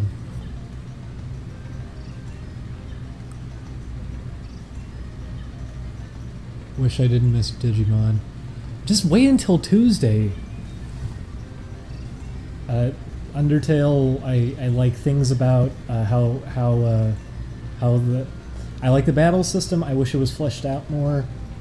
I think its writing collapses in on itself and doesn't exactly preach the message it's hoping to get across. And I think the comedy in it is almost unbearable. So I'm very mixed with it as a game.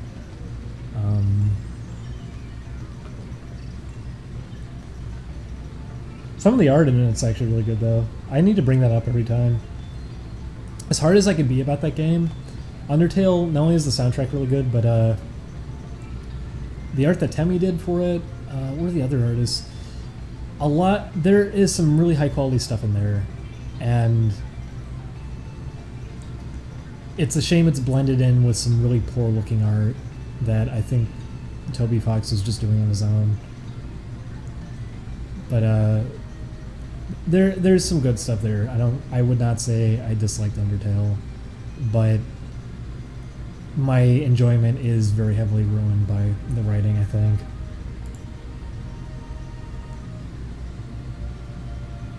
Gay Tuber Frog Tuesday can wait. Yeah, I can wait. Oh, they said can't wait. No, I can wait. I can wait. I already had a good discussion about it. It's fine. I don't need any of that now.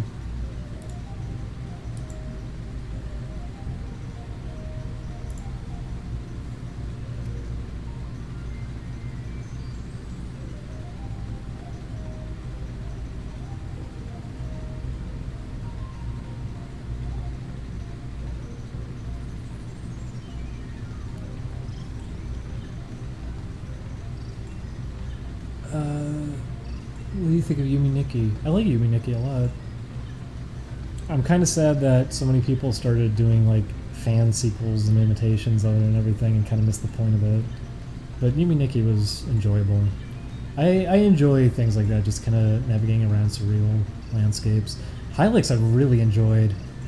Maybe we should play Hylix. I didn't think about that. I fucking love Hylix. It was really short though. LSD I like a lot, although LSD now has a reputation as a game as being the big creepypasta scary game, which is too bad. Because I played it way back in like high school. Well, you scoofakus. Wow. 333. Wow, the stream's been going for 4 hours. Thanks for quality background noise. Here's some Moni Plays fan art that I did. Oh, shit. I didn't see this. Let me click it. And there you go, sir. You get a favorite. You get 1 heart. Is it hard? Because on Twitter, on my PC, it's hearts, but on my phone, it's stars.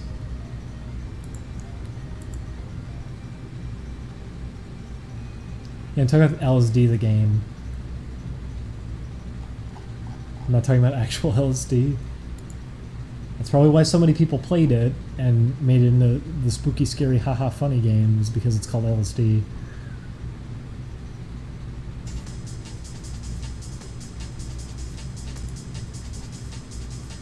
Would you be interested in a more fleshed out remake of sorts for LSD? I think LSD is completely serviceable for what it is. I don't think it needs to be remade in any way.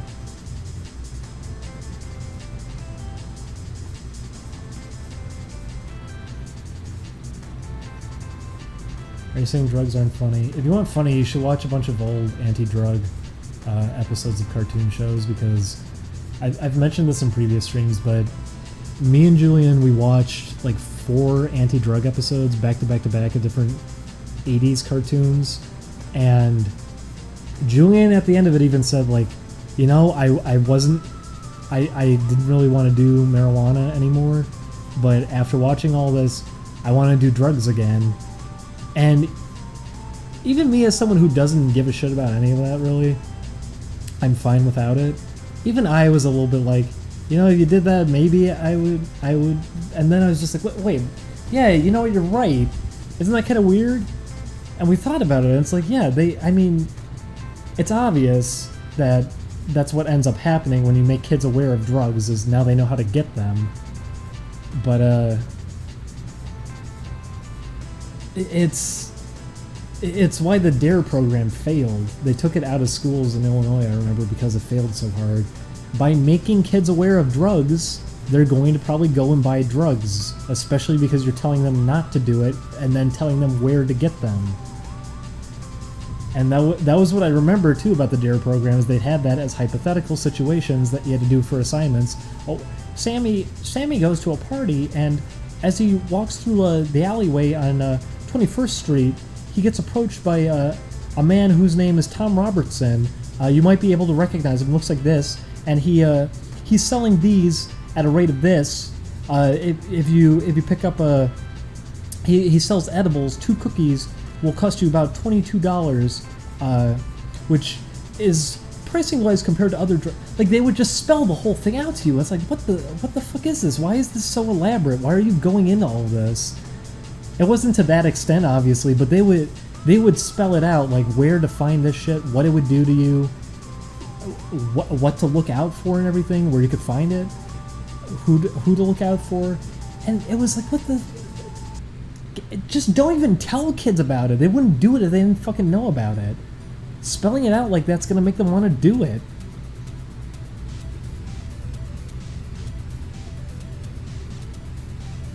Yes, exactly. Someone just brought it up in the chat. My DARE program told us in middle school, never drink alcohol, it's bad for you. Then proceed to have us try to play catch wearing goggles. That's what they did. They had the beer goggles, and everyone was excited for the beer goggles. And it was supposed to be like, no, kids, this is not fun. This is what happens to you when you're drunk. And they put the funny rainbow goggles on you, and they say, now juggle these balls. Play with the wacky ball. They make you play games and shit, and everyone's laughing and having a good time. And it's like, this isn't doing anything. This isn't doing anything helpful. You're making kids look forward to it. This doesn't help anybody. And maybe that was the intent all along. I wouldn't be surprised.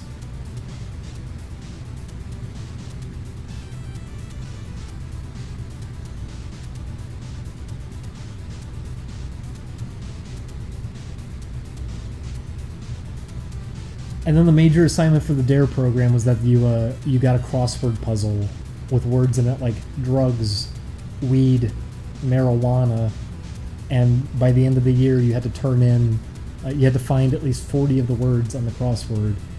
Yeah, that's going to teach you something. It's fucking awful. And it sure is an anti-drug crossword by just having the names of drugs on them. And being aware of all the slang terms for the drugs, too. So someone on the street says it to you, you know now what it is, and you can pick it up. Yeesh.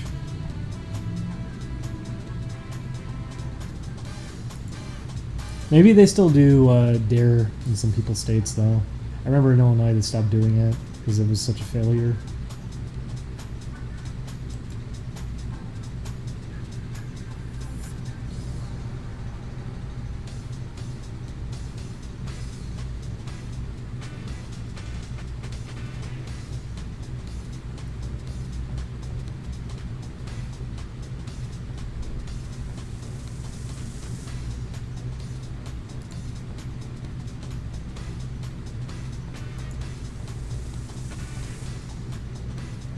Someone just pointed out on that on Twitter too. They pointed out the image that Chris posted. I guess I may as well say that because people fell for that too. It was a joke. Has no one seen that image before? Where it's the three cringe kids or whatever. It was obviously a joke.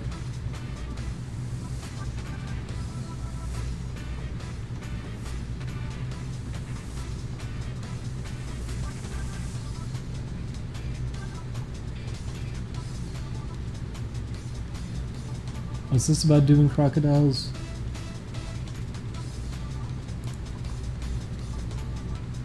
The musical crocodiles? Oh, the one Chris put up. Yeah, that one. Yeah, the cringe trio. People thought it was real. People thought that was a real image. I guess everyone's just really gullible. I don't know. That kiss. This is how you know I'm tired. That kid genuinely looks like Chris at first glance, though. I mean, that's part of the joke. Sorry, crocodile.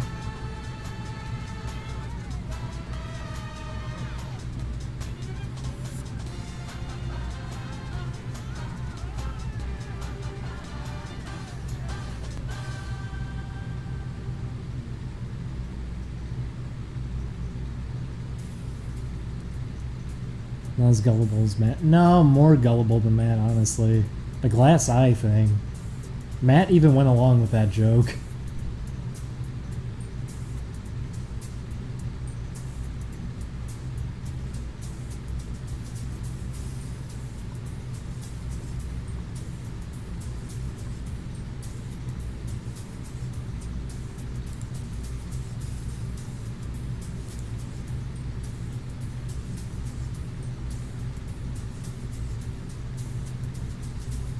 Yes, the glass eye thing was a joke.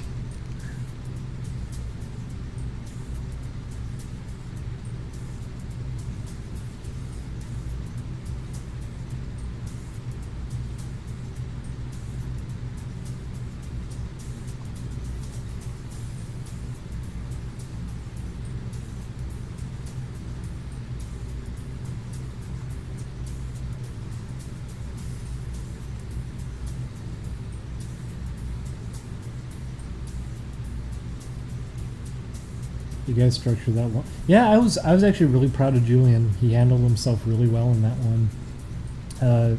Julian usually just cracks up and can't keep a straight face, but he did a good job. Yeah, he kept that one up really well.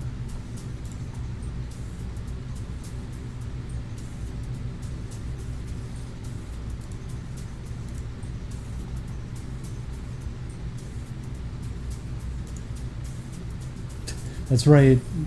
Julian doesn't like animal characters either. You got it.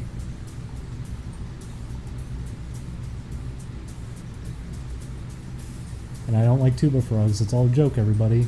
It's all a big laugh, all a big goof. You caught on. Ah, rats. They figured everything out.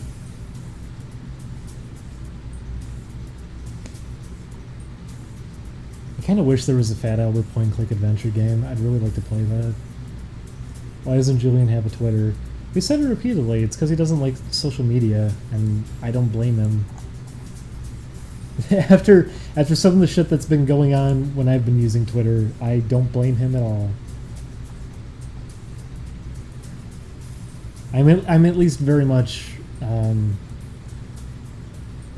mean, that was. It was funny baiting that out, at least, I guess. People, I said it earlier, but people were buying that. They thought because I was responding to that one person who kept saying different names and showing photos, asking if it was me. People thought, like, oh no, he's confessing. Because I said this earlier. The reason I was doing that was because I just wanted to see if I could bait out more potential posts to kind of know where he was trying to find information from, because he ended up finally posting stuff that was fake information that I fed to the one guy from the Best Gamers group who picked fights with everybody, because I never had really trusted him since he would always kind of lash out at people, and turned out it was him. So anyone thinking I was actually like really freaked out or panicked or something about that, no, that's why I was humoring it. I'm more bothered by the fact that Ukulele was driving people to a length like that, though, because I was seeing posts on places going crazy about it to that extent. I think that was an isolated incident, though. That was all unrelated. Gay Tuba Frog Tuesday's canceled. Like hell it is. It's not going nowhere. Did you hear Bant is trying to replace Pepe?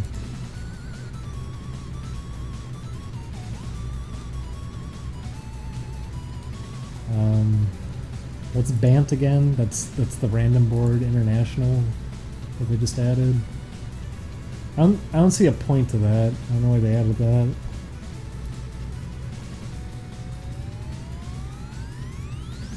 I guess for the sake of having something like B, but you have an ID attached to your post, so you can't just flood a thread.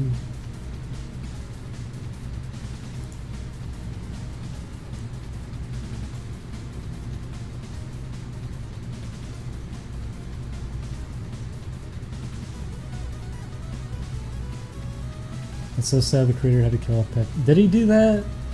I remember he had a response to it.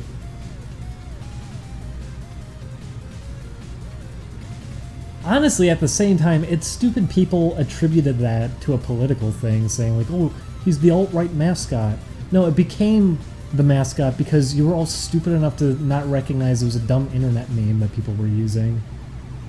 Fucking Hillary Clinton making a statement about Pepe the Frog. Should say everything about where we're kind of at right now. That's why The Apprentice is... host of The Apprentice is the president. Yay, Tuba Frog Tuesday, I'll never die. See, this guy gets it.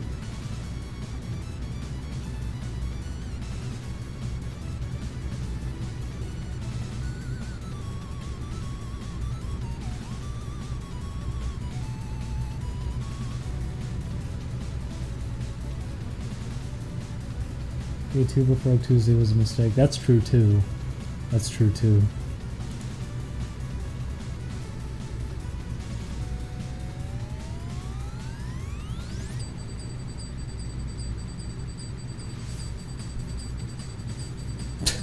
Replace Pepper with Gay Tuba Frog? Yeah, sure, go right ahead.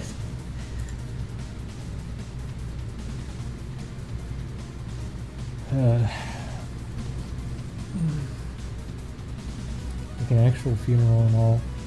Like, is it a serious thing? I figured the way you're describing it makes it sound like it's a joke comic.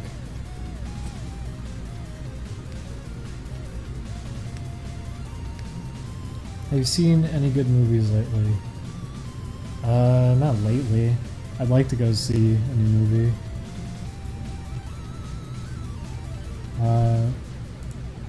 What do you do if they make Gay Tuba Frog a hate symbol? Or your alien persona thing? That'd be really funny if they did it with my avatar. If that like ended up in the news or something and people didn't know what it was.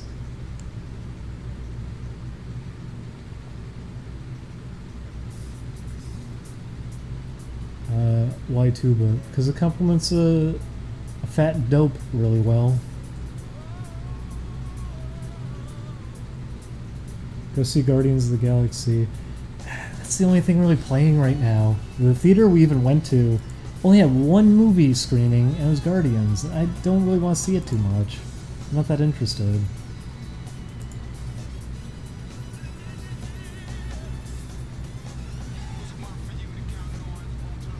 I forgot how much I really like the Burning Rangers music.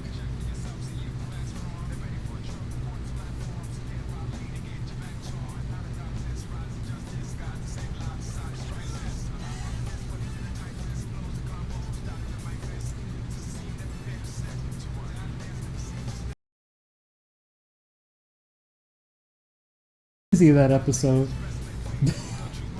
I'm so sorry. It is a great movie in its own ways.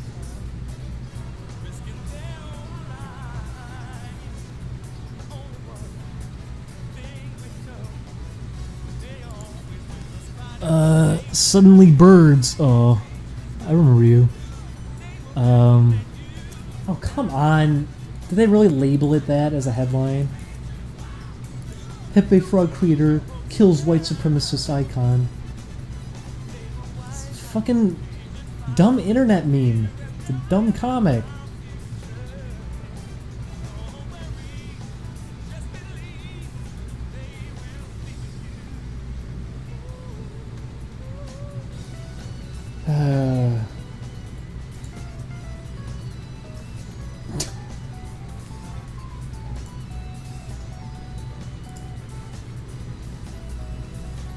Imagine doing that. It just means you could do this to anything now. What if people just started hijacking Simpsons characters for that kind of thing? They start posting Lisa and every poll thread discussing Donald Trump as they use her as like a little Trump supporter or something. They just start using Lisa Simpson everywhere. So 2 seasons later, they end up having to kill Lisa off because of it.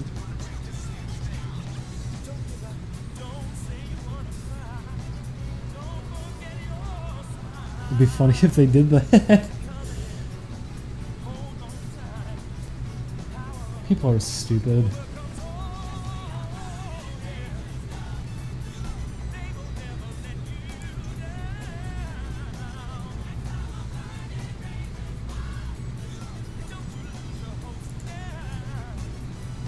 Godly society. We had a discussion about this a little while back. I was talking to Chris about it. I actually really liked Lisa during the Tracy Ullman shorts. When she was just a little sister character and she just got into trouble with Bart, I was completely fine with her. That worked just fine. It was much better.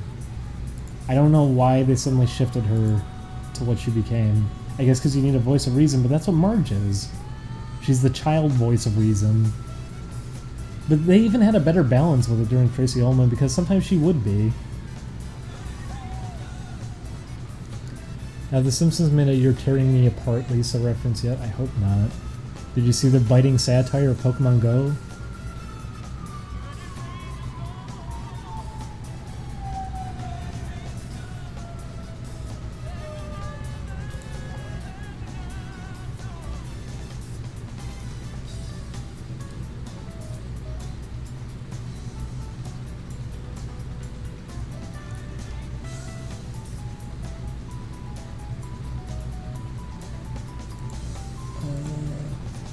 Yeah, it was. Believe me, cop cars go by like every couple of hours. It's probably happened in every stream I've done now.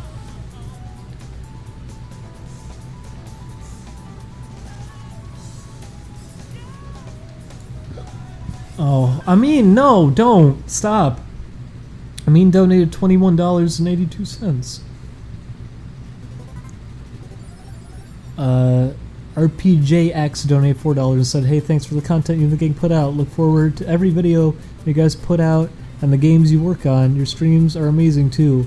I also wanted to know your opinion on BioShock games and Hyper Light Drifter. I have not gotten the chance to play Hyper Light Drifter, and I would really like to. Come out with your tube in here. I don't have one. If only I had a frog with one. Let me know your opinion on the BioShock games. I really actually had a pretty decent time with BioShock 1. BioShock 2 I didn't get to play too much of. Infinite though, I got bored. I got really bored. And it was weird to me hearing like people were saying that too, like, oh, it's the greatest game. It's the greatest BioShock game. Did they play the first one? The first one was pretty decent. It's not a bad game at all. It's structured more like a shooter than how it ended up. It just became story-driven, very linear, really bland. I remember even just fights, just you duck in and out of a room. It was just really boring to sit through. It wasn't that interesting of an environment either. Yeah, I get the whole idea behind the writing and everything and what the direction for that one was and how it's different, but I don't know. Infinite, I just didn't really enjoy. I had a good time with the first one though.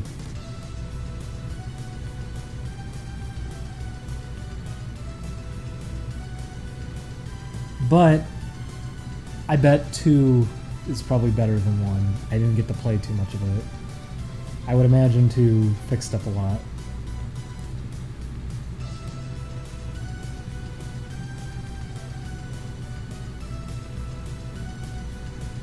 How much is it for Curry House? Curry House is very, very expensive, which is why I don't want to go too often. Curry House, we have to spend, I think it's like $40 because it's me and Julian getting curry.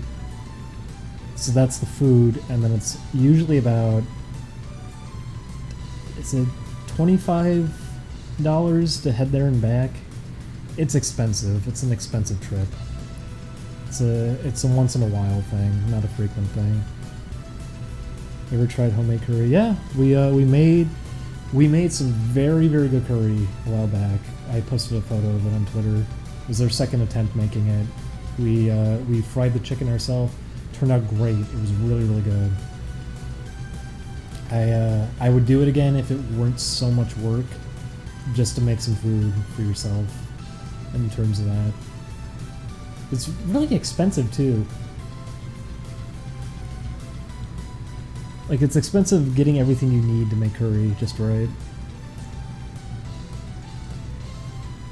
Bubba donated $1 and said bada boom bada bing. I like to play.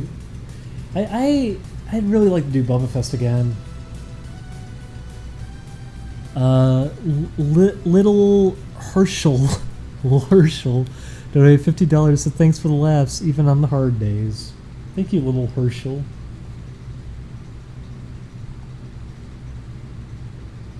You've been craving curry, but you haven't tried it. If you're in California, head to Curry House. You won't regret it. I really want to do another Bubba Fest.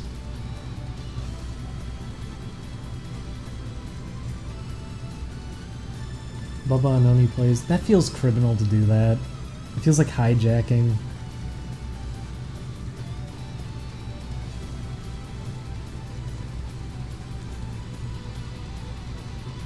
Would you guys at Oni Plays ever come for a convention? I don't know. I really don't know. That'd be up to Chris. I think we all kind of have mixed opinions about conventions.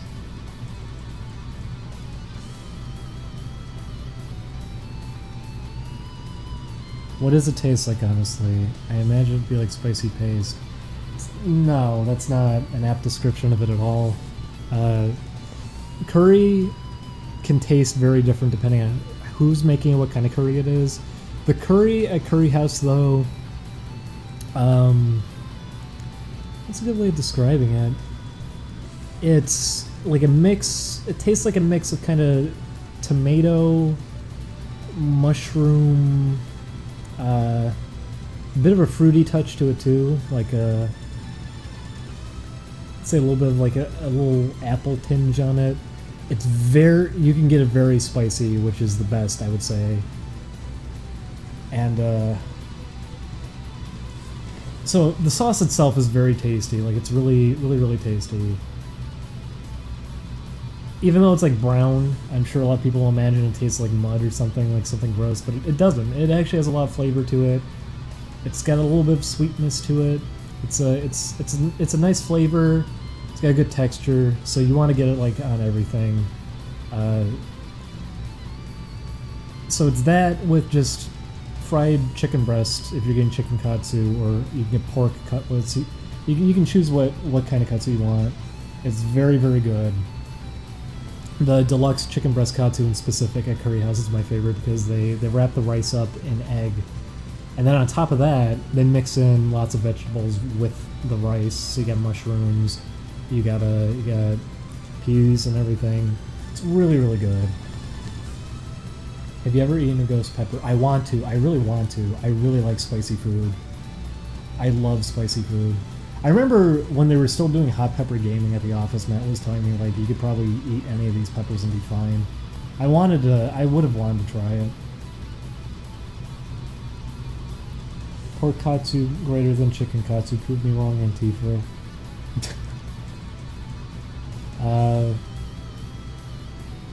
Pork is really good too. Both are really good.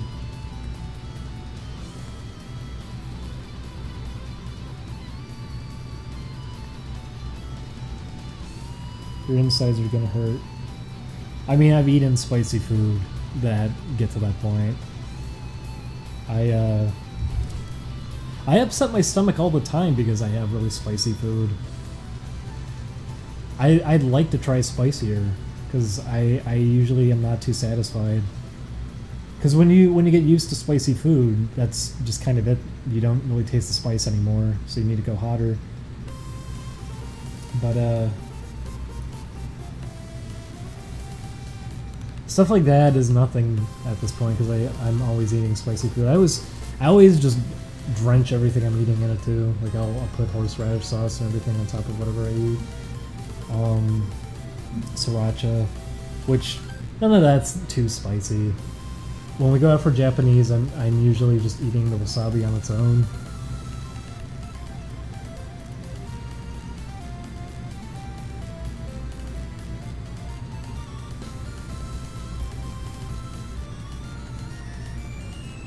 Curry House, I kind of wish their spiciest was a little bit hotter, but it's still pretty spicy. Like I'll still have my eyes kind of water up a little bit while eating it, even though it's not that spicy.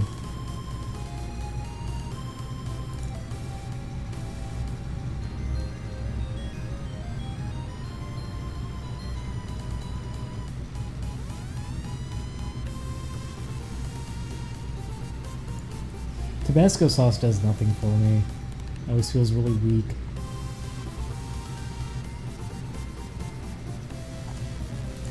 Oh, I could probably delete that one tweet now. For people wondering why I delete tweets so often too, I usually just do it because I don't like clogging up timelines. I usually try to delete anything that's just casual talk or anything like I'm asking a question. I don't want to leave that on my timeline. I don't want to bog people down with that kind of thing. What if Only Plays got a Curry House sponsorship? Oh my god, I wish. I would love that. I would be all for it. I mentioned it in a previous stream. We did get contacted. We got sent an email because someone from Curry House apparently was asking about us mentioning it in a video. If anyone can find videos, by the way, that we've mentioned Curry House in and have like time codes, can you send it to me? Because I wanted to respond and say like when we have brought it up in a video. But if anyone's gone to Curry House and they've enjoyed it or something, use the website and just say like you ended up going because we recommended you to it. Because apparently people have done that before and they were wondering about it. I love Curry House.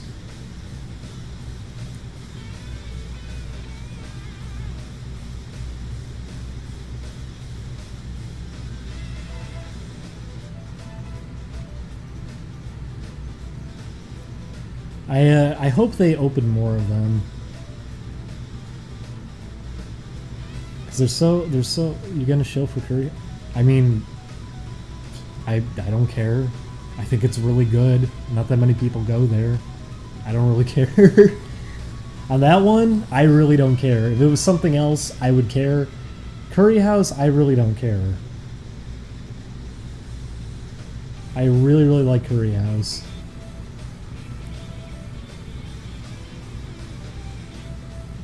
Plus, they have a pretty big menu. Oh my god, Curry Pond there is really good too. Oh.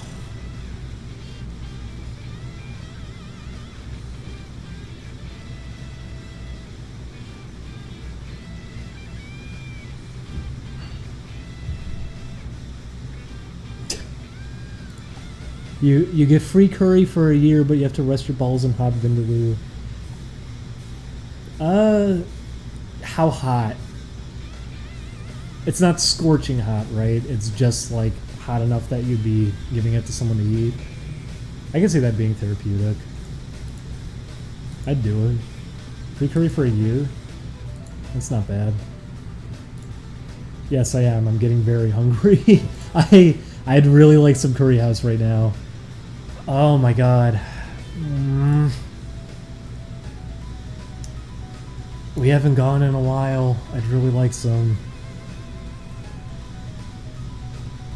Did you talk about the new Samurai Jack? Yes, I did. I'll just sum it up. I really love the first 3 episodes of the season. I think it's falling off a little bit right now. And it's getting a touch too predictable.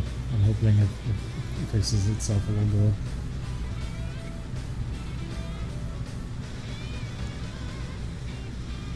I guess I need to reiterate this again too, because I feel like when I word things like that, people take it like, how? So condescending, so up his own ass. That's just how I feel about it. I'm not saying that that's right. That's how I feel about the new Samurai Jack episodes. I'm sure others enjoyed it fine.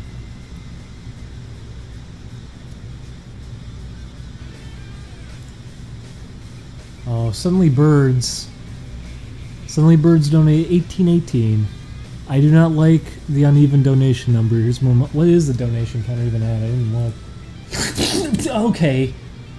I didn't know it hit 340. Oh my god. Tumblr loves Ashi. They're very mad. It's weird reading that too. Reading like, she's mentally a child and he's taking advantage of her. When was she ever established as being mentally a child? She knows how to communicate just fine. She can hold discussion. She knows how to read. She knows words. She knows how to work technology, apparently. I don't think she has the mind of a child. They didn't also fully elaborate on what it was like being raised like that. I think they educated them a decent amount because they know how to communicate. And then on top of that, you could say the same thing about Jack. He was raised the same way. As a child, he was being put through the same things. He was being raised as a warrior.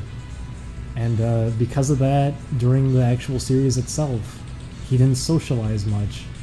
He didn't seem like he really knew how to socialize. He was very focused and very cold and firm as a character, which is loosened up now for some reason. He's not acting like his old self. But the point is, I don't understand that. I don't understand the logic saying, well, mentally she's a child. I don't see it, and on top of that, she's not a child, so whatever.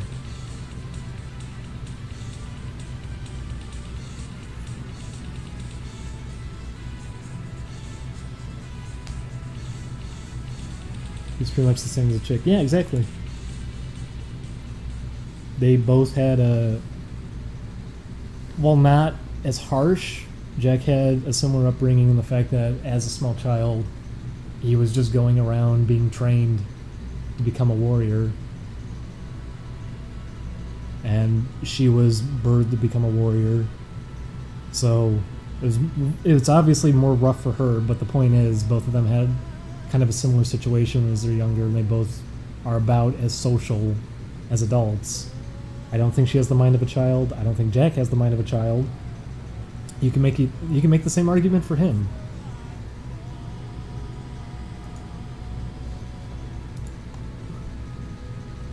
$909 donated $15 and said, "Here's some cash for some curry, man. Love your content. Keep it up." Oh, I'd really like to get curry. Oh.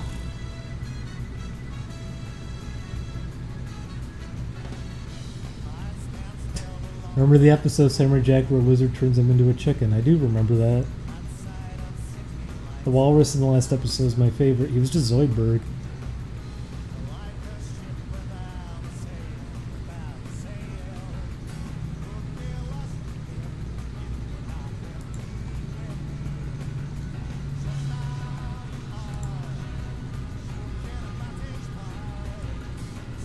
Remember the episode where there was a farting dragon? I sure do.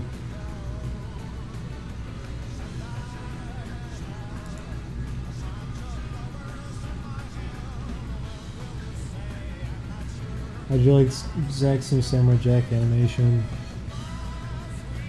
He did a good job blending it together.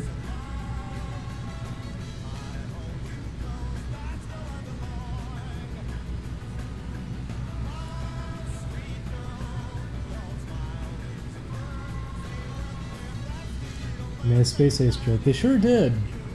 And I remember everyone I knew as a kid didn't understand that joke.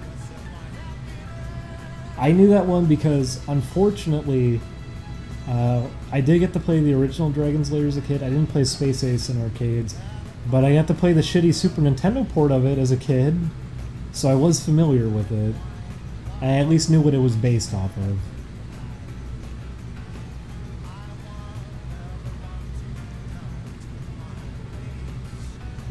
I mean, they're complaining too about how, oh, it was fucking straights. I don't know if that has to do with anything. I don't think it was ever implied that Jack was gay or asexual. When he was, when Aku was disguised in that one episode, he was fucking having little moments where it's like, oh, am I maybe into her a little bit? It's not a new thing.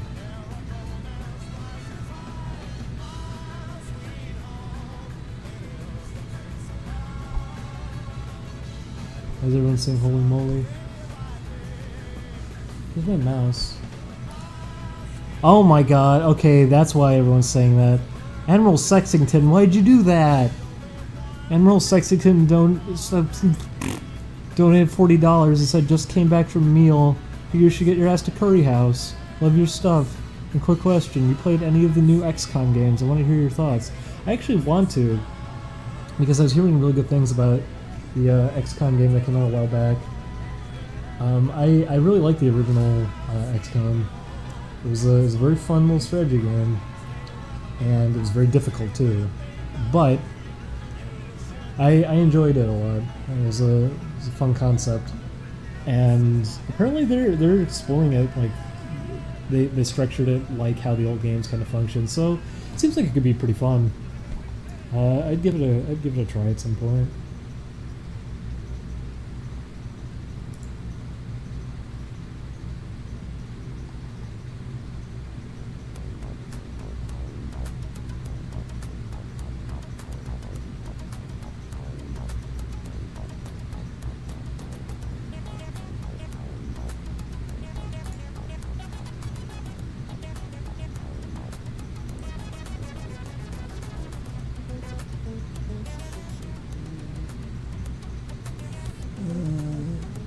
Curry for Ding Dong. No, we can get curry. We have money for curry. People don't need to donate money for curry. Any of this money is just going to go towards making a recording setup, which I do appreciate because we might be able to actually, with this money, we might be able to get nice microphones. I do appreciate anyone donating. No one needs to do that, and I even said you don't.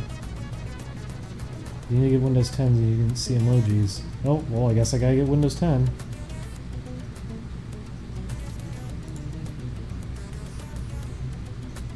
Pay Ding Dong and Curry House coupons. If people have Curry House coupons, please give them to me because I would appreciate that. Yes, we do record at the Game Grumps office, but we'd like to have a setup back at our place too, so if there's anything going on at the office, we could potentially record here. Or we can just do streams. Dress Julian up as Shogun Gecko Nut. You people. Wouldn't be the same anyways. Wouldn't be the same.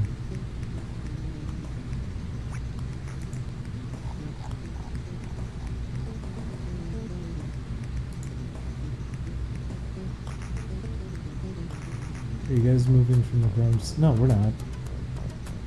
We're still using like the recording space. I'm just saying because a while back we couldn't record for a week. It would be nice to have an alternative if there's an emergency.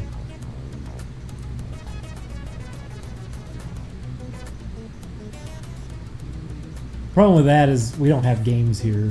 The office actually has games, so that's another issue.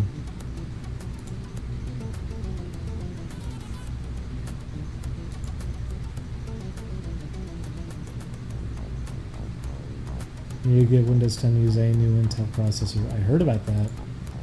I did hear about that. So whenever I get a new PC, I know I will be stuck with it, but I'm perfectly content right now with Windows 7. It would be the exact same as Shogun. No, it wouldn't!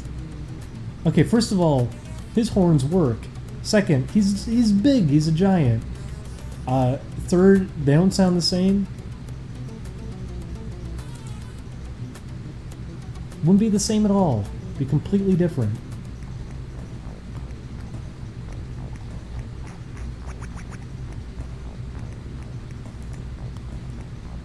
Have you ever played Mega Man Battle Network? Yeah, I did. I played the first one. I think I might have played a little bit of the third one too. Do emergencies happen enough? You would be surprised, actually. We didn't get to record because our date got moved. That's happened a few times, so yeah, having another spot we could record at would actually help.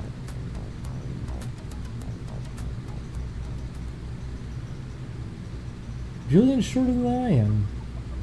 Julian's shorter than I am.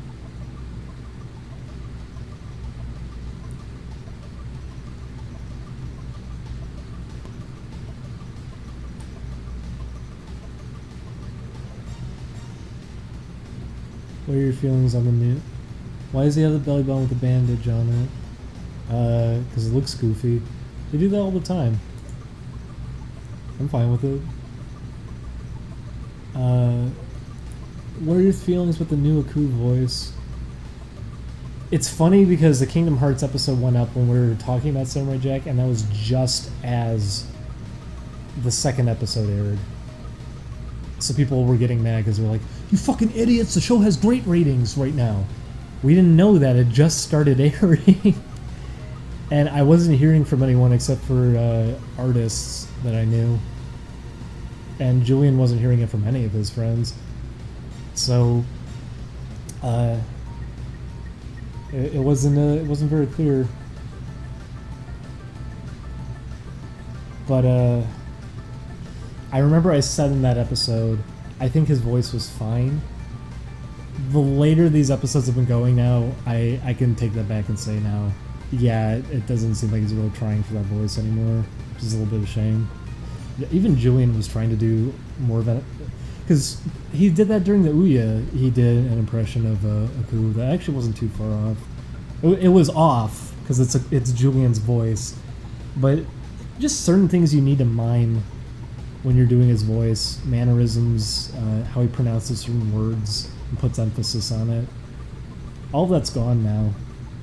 He just sounds like kind of a grumpy old man, which worked in the second episode that I saw because he is just grumpy in that episode. I didn't mind it there.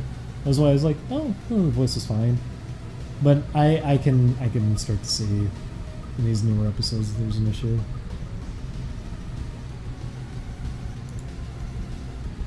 I remember I was saying too at that point, I think I mentioned how his son or something I thought was maybe going to be doing the voice, because this might have been a different episode. I mentioned that because his I remember there were quotes about his son, how his voice sounds so close to his father's voice, but they didn't get him.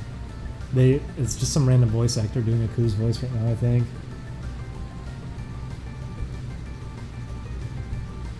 Is it his son doing it? I thought it was his son doing it, but people were telling me it wasn't his son doing it. It was just some random guy.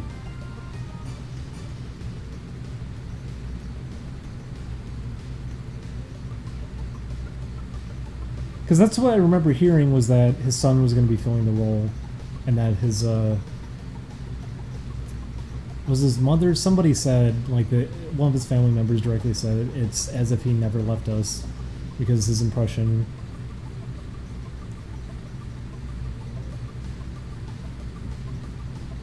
Oh, okay, an Avatar. Yeah, I remember hearing that about him, and I thought he was going to be the replacement for Aku, but then it turns out it was a random guy, I thought. Some guy named Greg. Okay, that's what I thought. Because when that second episode aired, I didn't know who it was yet, and it didn't sound like him. And I think, was it the Ouya video? I mentioned that I said I thought it might have been his son who was going to be doing the voice, because apparently he does a spot-on impression, because that is what I thought, was it was going to be his son, and then it's just some random guy.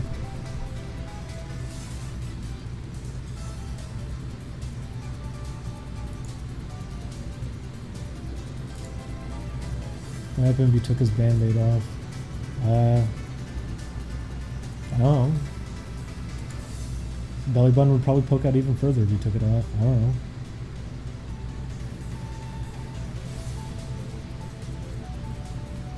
He let all the air out of him. It's made for his horns. Do you have a playlist for all these songs?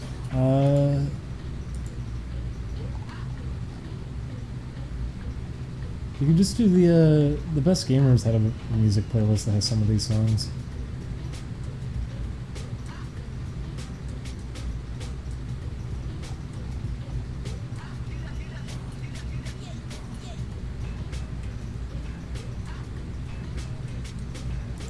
I am getting really hungry though. Oh, the thoughts of curry. The thoughts of curry. Oh.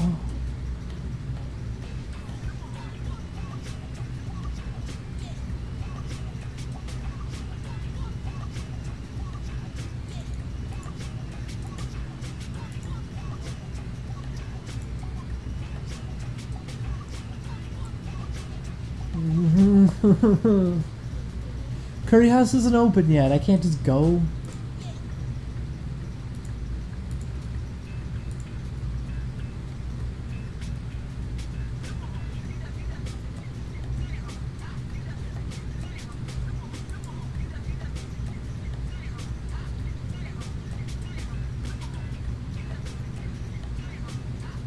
Go get curry and tweet a picture of it. I need to live. Listen, everyone gets mad at me now that I take curry pictures, so I'm not gonna do it anymore. I do it because I look back at it and I think to myself, oh, it was so good.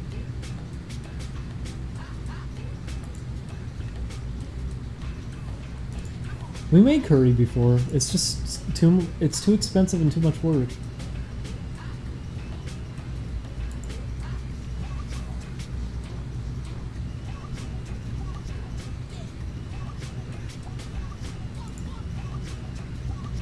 When I said that, I don't just mean people on Twitter were getting mad. I mean, Julian gets mad every time I take a picture. Chris gets mad every time I take a picture.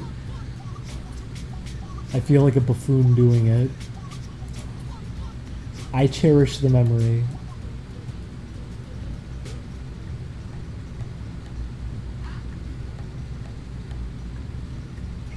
Oh, I haven't made any progress on this spray because I've just been reading the chat the whole time now, so maybe it's time to wrap up the stream.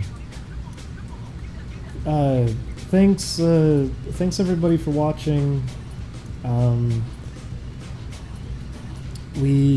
We're gonna hopefully get capture stuff in on Monday or Tuesday. I could try doing a test stream with the PS3, and hopefully we're gonna record again soon sometime. We got more Banjo-Kazooie coming up this week, which I think turned out to be a pretty decent series.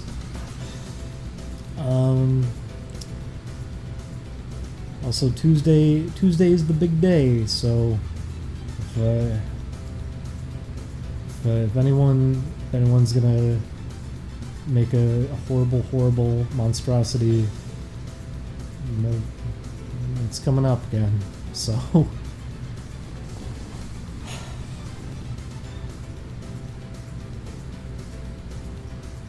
it's happens Tuesday.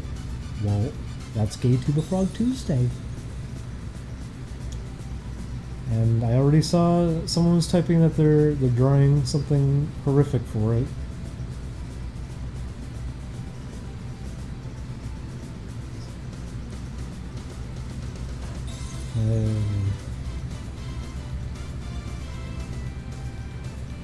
Someone drew Vor last time, and I can only imagine what's going to happen this time. Someone said Tubivore. I can only imagine what that entails.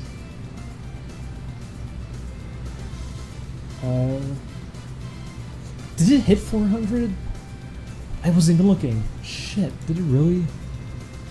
Oh, Zaiden! Zaiden, thank you for $5. I didn't even see your donation. I'm sorry, Zaiden. Thank you, everybody. Thank you, everybody. All this money's gonna go towards the recording setup. I appreciate it, everybody. Crawling inside of a tuber like a snail shell. I said it before, I can see it working. I can see that working. It's weird, but I can see it working. But thanks everybody. Thank you everybody for watching. It was fun. So it was a fun stream. Sorry I didn't get too much done. I kind of feel bad I didn't do too much. I only got one frame knocked out. I'm really bad at working and doing a stream. Because I want to answer like everything. But thanks everyone. Yes, we'll consider getting curry either tonight or tomorrow. Depending on what... Julian's usually the one who opposes getting curry. Nice stream, you frog fucker. Thank you. Thanks everyone. Thanks for watching, putting up with this garbage. Thanks for all the donations. We'll get some nice microphones in here. Hopefully stuff comes through the PO box. I hate stuttering because I'm tired. I do it so much. Hopefully stuff comes through the PO box and not everything got lost. So we'll have some games that we could potentially end up recording or streaming. Streaming I want to do a lot more of with games, and if we get a good capture setup, it'll be good for that. And yeah, so see you all on Tuesday. And hopefully everyone enjoys the Banjo-Kazooie series, because I think it's been one of our best in a while. Farewell. See you all later. Don't donate at the end. That's rude. I was about to cut it off. Scabadoodle, come on, you donated so much. You didn't have to do that. Scabadoodle donated $10 and said, "Whoop." Scabadoodle. Alright. Bye, everyone. Farewell. See you all on Gay Tuba Frog Tuesday. And warning to all followers on Twitter, probably should disable my retweets on that day, or block the hashtag. There's your preemptive warning, because after last time I can only imagine what I'm going to see this time. Bye everybody. Also Julian just woke up. Bye.